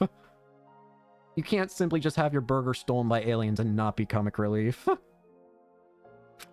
admire the worldviews that even close relatives can tie the knot as long as there's... Excuse you? Oh! What? Is it Big Brother Leon? I call him Big Brother, but it's not like he and I are actually siblings, thank God. I quickly say thank God under my breath we're just cousins. Stop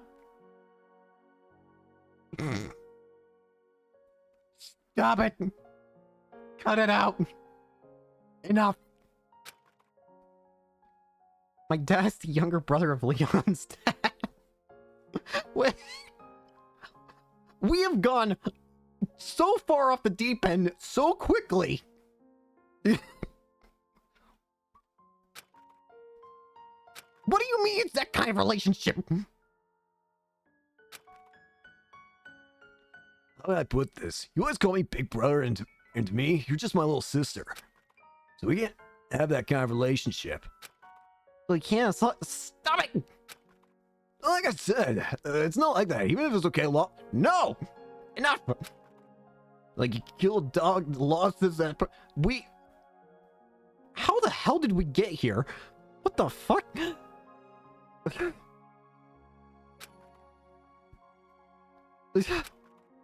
But... right now my plan is to get a band together and get a lot of groupies, so I can't... I don't know how many times I traced your mind. Gosh! Dang it! Stop it! Cut it out! So I tried my best to keep it real. One summer when I was in 6th grade, Leon in 8th grade at the time came over to my place with Uncle and picked up one of my magazines. Saw his mom and couldn't stop talking about how cute she was. The girl he was talking about was a popular supermodel wearing heavy makeup and jewelry. And I just felt despair. At the time I was a fashion disaster, the farthest possible thing from a model like that. That's the kind of girl, but... Stop it! Man's dead already anyways, cut it out! I hate that I have to use that as a way to break this up, but the person you're trying to love is dead. Find someone new. I hate that I have to use that as the only way of stopping this.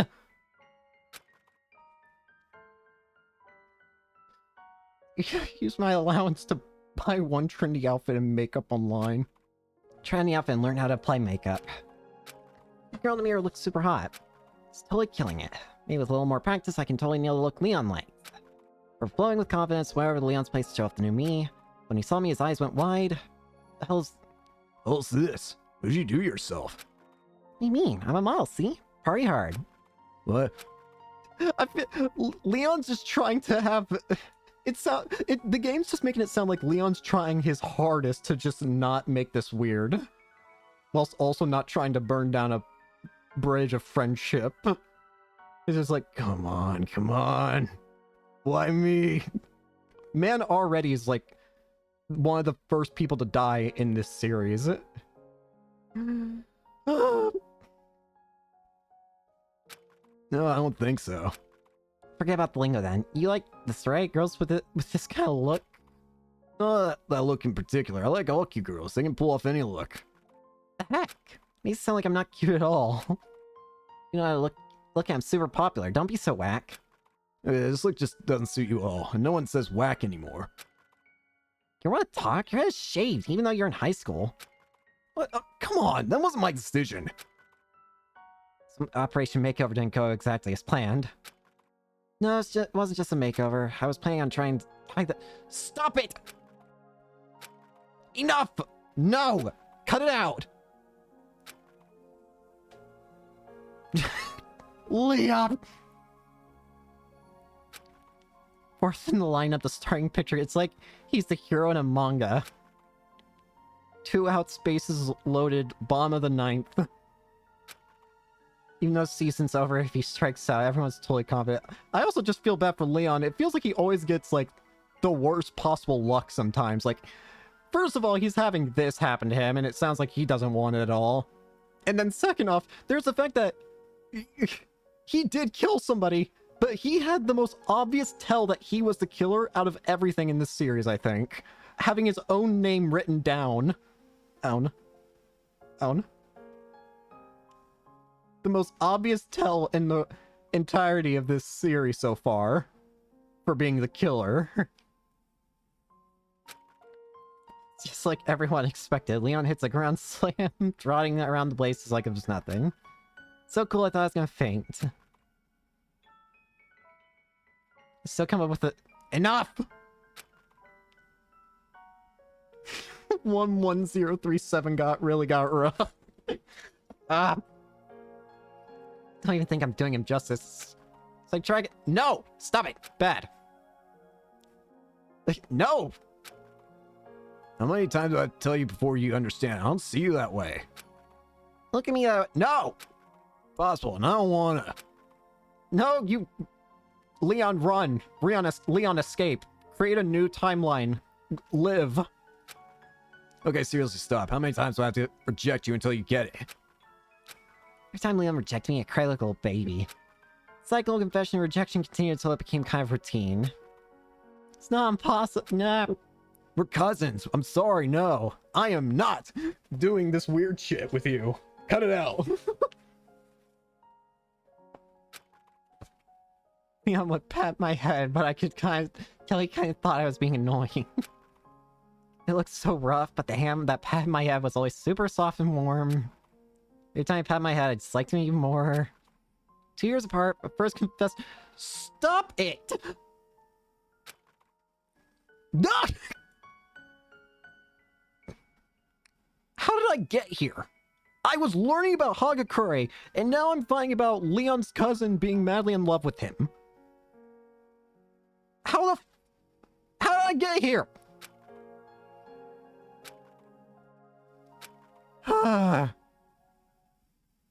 Chapter 2. I got nothing better to do really today. I'll go through a couple more of the... I mean, I don't know how long this is. Statistics you'd be ashamed of, not brag about. Exactly. The windows are dyed with a hellish orange, and see the steel building slowly change shape. The short sound of an explosion like a vacuum tube bursting and breaks out. The building where the helicopter landed was roaring and burning. Burning and burning. The scene doesn't even look real. Children and Monakumas are holding hands, dancing and singing around like it was like a campfire. No two ways about it. They must have set fire to the whole building. Ken and I watched from the shadows about 65 feet away. You gotta be kidding. Gotta be kidding me. Sure hope this is just a joke. But it wasn't a dream or illusion. The flames reached all the way to the top floor. Are my comrades safe? Well, that's right. I remember my cell phone inside my suit pocket. I have to call them and make sure they're okay. But there's no reception. So I take out the compact communicator Future Foundation uses, but that's no good either. Something's blocking the radio waves. Are you sure? Not completely, but there's no other explanation.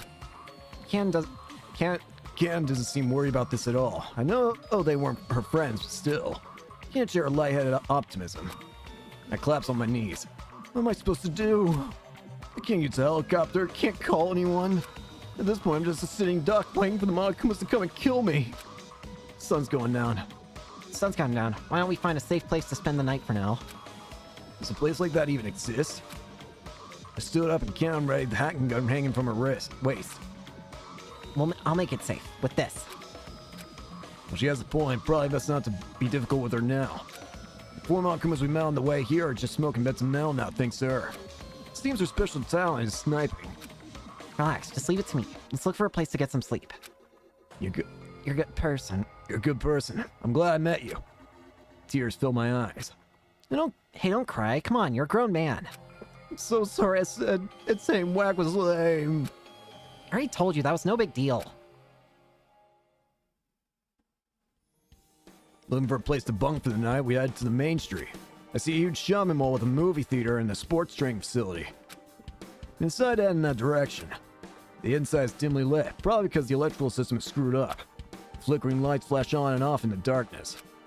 The colorful signs and goods that line the shelves appear and reappear as the light flashes. we gotta be careful moving through here. Ain't no thing. Leave it to me. She wasn't kidding. With her remarkable skill, she handled all the Monokumas inside easily. How's this the phrase go? Like she was dancing? Just what in the world are you? Huh? Didn't I tell you? Manager of a baseball team.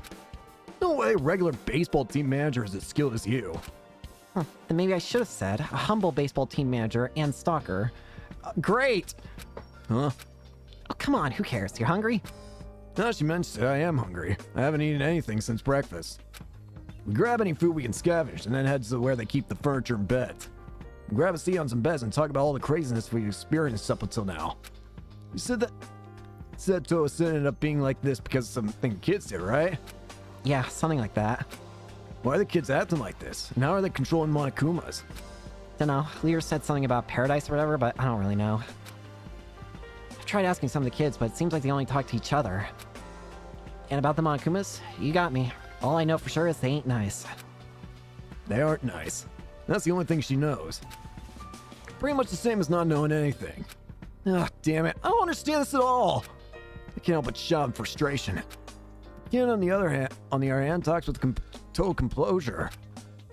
That reminds me, just what exactly is Future Foundation? Well, like I said, to help the world recover from the despair. No, I mean the hacking gun specifically. What do you mean? I tried it out a bunch before I bumped into you. It's really effective against the Monokumas. That's fine, Odor. Sure.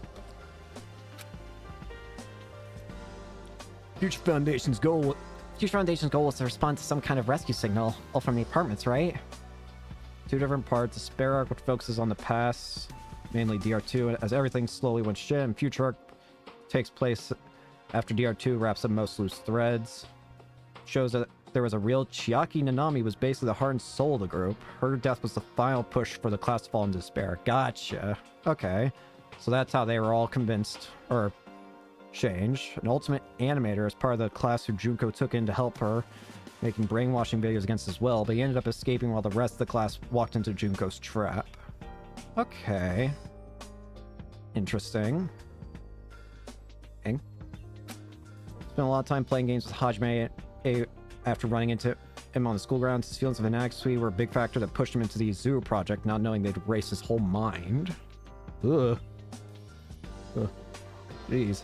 Got Izuru to join her since she promised that despair was the only way to not feel bored, which can perfectly predict and do anything. By the way, being an emotionless shell, he cried when Chiaki died and was surprised, and that's basically that whole arc. Okay.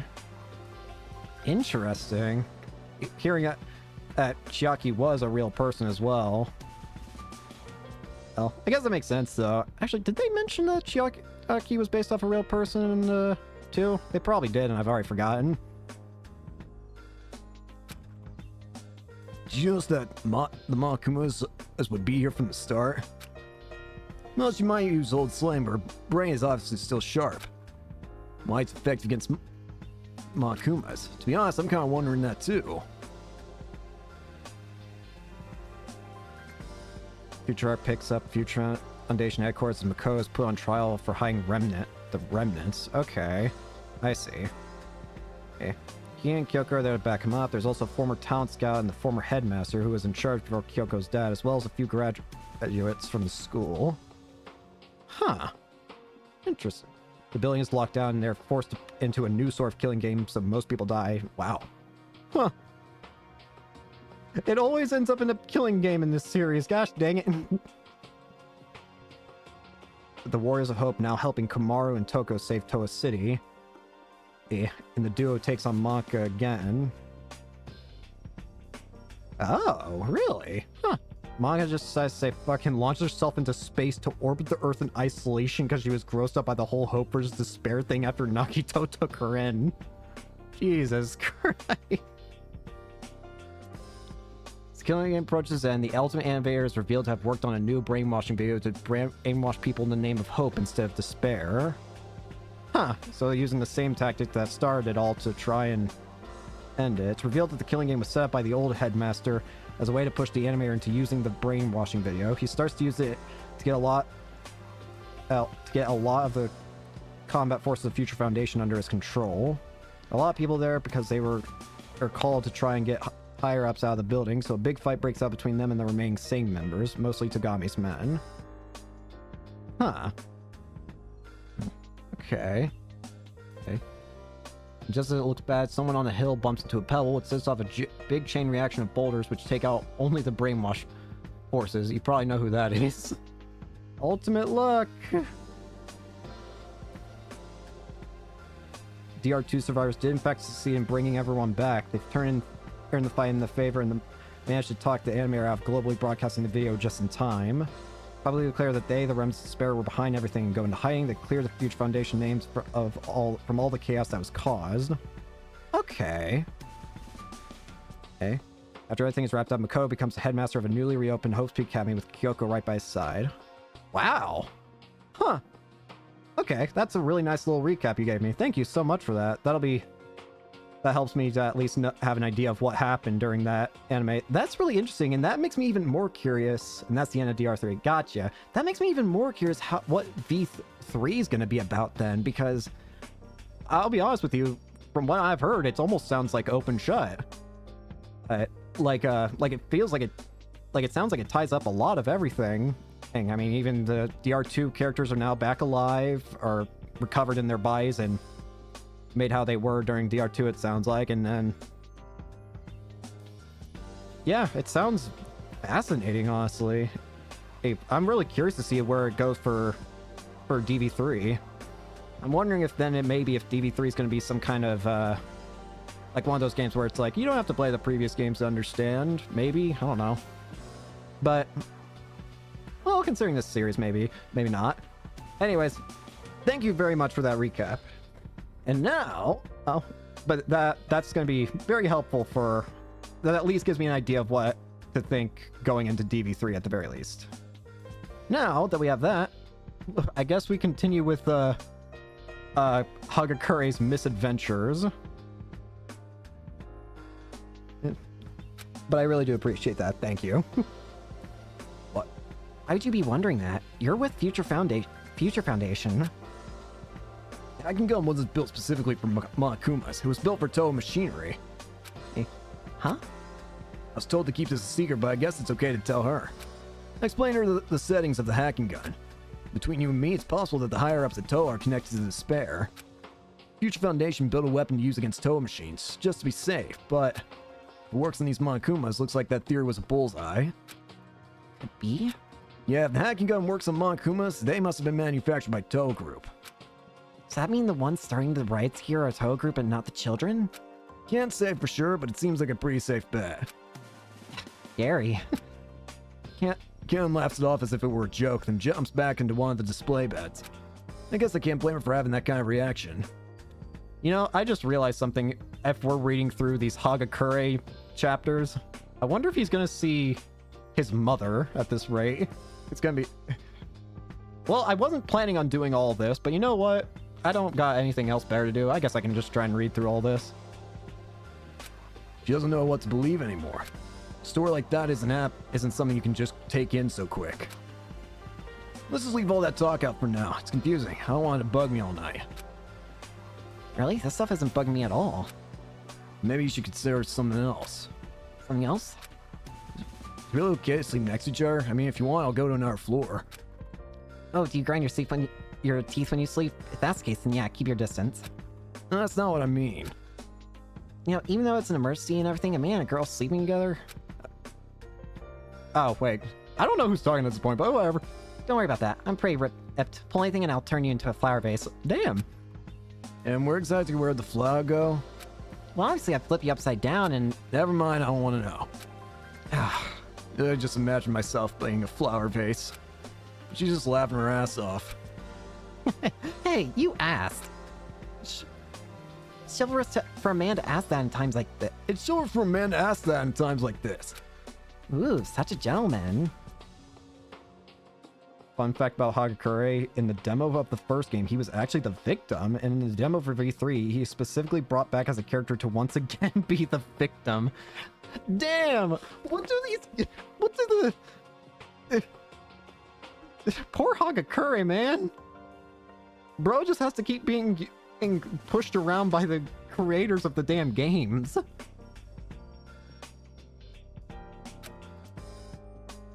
Being real here, honestly, I won't. But being real here, honestly, I won't try anything. I don't see in my fortune. Fortune? I didn't tell you. My talent is telling fortunes. My fortunes come true about 30% of the time, too. I see things, sometimes consciously, sometimes unconsciously, which come true. Sometimes. Thanks to that talent, I fortunately, or unfortunately, got scouted by Hope's Peak. So that's pretty much why I can wear this Future Foundation uniform as a proud member. As I explained this to her, Can's eyes lit up, and she sits up quickly. Fortune telling? You can tell fortunes? Damn right I can. I can make the future shine with you with a 30% success rate. Don't. I swear to God, Canon, do not ask Leon.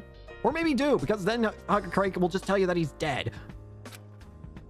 3%, man. I don't know. That seems low. Like, at that point, it's just chance.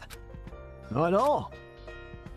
Now, maybe it is true that this... No, maybe it is true that the success rate is low, but when it happens, it's in vivid detail. So that's not really fortune telling. That's more like predicting the future. It's frowned upon to say it like that. Well, works for me. I want to know the fortune of my future or whatever. Just like I thought. Ken's eyes don't lie. Girls love fortune telling. However, girls do not have money. Hagakure? They are not good customers. Hagakure, what does this mean? Alright, but it'll cost you 100,000. No haggling. No one customer would turn their back and curse me under the breath, but... Okay, here. Count places of wad bills on the bed. Excuseth? Huh? Wait, it's not enough? Count it. No, I just mean... The speed of a purse snatcher, I grab the bills, lick... with the speed of a purse snatcher, I grab the bills, lick my thumb, and count the cash quickly. 1, 2, 3, 4. No doubt about it. Not too much, not too little. Exactly 100,000. How the hell did a high schooler get this much money? What, you think I'm a prostitute or something? Or doing happy ending messages or something? Maybe I do like I do something like that, but that's not it. Don't judge people by how they look, man. Then how'd you get it? The usual way. Rich daddy. And I don't mean daddy in the pervy role-playing way. My biological daddy. Cat Television. Maybe you heard of it. Daddy's the director there. Cat Television. The largest television conglomerate in the world. So it's definitely not that weird for the daughter of a director there to throw cash around. Anyway, who cares about that noise? I want to know my love fortune. Oh, God. Yeah, sure. I try to forget about the Tat Television thing and take my fortune-telling tools out of my pocket. I swear to God, Hagakure. Don't say that the love's going to come true and that Leon comes back from the fucking grave. Ouija board, crystal ball, tarot cards. Does it really have all this stuff? Slam it. Which one tells my fortune? No, it doesn't work like that. My fortune telling is based on intuition and inspiration. So why do you carry around all this stuff? And why did you take it out? Well, I brought them. Might as well use them. I'm starting to have my doubts about you. No, just shop and watch. I'll lay your fortune on you. Focus my energy as I'm condensing my entire brain. Feel the energy folding, turning inside out, pushing away. I seek Anon's future. I see Canon tipping tea with your destined lover in a veranda overlooking a beautiful garden. Hagakure, if this turns out to be right, Leon gets brought back from the dead. With that, I slip the wad cash into my pocket. Now remember, even if it turns out to be wrong, no refunds. That's fine, but... She said that, I don't know why, but... She has such a gloomy expression on her face. Are you okay? No, it's just that I think that fortune was one of the 70%, and that's wrong. What do you mean? You trying to pick a fight and get your money back or something? That's not it. What's wrong? I know your fortune is wrong because my distant lover is already dead. Huh? Oh well, that's the breaks. I guess it was fun. She looks like she's trying to be cheerful, but I can tell it's bothering her deeply. Did I step on another landmine again? Like, with the whole whack thing? But anyway, that television, rich, super rich. It's Ken Nakajima. How are you getting all formal out of nowhere? Your shoulders stiff, perhaps? No, not really. Thirsty, maybe? Seriously, where's this coming from? It's normal for me to be so considerate with ladies. It's not like I'm trying to suck up to you or anything because you're rich. No, not that at all. I see. No, really, it's the truth. I swear on Ganesha, the Hindu god with the elephant's face. Why would you swear on that random god? Well, to be honest, I didn't want to lie to a god about I actually knew something about. I need Canon, or more specifically Canon's daddy, to help me with a little bit of debt problem. Canon's out here trying to survive. Meanwhile, Hagakure is like, can you solve my debt, please? Can't think of any other workable option at this point for my kind of day. If I can save Keon from this town, maybe I can get a big fat reward. But I can't overplay my aunt. If she declines my heroic offer and goes alone, I lose everything. It's all in the art of negotiation. I, Yasuro Agakure, heroically rescued your daughter from Towa City, the town of death. So, how about a little something for the effort? Yeah, just like that. It's a perfect plan. That 8 million is practically mine. I just have to guide Keon safely through the city as her senior and guardian. What would the absolute coolest way to rescue the scroll be? I furrow my brow and stare into space, trying to work up a plan when Canon speaks. I'm thinking about something. The city was built on reclaimed land, right? That means it's an island. There should be a bridge out here, right? Damn, am I a genius or what? I was just gonna say that. Huh? I also had that plan. But I thought of it before you did, so that means going for the bridge is technically my idea. What's your problem? Am I wrong? No, you're right. Oh yeah, I'm sure things are gonna be all right. They should be anyway. Oh god, don't do this again, please. Stop it! Elementary school, middle school, I always try the same school as him. He manager of the baseball team. Can you chase Leon metaphorically and literally? Final period ends, I dive into the bushes, wait for him in the shadows. Leon's a player, he admits it. Usually got another girl on his arm every few days. I saw them, I chased them behind on their day. Yeah, no. Hagakure's chapters are going to kill me, I swear to god. Ugh. Of course, I wasn't really any good at it. This tailing stuff is actually pretty hard.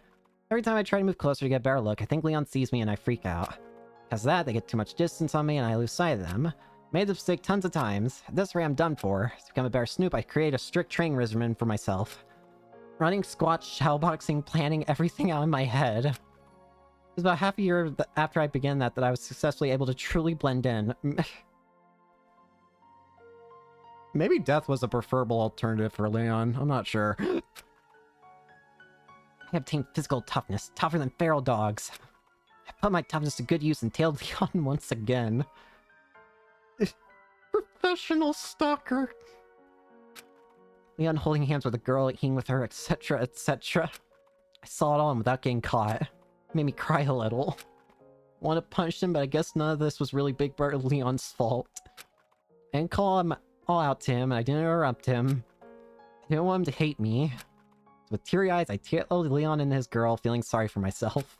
It's not fair. I want to hold hands with Big Brother Leon and we'll just... Stop it! So I endured the agony all alone. Or so I thought. Summer my freshman year of high school. Leon, who was staying over my house, said something to me. You've been telling me, haven't you? I thought my heart would leap out of my mouth. I lied, trying to play it cool. No way, what are you talking about? You know what I'm talking about. Don't lie like you don't.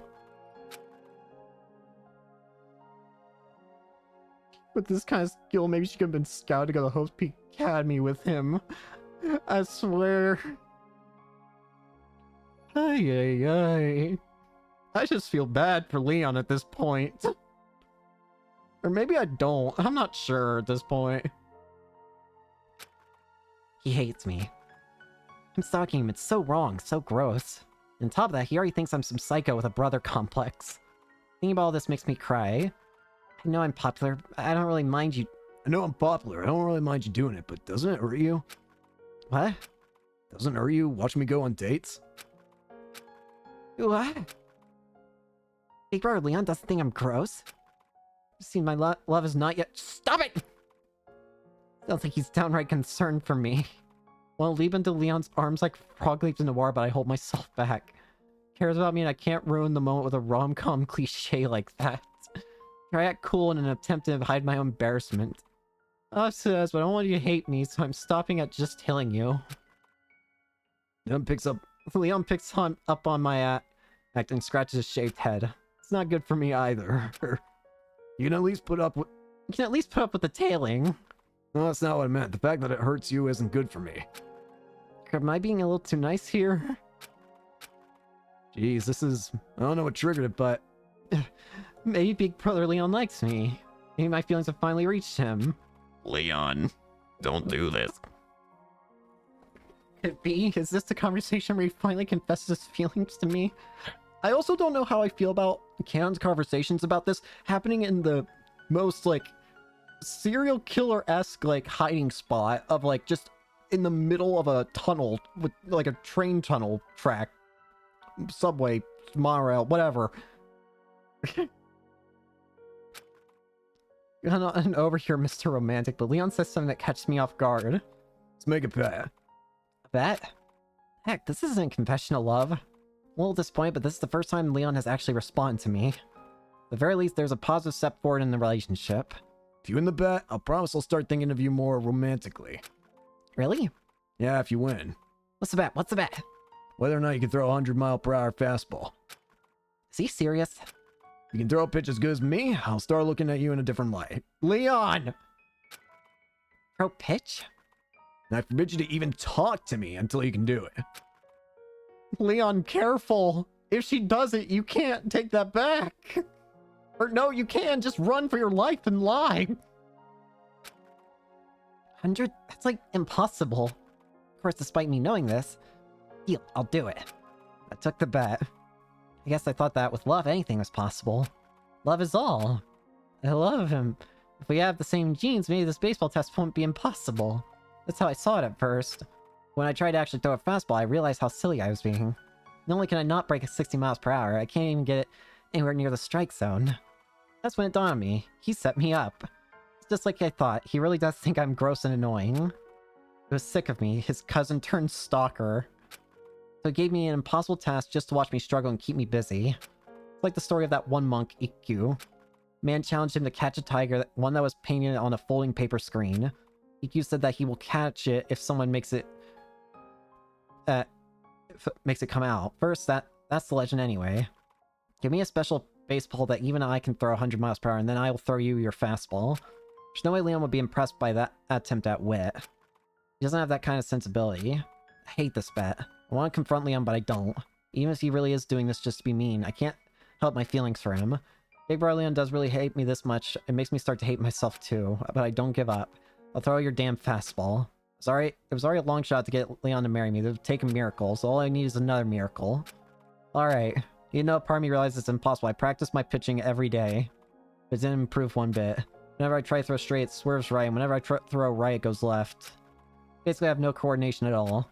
I'm positive that all the baseball talent in the entire Kuwata family went to Leon. The reason why Leon is so good at baseball is because I'm so despair-inducingly awful at it. Even still, I practice every single day. I practice in the rain and the wind. Even though I was just a manager, I practiced. Even when my classmates gave me a mean nickname, I practiced. I still didn't improve one bit. Not one bit. And now back to Hagakure's misadventures. The day after we spent the night in the shopping mall, we couldn't make it to the bridge. The violence and chaos spread by the children was more intense than yesterday. The number of Monkumas lurking around increased too. That slowed us down a bunch. It did a little count to practice their shooting, however the gun doesn't have infinite ammo. Maybe my comrades have dropped some, or maybe someone is placing them around on purpose. We pick up as many bullets as we can as we make our way through town. Because of all that stuff, our progress got pretty slow. We had to stop for the night. We found a video rental store and decided to take shelter there, but 3 Monkumas ambushed us. Whoa! I panicked so hard I thought my heart would burst, but Cam broke them to pieces in seconds. Small fries. She jokingly blows some imaginary smoke from the tip of the hacking gun. Damn, she's cool. You weren't surprised by those Monkumas? No, I was. I might look calm, but I'm freaking out on the inside. Also, calling them that is whack. This again. Whack. This time around, I think I'll dodge the landmine. Yeah, you're right. Calling them Monkumas. Huh? Ken tilts her head. You're not gonna come out on my lingo from the few generations ago? I don't want you to start crying again, so I'm trying to be considerate. Nah, it's fine if you want to make fun of it. Actually, I kind of want you to make fun of it. But once you start crying... I won't. No way. Come on, bring it on. I don't know why she wants me to prod her so much, but it's pointless to argue. I tell her what she wants to hear. Saying things like whack hasn't been in style since like 2 decades ago. Ken scoffs at me. She glares at me, turning up her palm and then folds her fingers over it. She's egging me on. It's so friggin' lame, you're lame right down to your bone. You need to rethink your lifestyle. May have gone a bit overboard. I was being pretty mean, but Ken came jumping into my arms as fast as a boy. High school girl. But stop it! Brace lifts me up right out of all the bad vibes I've been feeling this place. Sorry. She says, releasing me from her hug. No, thank you. Huh? What do you mean? Hey man, will get excited for... Shut the... I regret starting this. No, I must continue. Okay, maybe I crossed the line a bit there. But why? Why'd you hug me even though I was insulting the way you talk? No reason. She pursed her lips teasingly, like in a playful mood. So do all the trendy girls cling to men for no reason these days? Damn, I missed my window. Girls like me are oozily play in general. She does that with such a bright face, smiling, showing off her white teeth. Just then, the mood changes. Ken tilts her head again. Oh, sorry, but you... What is it?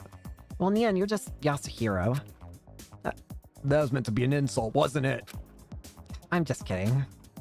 We lie on the floor wasting time, waiting for the night to pass. Unable to sleep, I stare at the ceiling. I hear Ken call out a name I haven't heard in ages. Big Brother Leon. I guess that means Count is Kuwata's captive. That's why she was in prison here for a year and a half. That's why she called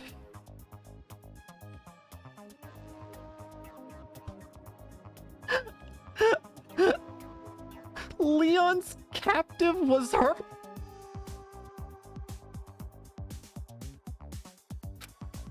Why was her voice shaking? We leave the store and Ken tugs on my sleeve. Yasu, I can see the... Ingrabre? What? Look, the bridge. I turn my head to see what she's pointing. Whoa. It's blown up. I see a small bridge on the horizon. Yeah, town from there, right? Definitely. Thanks to me, you're saved. You didn't do anything. I told your fortune and I kept an eye out for Monkumas. If I weren't around, you'd be toast. Whatevs. Guys, clearly not convinced. But who cares? We can get the hell out of here. And just taste my victory. The reward for rescuing a princess. 8 million all mine. Never mind. Suddenly the bridge lights up in bright orange. The sound of an explosion shakes the ground beneath our feet. Smoke billows from the bridge. What? Just after the enormous explosion, our bridge of hope collapses into the water. No, it hasn't totally collapsed yet. Watching from far, I can see the bridge bending and straining, making a creeping, moaning sound. Impossible. Is this just a bad dream or something? Can't believe it's true. I look for assurance from Canon. As if I was looking into a mirror, she's making the same stunning facial expression as me. She knows the truth as well as I do. The bridge is gone. Canon sighs. What should we do? Well, what else should we do? You demons are all gonna get hunted. Oh god. I hear a voice stray out of an anime and turn around. I see a huge red robot holding an enormous axe. A robot holding a huge axe, like one that you would find in a trading card game, is floating just feet away. It looks like it's floating with some kind of steam propulsion on tips. Wait, now's not the time to think about the mechanics of it. It's a friggin' robot! What the heck? And then there's this little girl. Some elementary school girl standing in a power stance in front of the robot. And cute with a pink hair dump and twin tails. I feel like I've seen her before. She has some lunchbox-looking controller hanging from her neck. Is she using that to control the robot? Anyway, who the hell are you? How rude of me. I haven't introduced myself. She lifts the hem of her skirt and curtsies graciously. I have the duty of the fighter and the warriors of hope. My name is Kotoko Utsugi. Maybe it's a little strange for a girl to be the fighter, but wait. It's a little strange for a girl to be a fighter, but it's the spirit that matters. Just when the little girl finishes her introduction, Canon speaks up. Kid. Huh? Do you know her? She's one of the kids who's running that little operation. And not only that... What? Way back when she was a child actress. Super popular. Everyone loved her. Kotoko stew simmered and stewed. Kotoko loves it. How about you? That jingle is forbidden. She shouts out suddenly. Putting on that ridiculous costume and promoting that nasty soup was an awful experience for me. Really? I thought you were super cute in the commercial. Even though one of the leaders of the rise is standing right in front of us, Canon doesn't react. In fact, she's acting like she is talking to a little cousin or something. Cute little girl like you? You shouldn't have any bad memories. You should be proud of it. Well, obviously I'm a Doris, but that's not the point. I'm still not happy with it. The grade schooler pouts and huffs.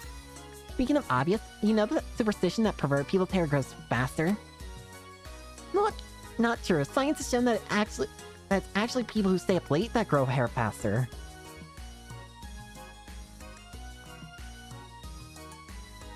Makes me curious what the exact motive showed for Leonis, since I'm pretty sure he said how the hell they get footage of that. Yeah, it is definitely curious to think about the things that the others could have had from the first game as their motive. I know a few of them were mentioned in some detail, but things like what the hell would Togami have been shown? I can't imagine there'd be much about what Togami would want. Anything like maybe the corporation, but even then, I don't know.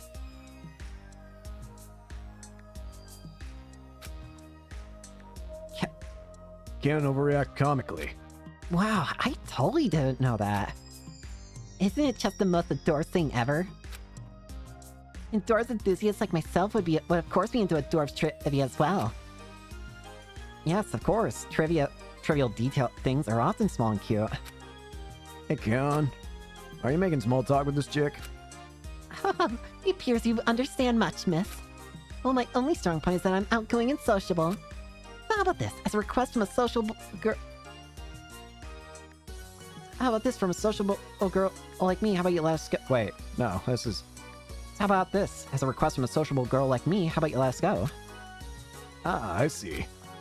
Karen wasn't making small talk because she forgot her situation or wanted to make friends. Togami's captive was his most loyal butler. Okay. Yeah, I didn't get all... I could tell that I probably didn't get all of them. The most confusing one I got was at the end. I got a bug? I'm trying to figure out who the hell would the bug be related to. Because my mind is at a blank for who could have a bug. Good that she's trying to get on this girl's good side. Hey, and hopes she lets us be. But it didn't work out. Never. I may be into everything outdoors, but I cannot let demons go. Oh, only death for demons. The bug was Toko's. You know, no, that kind of that adds up, yeah. I guess that kind of adds up. The pink girl shouts triumphantly and then yanks the lever on her controller. Oh god! The metallic red robot charges towards us. The sound of its engines cut the atmosphere. It goes from 0 to 60 in a blink of an eye. It barely looked real a second ago, but now the robot looks bigger than a 4-ton truck. It swings its huge axe just above our heads. No doubt about it, this robot's gonna use that axe to kill us. Crap! Can't dodge it! Just as I set my fate, I got knocked sideways as if blown by a gust of strong wind. Was I mowed down by the robot's giant axe? No. A heartbeat later, I realized. Callan tackled me aside. I crashed to the floor and roll underneath her body. The axe continues to swing, splitting the air we just occupied a moment ago. If it weren't for Callan, my dome would have been split right in half. That would have been gross. Heart skips a beat. Imagine that nasty scene. Makes me want to vomit. Apparently, I'm the only weak one here. I won't miss next time. As the grade schooler... I won't miss next time. As the grade schooler... As the grade schooler clenches her fists and teeth in frustration. Callan jumps her feet, landing right in front of the girl. Try it. She leaps into the air so high it looks like she can defy gravity. 1, 2, 3. In 3 seconds, she closes the distance. Like an embarrassing hug, she pins down the elementary schoolgirl in a heartbeat. You said you won't miss next time, but sorry, there won't be a next time. She grabs the controller from the pink-haired girl's hands and throws it as far as she can. Pinned down by Count, the other girl can't even budge.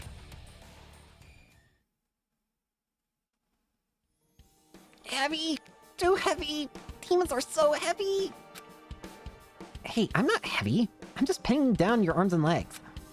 Reversal of fortune just like that. Awesome! Count pulls off the grade schooler's knee socks and ties up her arms and legs with them. She twists them as hard as a rope, tying her up so tightly she needed a knife to escape. Please, mercy, untie me. If you leave in this perverted pose, I couldn't show my face to the warriors I hope ever again. If I develop a bondage fetish from this, you better take responsibility. Trying to be my master or something? Good vibe. Stop it. The grade schooler squirms and begs. Ignoring all the pink-curled hair's complaints, Count moves closer to her. Seriously, what are you thinking? If I wasn't here, that old man would be dead, you know. Oh, so I guess I'm an old man now. Great. I'm still in my 20s, damn it. But it is true that I'd be dead as a doornail if Cam wasn't there. That's for sure. But I'd be lying if I didn't say it hurts my pride a little. I'm a member of Future Foundation, yet here I am constantly needing her to save me. Of course he would be. I wanted to kill him. His death is my long-sired dream. Bad girl, keep acting like this. Don't you bad girls me. All demons deserve death. Okay, seriously, what is up with this demons thing? Are you talking about the adults? Mm-hmm. Adults are demons. Demons are adults, and all of their adults deserve to die. Why? How owe you an explanation? Adults must die. There's no ounce of guilt in her voice. These kids are proud of what they're doing, I can tell. Cal must have interpreted it that way as well. She shows her disappointment in her face, but she doesn't give the pink-haired girl a lecture. Then why'd you imprison me? You better not say it's because I'm an adult. Huh? The grade schooler stares blankly. We're not the ones who imprison you. We're not the ones who imprison you. The stupid trashy Toa people did that. Huh?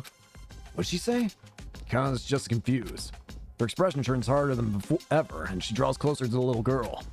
If you're trying to confuse me, it's not gonna work. You know the situation you're in. We can do something horrible to you for revenge. Something horrible? Stop it! Stop it! Oh, shut it up. No, it isn't. You said Toa imprisoned me. What are you talking about?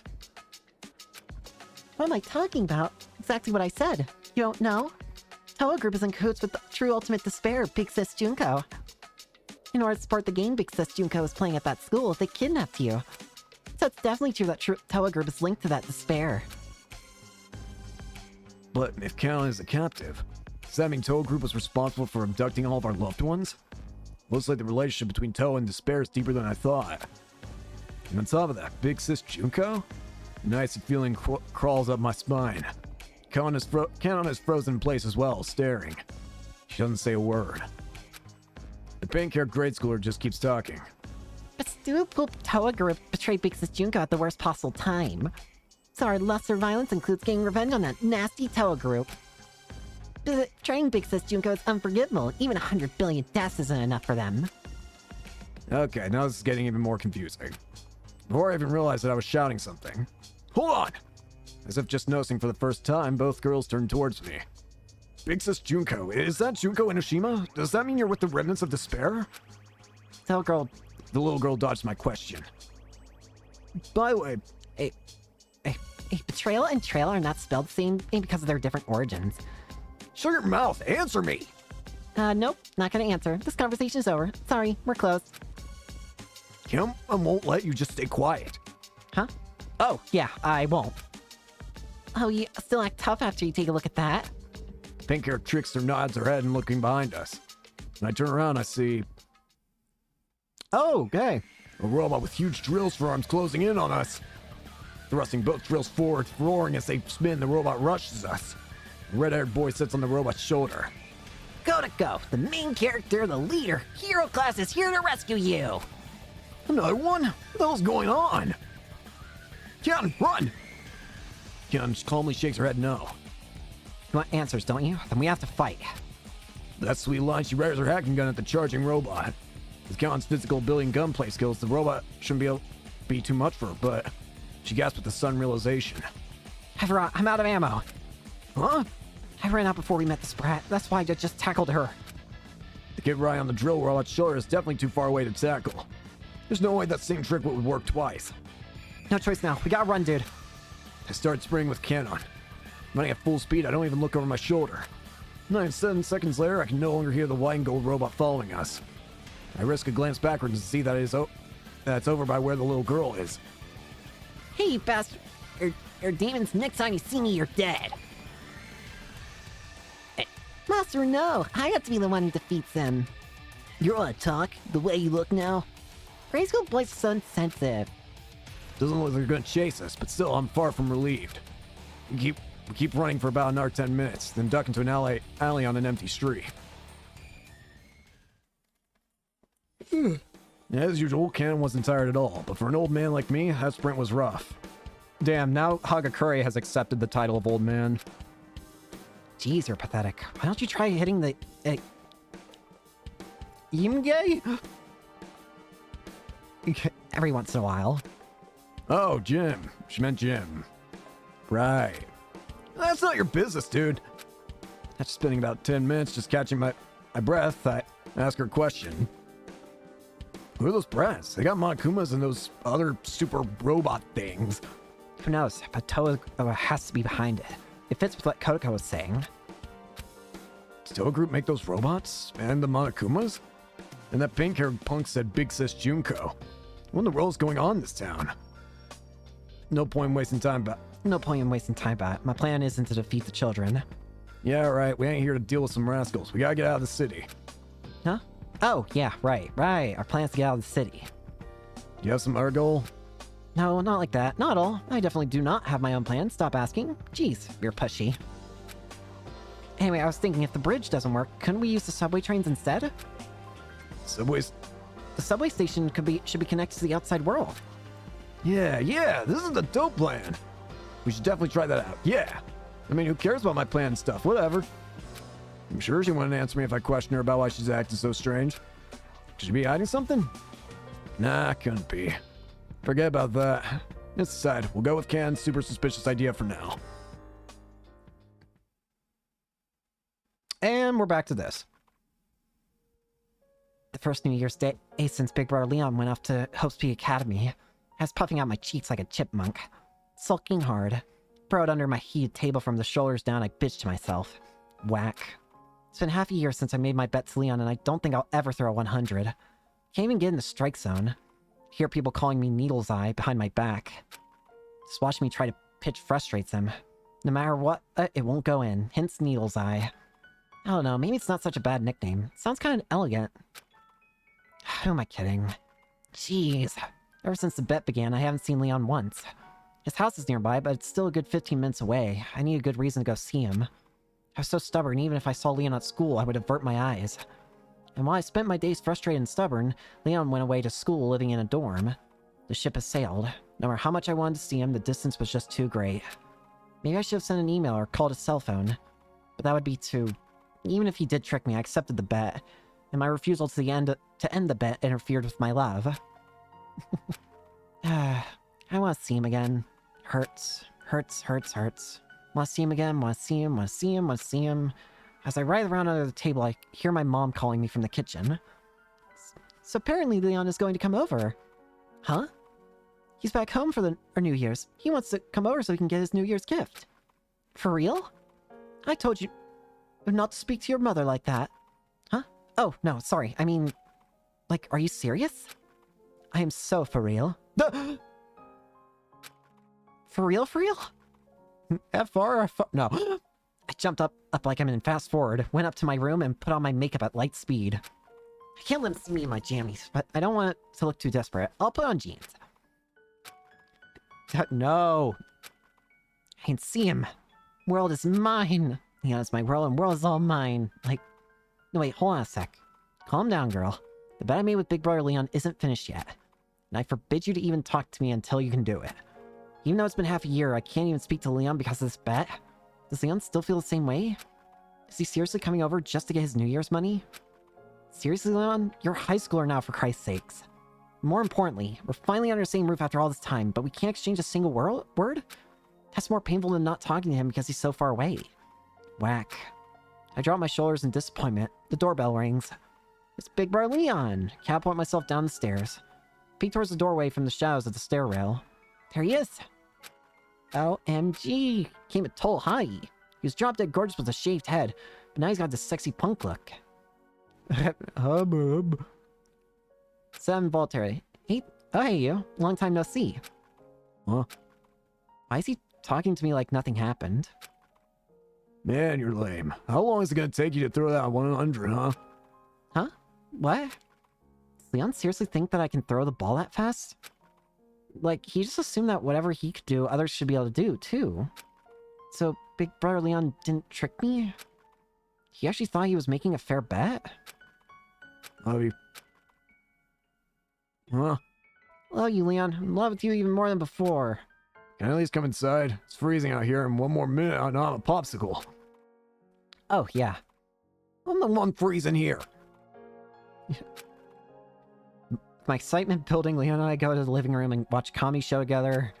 Just chatting, you know, saying stuff like, this guy's not really that funny.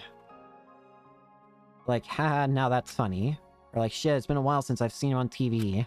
Just like, ha, like. Can't believe Leon and I are actually spending time together like this. So happy. When the show went into a commercial, Leon asked me something. So what, are you just not practicing or something? Well, yeah, I'm here. Just look at this. I left my hand to show Leon my palm. Can't be serious. Leon's surprised to see all the calluses I built up on the palm of my hand.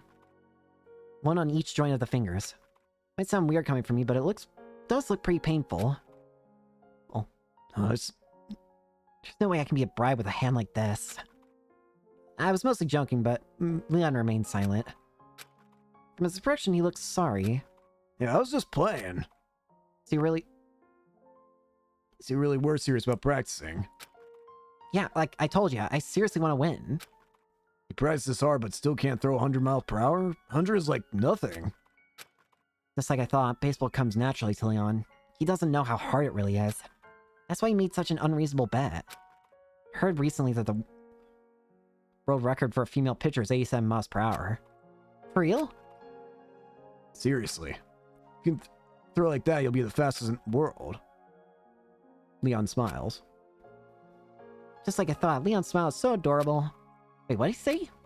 Throw like that? I told you, 100 miles per hour would be impossible for me. Why can't you throw it? I can. Because you're a genius superstar. Make the bet easier for me at least. Yep. Leon seriously didn't know that 100 miles per hour is really, really fast. If that's the case, he should totally just make the bet a lot easier. Hey, wait. If you thought that anybody could throw that pitch, then that would make the bet really easy. Better know better. I want you to see me as a woman. Yeah, I think there's a misunderstanding here. It's not like I think anybody can just throw 100. You just have the same blood in me as you. I figured you might be able to do it. Earlier you sound disappointed. You said throwing 100 was like nothing. I feel like you can do it, Cannon. It looks like things aren't turning out too well. So you want me to throw it or not? So you want me to throw it or not? Well, neither. I guess whatever happens, happens. Whack. Didn't I tell you that word was too old school for you? Big Brother or Leon actually like me? I'm very embarrassed of how I acted a few minutes ago, getting all excited like that. But you're right. Won't lower the difficulty of the bet, but I will give you some help. I'll train you. Damn, am I just too nice for my own good sometimes. No wonder you like me. Yeah. So after all this, what does Leon really want? Saying stuff like whatever happens, happens? What the hell is that all about? If that's the case, will he not mind if it turns out that I really can't throw a 100 miles per hour pitch? If that's the case, will I really be happy if I actually can throw that pitch? Ooh, this is going on a lot longer than I anticipated. Asahiro Hagakure. Oh god, we're here. On our way to the subway station. As we walked along the garishly colorful boardwalk, Cannon speaks. Don't you feel like you're gonna sneeze if you look into a bright light? Where'd that come from? Just answer. Do you? It's not like something to be ashamed of or anything. Yeah, I guess I do. It's some psychological thing, so it's not really embarrassing at all. So it's also not embarrassing to have to go to the bathroom when you walk along a short, right? No, that's not embarrassing either. I agree with her, but I'm not sure why. Cannon said, and silently.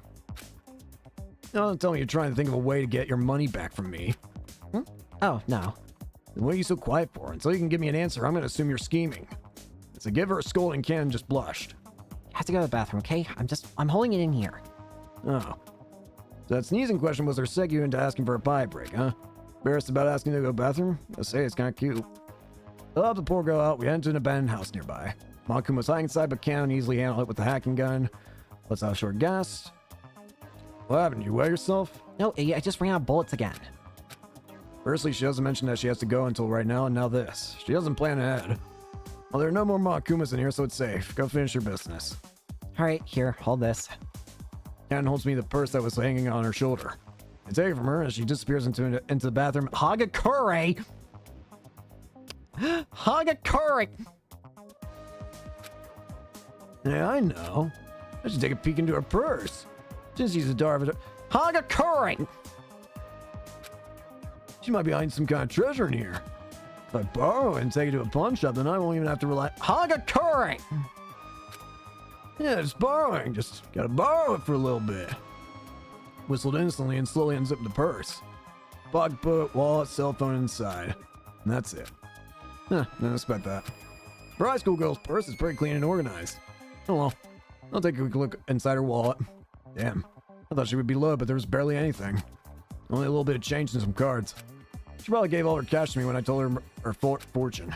Will someone really use up all their money to hear their fortune from a man they just met? I guess because she's a rich girl, she doesn't know the value of money. She doesn't think ahead. He's a dangerous one to marry, this girl. I put away the wallet, but as I do, the pocketbook opens. Huh? I can't help but let out a sound. Is it better or worse at his free time event asking Mako if he can sell his organs? I don't... I don't know. Hagakure! What the heck is this? As I turn the pages, goosebumps form on my skin. Uh-oh. Oh, Christ almighty. Oh, Christ. I'm not even advancing the text anymore. It's just doing it by itself. Okay, now I can control it again. What the? I turn the pages, trying to navigate this bizarro love maze. Wall, turn. Wall, turn. Wall, wall, wall. Turn, turn, turn. Wall, wall, wall, wall. Turn, turn, turn, turn. Big Brother Leon hell goes on for pages upon pages. What the fuck? Okay, this is scary crazy. Look at how this hell. Let's give a big chunk of pages. Looks like by the time she got into these pages, she was running out of ink in her pen. I do a double take at the page. Huh? I make a noise involuntarily once again. But she had written there. They're called Future Foundation, but it's not my future. I'm going to crush that group of hypocrites one by one. This is beyond unsettling. Hagakure, run! Open my eyes wide to take it all in, and I start to remember things Canon said to me. She was talking in her sleep. Big Brother Leon. Canon's reaction to my fortune telling. I know your fortune is wrong because my destined lover is already dead. The puzzle pieces start to come together. Canon must be Leon's captive. She loves him in a twisted way and blames us for his death. That's why she hates Future Foundation so much. How does she know anything about what went on at Hope's Peak if she was in prison all this time? Oh, wait. She had plenty of opportunities to learn what happened since she was broken out. But regardless, this kind of resentment is totally unjustified. I understand that Leon's death was horrible, but she shouldn't hold a grudge against us for that. Based on what I saw in Big Brother Leon Hell, this chick is downright crazy. Way too dangerous to stick around with her. I hear the bathroom doorknob start to turn. I quickly put the pocketbook back inside her purse. Sorry about that. Thanks for waiting. Cam wipes her hand on her handkerchief. It doesn't look like she caught me snooping. Looks like I'm in the clear for now, but I just can't believe the girl in front of me owns that pocketbook. Something wrong? Those notes were definitely written by Canon. Canon's some anachronistic, love-addicted weirdo.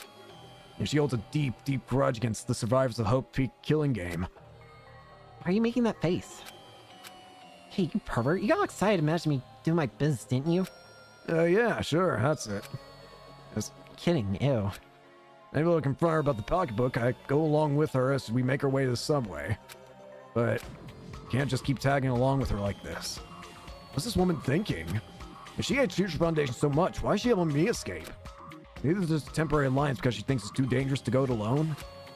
No way. It sucks to admit, but I'm basically no help to her at all. She could do it by herself. I'm just a burden to her. So what possible reason could she have to travel with me? She plan on taking me hostage as soon as we make it out of this town? Maybe she's trying to use me as leverage to her Future Foundation somehow. Doesn't seem possible. Or maybe she's trying to lure me into the dastardly trap of the subway we're going to. I could picture that happening too. As a precautionary measure, I try reading my own fortune heading over to the subway. I can see fragments of two possibilities. A collapsing tunnel, Canon crying her eyes out. Why is she crying? But regardless, the bit about the tunnel collapsing seems bad enough. Even excluding the fact that this girl is crazy, the subway is dangerous enough as it is. But there's no way I can leave her side. Not with $8 million in debt on my head. Without Canon's family fortune, I don't even see a way of ever paying that off. But if Canon really has a grudge against Future Foundation, would her dad reward me for saving her? Papa, no, don't you dare give any money to someone from Future Foundation. Sorry, but you heard her. I will never give you some of my money. Yeah, that's how it would go down. So what do? I rack my brain trying to think of something. Hey, wait, there wasn't cash inside, but her wallet still had credit cards. If I can jack one of her cards and figure out her passwords, I can withdraw some cash. Hagakure! Now's not the time for thievery! Alright, you just gotta wait for the perfect time for her to lower her guard. That's alright. Nothing to do with you. Okay, well, anyway, looks like there isn't an entrance to the subway. We'll look over there. It is an entrance to the subway. Ken smiles and points at an alley. You see stairs leading down to the entrance to an underground subway station. Nah, let's not go in there. I'm still not confident about her plan. Not just that, I saw something. Saw what? I saw the future with my fortune telling. If we go into the subway station, he'll cry. And the tunnels will collapse. Huh? Why would I cry? That's not the point. If the tunnel collapses while we're in there, we're dead. Ken questioned me with her eyes silently, as if to say, you were fine with everything up until now, what changed? I can practically hear her say it. But I don't let her say anything. Anyway, let's just not go there, okay? It's better if we don't. My instincts are telling me. Fortune-telling or instincts? Fortune-telling instinct. Doesn't really answer my question. Does that even matter? Ken glares at me. Her eyes are so scary. I've seen that look before, but now that I've seen what's in that pocketbook of hers, my face goes pale in Ken's eyes. I don't know why you suddenly change your mind, but your fortune-telling thing is rarely correct, right? There's basically a 70% chance that the tunnel won't collapse. Well, that's not totally true. It doesn't necessarily mean that the opposite will happen. Well, if you're going to shoot down my idea, do you have a better one in mind? We don't really have an answer for that. I can't think of any particularly convincing reason not to go to the subway station. Even though I knew it was going to be dangerous, we head down the stairs into the underground. We move onto the ticket gate. The air is still heavy with mistrust. As if trying to stir up conversation, Ken suddenly blurts something out. Why'd your fortune-telling ability come around? I have no reason to tell you that. Oops, sorry. Everyone's Hagakure now. Okay, what's with this attitude? Did I offend you or something? Because if so, I apologize. Jeez. I'm not acting any different than normal. Bullshit. Something's wrong and you aren't telling me. If you really think that, there must be something wrong with your head. Come on, be serious. You're totally being mean out of nowhere. Then maybe you should think about why I might suddenly have this attitude towards you. I gave her a pretty blunt response, and speaking without really thinking. Cannon's mouth opened slightly. Oh, crap. Did she figure out I saw her pocketbook? And Cannon spoke. Were you awake? Awake? When? On that first night when I woke up to go to the bathroom. I don't know why I did it, but I put a toothpick in your hair and I couldn't get it out. You what? I knew it. This chick is out of her mind. Anyway, I have nothing to say to you. I shake my head rudely. And once you know it, out comes the toothpick. Falls at my feet. Cannon breaks out laughing. Hey, that's not funny! I yell at her angrily. The mood changes instantly. Cannon sulks and pouts from being yelled at so harshly. Okay, geez, I get it. You don't want to talk to me. Fine, whatever. The bad vibes hanging over us, we make our way to the ticket gates. We pass through them and head down the stairs to the platform. An empty electric train is stopped right in front of us. There's no damage to the outside of the train, but inside it's drenched in blood. I wonder what these people felt in their final moments before being killed. I close my eyes tight and shake my head before the violent image gets into my brain. I open my eyes and look down to the depths of the tunnel. No signs of collapse, at least. The subway line must really be connected to the outside world. If we can head down there safely, we should be able to get outside the city. That's if it really is safe. There's a possibility Ken will try to kill me before I even make it outside. Oblivious to my worries, Ken nods towards his head train car. Am I driving all the way out here? And get in that bloody coffin of a train? I'd rather die. Yeah, me too. Until Ken had something else to say.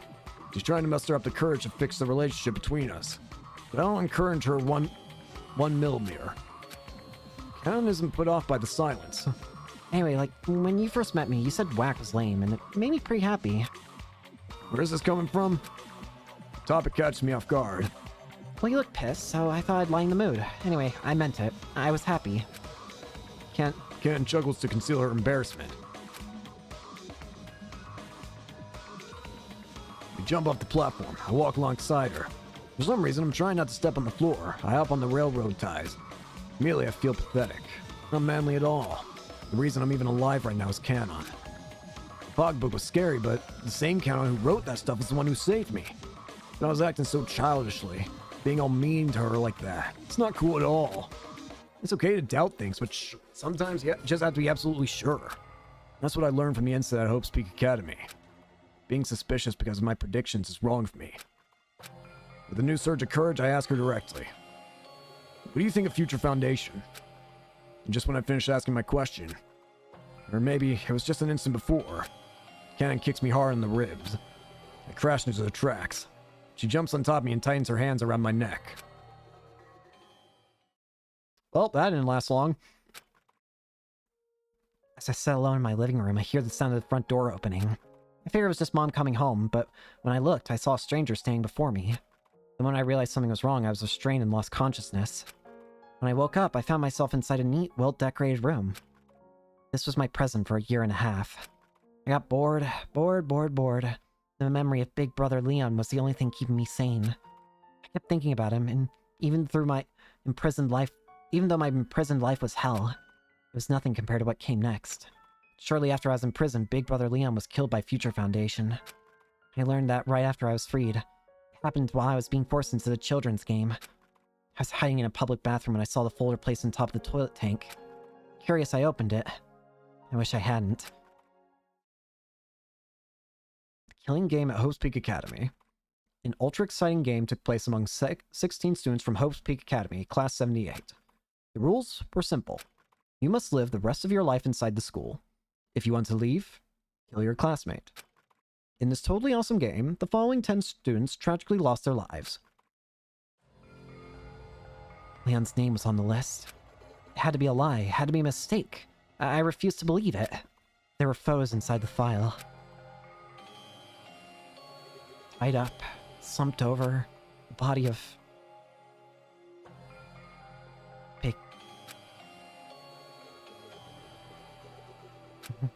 No, it had to be a lie. It had to be a mistake. I refused to believe it. Again and again, I refused. The truth was staring me in the face. I didn't see any way around it. No matter how I looked at it, that was Leon. That was Leon. That was Leon Kuwata's body. Stunned, I looked through the other pages in the folder. And once again, I learned something horrible. The survivors. By using the other participants as unwilling sacrifices, the following 6 students survived. The names and details of the 6 students were listed. These proud students have graduated from the Academy and joined Future Foundation. With glory and fame in hand, the survivors are showing the world their sense of justice. Why am I still alive? That's my first thought. My entire world was Leon.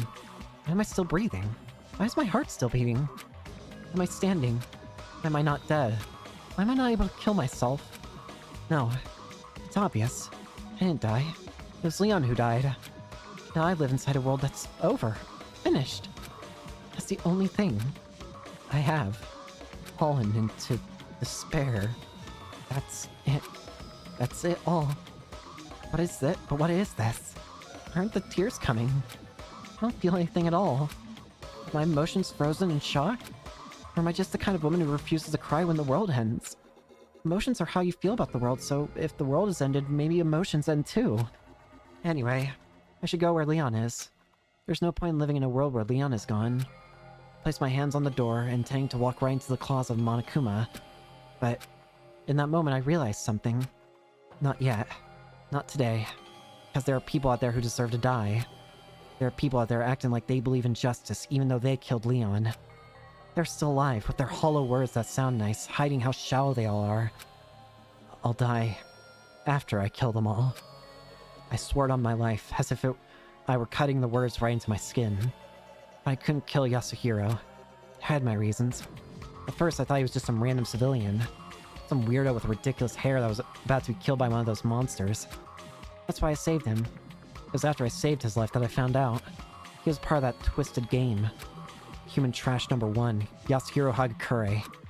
I wanted to kill him on the spot when he told me. Wow, whack? that old 90s slang is pretty lame. It was just so similar to what Leon told me. I fell to my knees and started bawling on the spot. I saw Leon and Yasuhiro. I hesitated to kill him longer and longer. I know he's aiming for Papa's money, and I know he's Future Foundation, and he's also totally lame. He wasn't anything like what I thought a member of Future Foundation would be. When I talk to him, I want to kill him less and less. Maybe I should just let him be. My feelings even went that far. But he just casually says to me, "What do you think of Future Foundation?" I understood immediately. It's probably why I was in the bathroom. He looked inside my purse. He saw everything I wrote. On impulse, my body moved. I kicked him in the ribs and tackled him to the tracks. I wrapped my hands around his throat. I pushed my thumbs against his apple. Hard. And that's what happened. I'm going to kill Yasuhiro Kagakure. I'm trying to kill the man I used to see Leon in. I hear a sound I've never heard before come from Yasu's throat. It calms me somehow. I can feel my eyeballs rolling up. It's like I'm watching this happen from an outside perspective. I'm not me. I can tell his Adam's apple is sinking into his throat. I want to kill him so bad. It's for Leon, right? No, I want to kill him because he saw my pocketbook. Once we're out of here, he will tell Future Foundation everything he saw written in there. And if that happens, my revenge, my purpose in life will be thrown away. I have to kill him. I have to keep him from talking. His pupils are dilating. He's close to death. I'm going to become a killer. My vision is blurring over. I can only see a thin line. A sharp pain rushes through my body. Alright, almost done, I think. See Keon's face above me. Frowning, gritting her teeth, tears forming in her eyes. Hey, what kind of face is that? Too pretty to be crying like that. Why are you... Oh, that's right. I'm being choked by Canon. I acknowledge it. I accept it. Crap. My vision gets all hazy. My consciousness is slipping. I'm going to die. I have to push her off me somehow. But I can't even move a single finger. What are you saying? I'm fading away.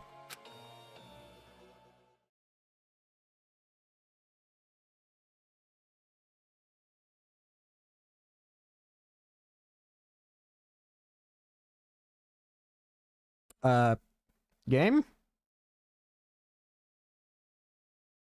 Oh, I'm playing. I was about to say, what? Tra-la-la! Why, hello there! The moment after I hear it, my brain crackles and bursts from the sunrush of oxygen. From my hair to my toes, I feel the blood flowing through my body again. I was once covered in a white fog begins to clear up and I can see clearly. Huh? Just a few feet away from my body, I can see a metallic red robot. I blink my eyes, thinking I'm just seeing things, but the picture doesn't change. The pink-haired grade school girl from earlier sits on the robot's shoulder. I understand what happened now. That robot knocked Can off me. That's why she stopped choking me. I cough and sit up. Khan is in the middle of a wild battle with the robot. You need to be punished for doing such a shameful thing to me. The huge axe swings down towards Can's head as she stands on top of a rail. Just a moment before it lands, Can jumps back into the right. The axe slams down on the gravel on the ground. The robot hovers for a few seconds above the spot. The robot's engines make a loud whooshing noise. Khan quickly rolls on the floor to dodge the robot's charge. Khan pushes herself up, and then kicks off the ground, jumping at the robot. She passes right between its two huge legs and just barely avoiding being squashed. The robot turns around. The huge axe comes down fast once more. Just as it was about to land, Canon dives out of the way. This grade school girl is in total control of this battle. The only thing Canon can do is stay on her toes and try to avoid being killed. So she isn't using her hacking gun. She must be out of ammo. In that case, maybe she can try a hand-to-hand move like she did before. No, that won't work this time. Her opponent is sitting on top of an enormous robot's shoulder. Even Canon couldn't jump that high. The distance is too large for her to cover. Not only that, but I think Canon's right leg is injured too. She's not as fast as she usually is.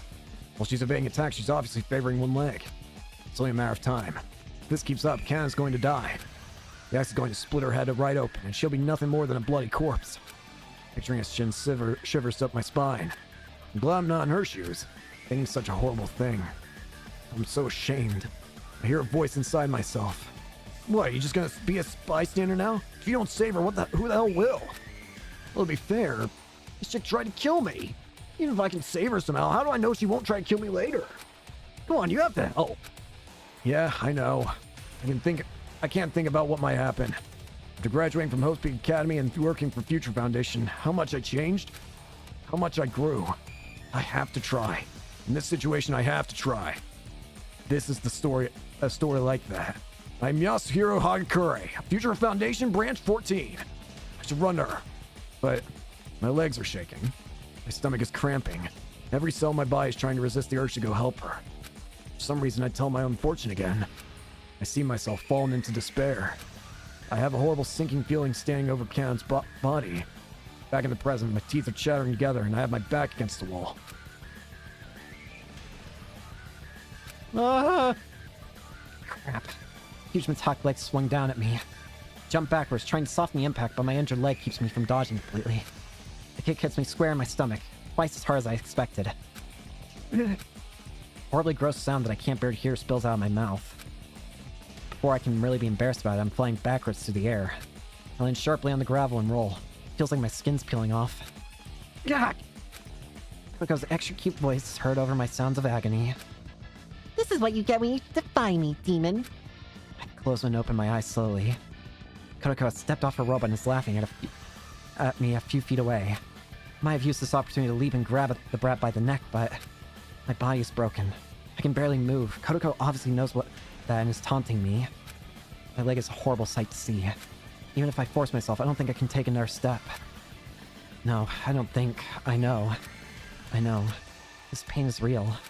My leg is useless now. Even if I somehow get out of this situation, I don't think I can ever walk again. Looking at my leg makes me feel despair for my future. Like a tree stripped of bark, my muscles are showing through my skin. I look up from my leg and notice Kodako moving towards me. She's holding some kind of extending claw toy in her hand. I wonder if it's some kind of new weapon. Is she going to deliver the final blow with that thing? She steps right up to me. I noticed when I was getting tied up by my socks. Her voice. What is it? Is it curiosity? I don't like your whole strong-willed thing, but your face is quite adorbs. What? I told you, didn't I? I'm an enthusiast for all things adorbs. I just love them so much. In addition to being an adorbs enthusiast, I'm also a super bad girl. Now what are you trying to say? You're so adorbs, I want to motivate you. What's this kid saying? Just the thought crossed my mind. Hear a cutesy voice cry out. It almost gives me goosebumps. Wait a minute. That was my voice. Koko's Stop it! This is the portable motivation machine. It's not as powerful as the original version, though. Once again, it stretches towards my body. Stop! Stop it! I don't like this! You'll... No! No! Stop it! No, Olfin. No! No! No, no, no! Oh,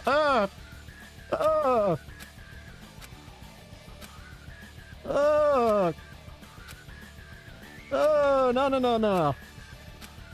No, no, no.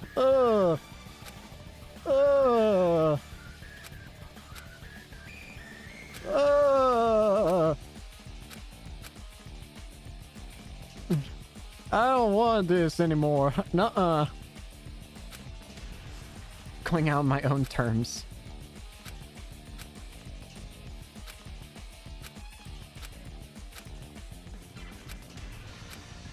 The ground is shaking. It's a low, deep sound rumbling in the tunnel. Kogo reached for a robot controller, wondering when the world's going on a sit-up. On the top of the tracks, something's coming at us. Train's coming! In 10 seconds, that train is going to run me and Kodako over.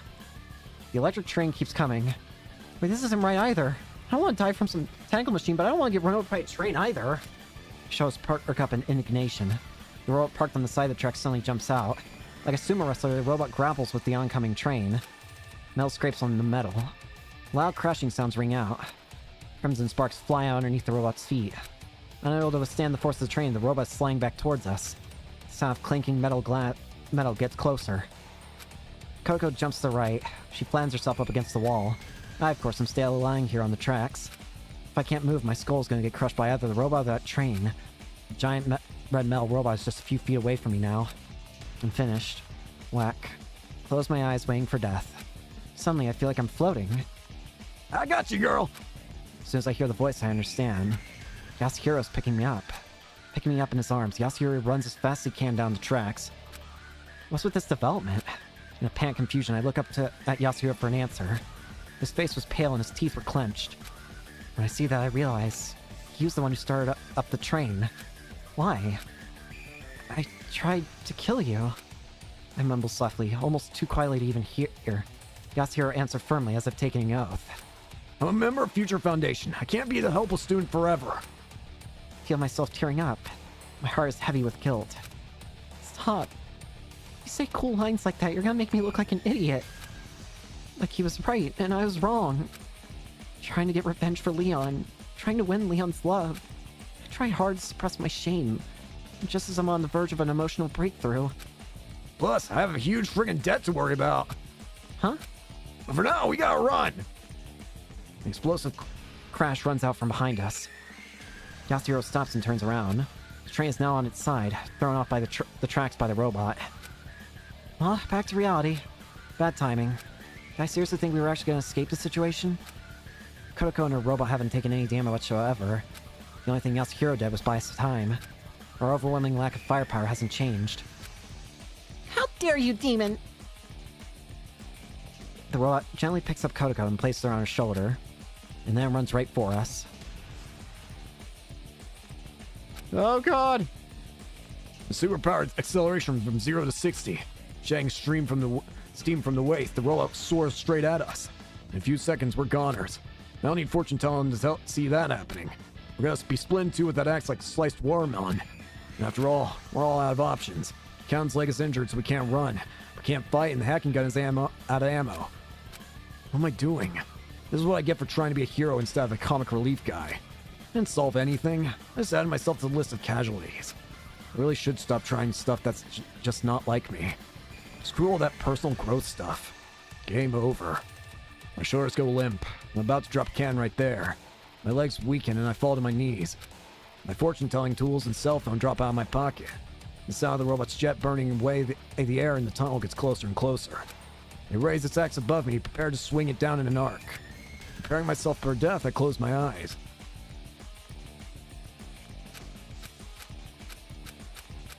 Huh?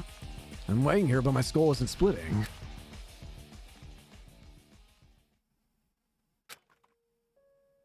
On the day the snow first fell, I was getting a secret lesson from Leon at the high school covered in the white snow. When I put it that way, it kind of sounds romantic, but trust me, it wasn't. It was January 1st. The snow was falling lightly. The secret lesson was just pitching practice. No matter how much time I spent or effort I put in, I showed no signs of improvement. Leon gave me hints. Even in a helpless situation like that, I couldn't help but get excited, wishing myself luck. Because it's New Year's Day, there's no one else on the field. Okay, we'll start with the basics. Still wearing his warm gloves, Leon threw the ball and I handed him straight at the net. The net flew back at Todd for a few seconds after Leon's pitch hit it, defying gravity. Amazing, right? As Big Brother Leon grinned at me, the ball he threw finally stopped spinning and dropped to the ground. That's when I truly understood. Even though I've practiced my whole freaking life, I will never be able to pitch like that. I've seen him pitching in games and on TV, but it's completely different watching him close up. Whoa, why the heck are you crying? Huh? He was right. I didn't even realize it. Tears were coming down my cheeks. Oh, sorry. I don't know. I tried to lie, but I knew the truth. I will never, ever, ever win the bet that I made with Big Brother Leon. Or maybe I'm crying because I'm so impressed. His pitching was so amazing. So close. So beautiful. It moved me to tears. Hey now, come on. I'm sorry. Come on, stop crying. Even though Leon didn't do anything wrong, he patted my head and apologized. Even though I'm the one who wants to thank him for showing me such an amazing throw. It's been so long since he's touched me, his hand. I never told him why I was crying. When I stopped, Leon spoke to me softly. Do you want to go home for today? No, teach me. Teach me how to throw like you. Even though I knew there was no way I could throw 100 miles per hour, I just wanted Leon to teach me. I wanted to be with him as much as I could, even if it was just for a second, for something trivial. Of course, I didn't get the hang of anything from his lesson, not even one bit. So you gotta, like, spin your shoulder around good, and then you swing your arm like BAM! I don't get it. So at the end of the day, I didn't learn a single thing. That day was the last time I ever saw Big Brother Leon. The New Year's break ended and Leon returned to the dorms. And after that, the tragedy began, and the world changed. I never got any better at baseball. I wonder what happened to Leon. I wonder how he felt about me. Always changing like a kaleidoscope. All the memories I share with Big Brother Leon's floating around in my head. Before I realized that I picked up the crystal ball Yasuhiro dropped and threw it with all my strength at Kodako sitting on top of the robot's shoulder. Spin your shoulder. Swing your arm. Turns out, I really didn't learn anything from those lessons. Not one bit. But the crystal ball I threw sails just how I wanted. The heavy ball slimes right into Kodako's nose. Somehow I knew it. I knew I would throw a strike. Just like Yasu's fortune-telling, the future I predicted came true. Oh. Kodako took the crystal ball to the face and immediately dropped the controller. The robot that was about to turn us into chopped meat comes to a full stop. The axe the size of a blackboard stops just inches away from our heads. Hey, that was a first. For the first time I could throw just how I wanted. Obviously it didn't go 100 miles per hour, and compared to how Leon threw it was pretty lame. But still, I wonder why. The bet with Leon was to throw 100 miles per hour. I didn't get anywhere near that. He's dead. The bet doesn't mean shit anymore. But still, why do I feel happy? Why do I feel like I'm about to cry? As sentimental feelings come over me, Yasuhiro shouts, "Now's our chance!" Yasuhiro sprints for the controller Kodako dropped.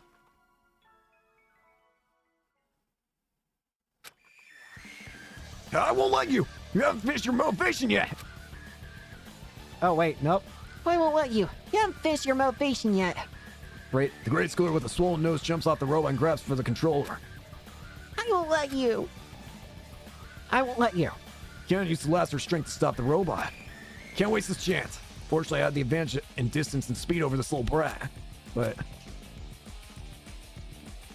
Didn't I tell you guys would be facing off against me next time? You're the last voice I wanted to hear right now and stop. The Y robot is coming at us at full speed from the other side of the derailed train. Ugh, damn it. One after the other? Come on. If I keep running, I'll end up right underneath that robot's drills. I give up on the controller and run back to Canon. I grab Canon, lift her into my arms, and run like hell. Told you I wanted to hunt down these damn demons. At least let me have the girl demon. Don't tell me you want to make her into your science project. I want to stab her parts on until she ends up with a wrecked body. Stab her parts? Sorry, Masu. You'll understand what I mean when you're older. Don't make fun of me. I'm the leader. I don't want to stab her. Let's both teach her a lesson right now. Let's show the power of the Warriors of Hope. Psychotic children. I turn to look. Crimson and white. Both robots are chasing after us. They're both only a few feet away now. Oh, I won't let you escape this time. That's right. Get over here so I can stab you in and out. As the sound of those awful taunts from the children, I hear Yasuhiro breathing hard. He's panting heavily in a panic. He's gonna collapse any moment. Before I realize it, I'm shouting out to him.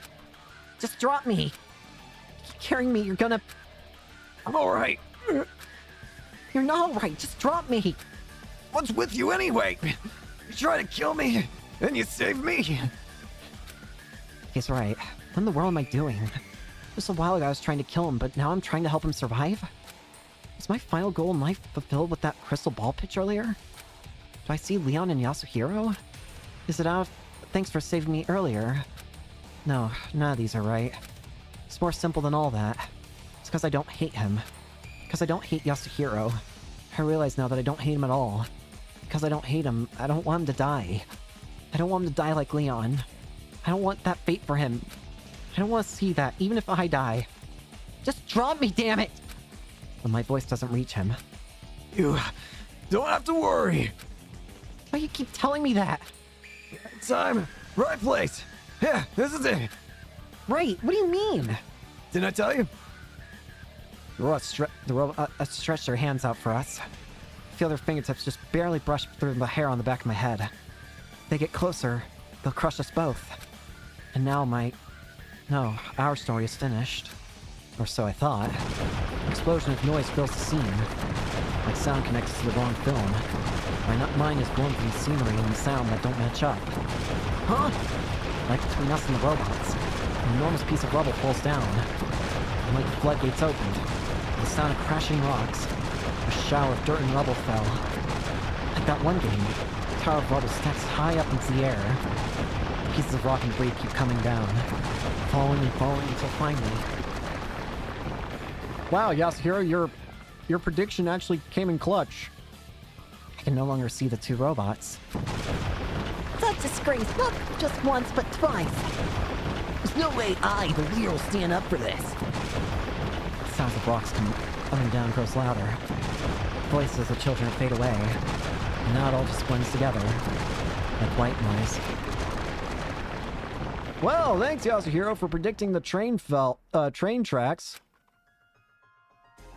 Although it seems impossible, that the two children are still chasing us, Yasu keeps going for a while. Finally, he stops, setting me to the ground, and then bends back and yells. It's close! You think he was done, but grabs my hand and swings him around. What a relief! Oh man, being alive is such a wonderful feeling!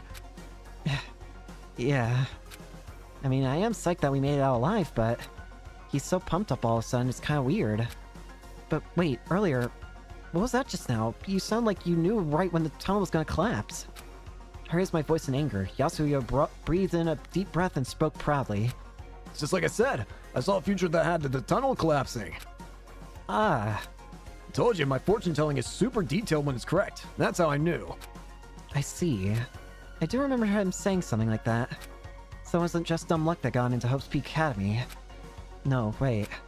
You said your fortune telling only comes true 30% of the time. We could have died. That's why I'm so happy right now.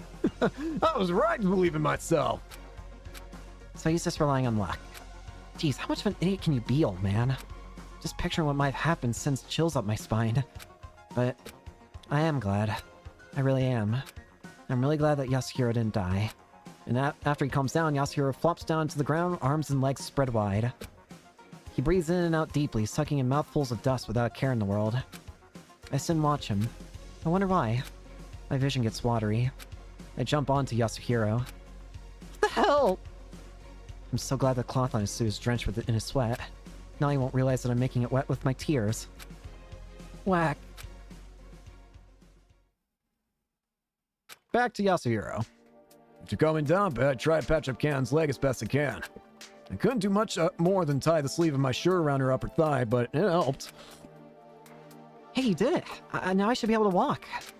No, thanks to me, your body is just super sturdy. More importantly, so now what? What do you mean? You try to kill me, then you sacrifice yourself to save me. Women are as fickle as April weather. But I want some answers. The mood is a bit lighter now after we overcame that near-death experience together. Well, actually, we're still living a damn near-death experience. Until I know her true intentions, I shouldn't really open up to her. As I brace myself, Canon answers. Why I tried to save you? The only thing I can tell you is I didn't want you to die. I don't want to kill you anymore. Well, that's a relief. Before I can completely unclench, I gotta know. You emphasized you. Are you still gonna try and get revenge on Future Foundation? Is she planning to choke others to death with her bare hands like she almost did me? Of course. They killed someone I loved. I'd be lying if I told you I didn't want them dead. From what I can tell, her malice really is just undue resentment. But it's not like I'm in any position to judge her. Just like us, Can is also a victim of despair. If things were different, maybe I would actually trust her smile. But still, wanting revenge against Future Foundation is weird to me. As I keep silent, Canon continues. You know, it's not like I totally forgive you. Maybe Liam wouldn't have died if you...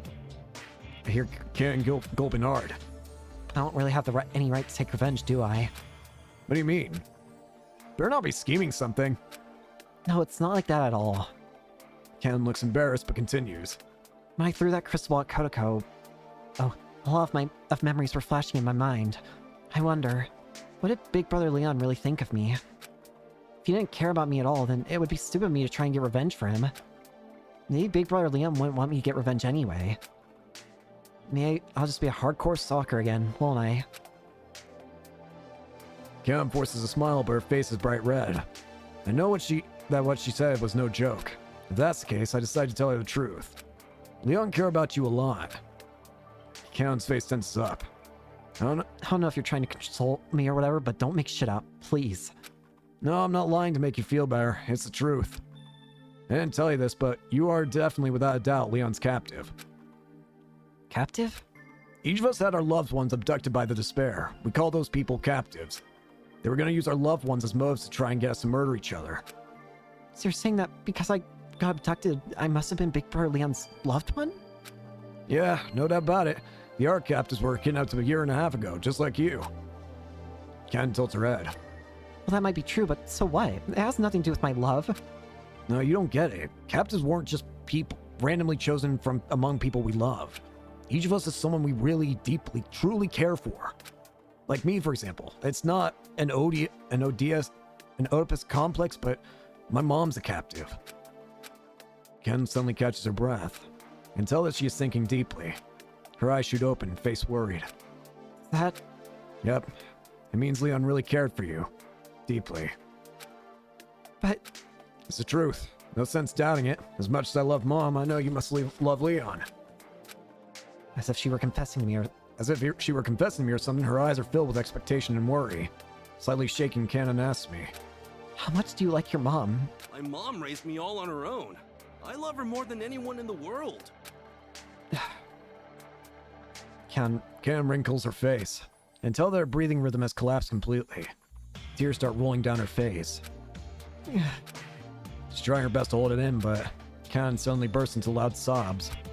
Her broken voice echoes in the tunnel. She cried enough tears for it to last a lifetime. Her eyes are swollen and red, throat parched. She opened her mouth to speak. I'm going back to Toast City. But the tunnel is gone. No, this railroad A has a few intersections. If we do it right, we can get back to the town from here. Is that so? And what are you going to do when you get back there? Find Future Foundation. Does that mean... Maybe I'll kill them, maybe I won't. Don't know for sure. I know I no longer want to kill you, but I'll decide the rest when we meet. Maybe they're good guys, just like you. There's no way I could stop her. Whatever happens, happens. Maybe. My comrades didn't slack off like me. They could probably take this girl if it came to that. As for me, I'm getting out of here. I'll contact Future Foundation, tell them about her. Nicely. And even though a part of me does want to go back with Canon, there's no way a member of Future Foundation should be with someone who wants to kill us. I can't imagine what my coworkers would say if they found out.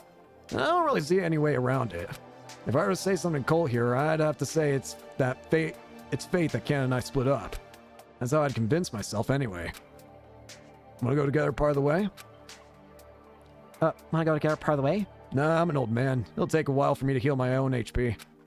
Alright then. Sorry about a lot of things. And also thanks. Yeah, you be careful out there, you hear?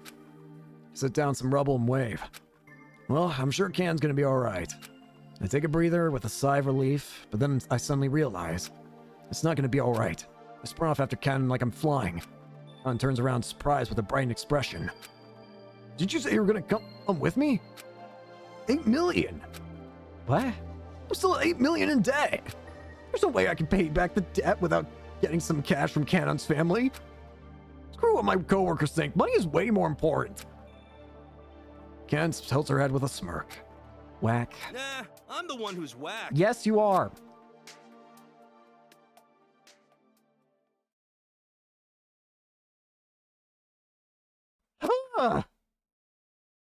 How did the... Wait. It just now... How did I get here? I did not... This wasn't what I was planning today, but sure. I guess we now know all of Hagakure's tale now. Alright, I think now is where we're going to end it for today. That went on for much longer, but it was funny. It was a goofy little tale real quick there.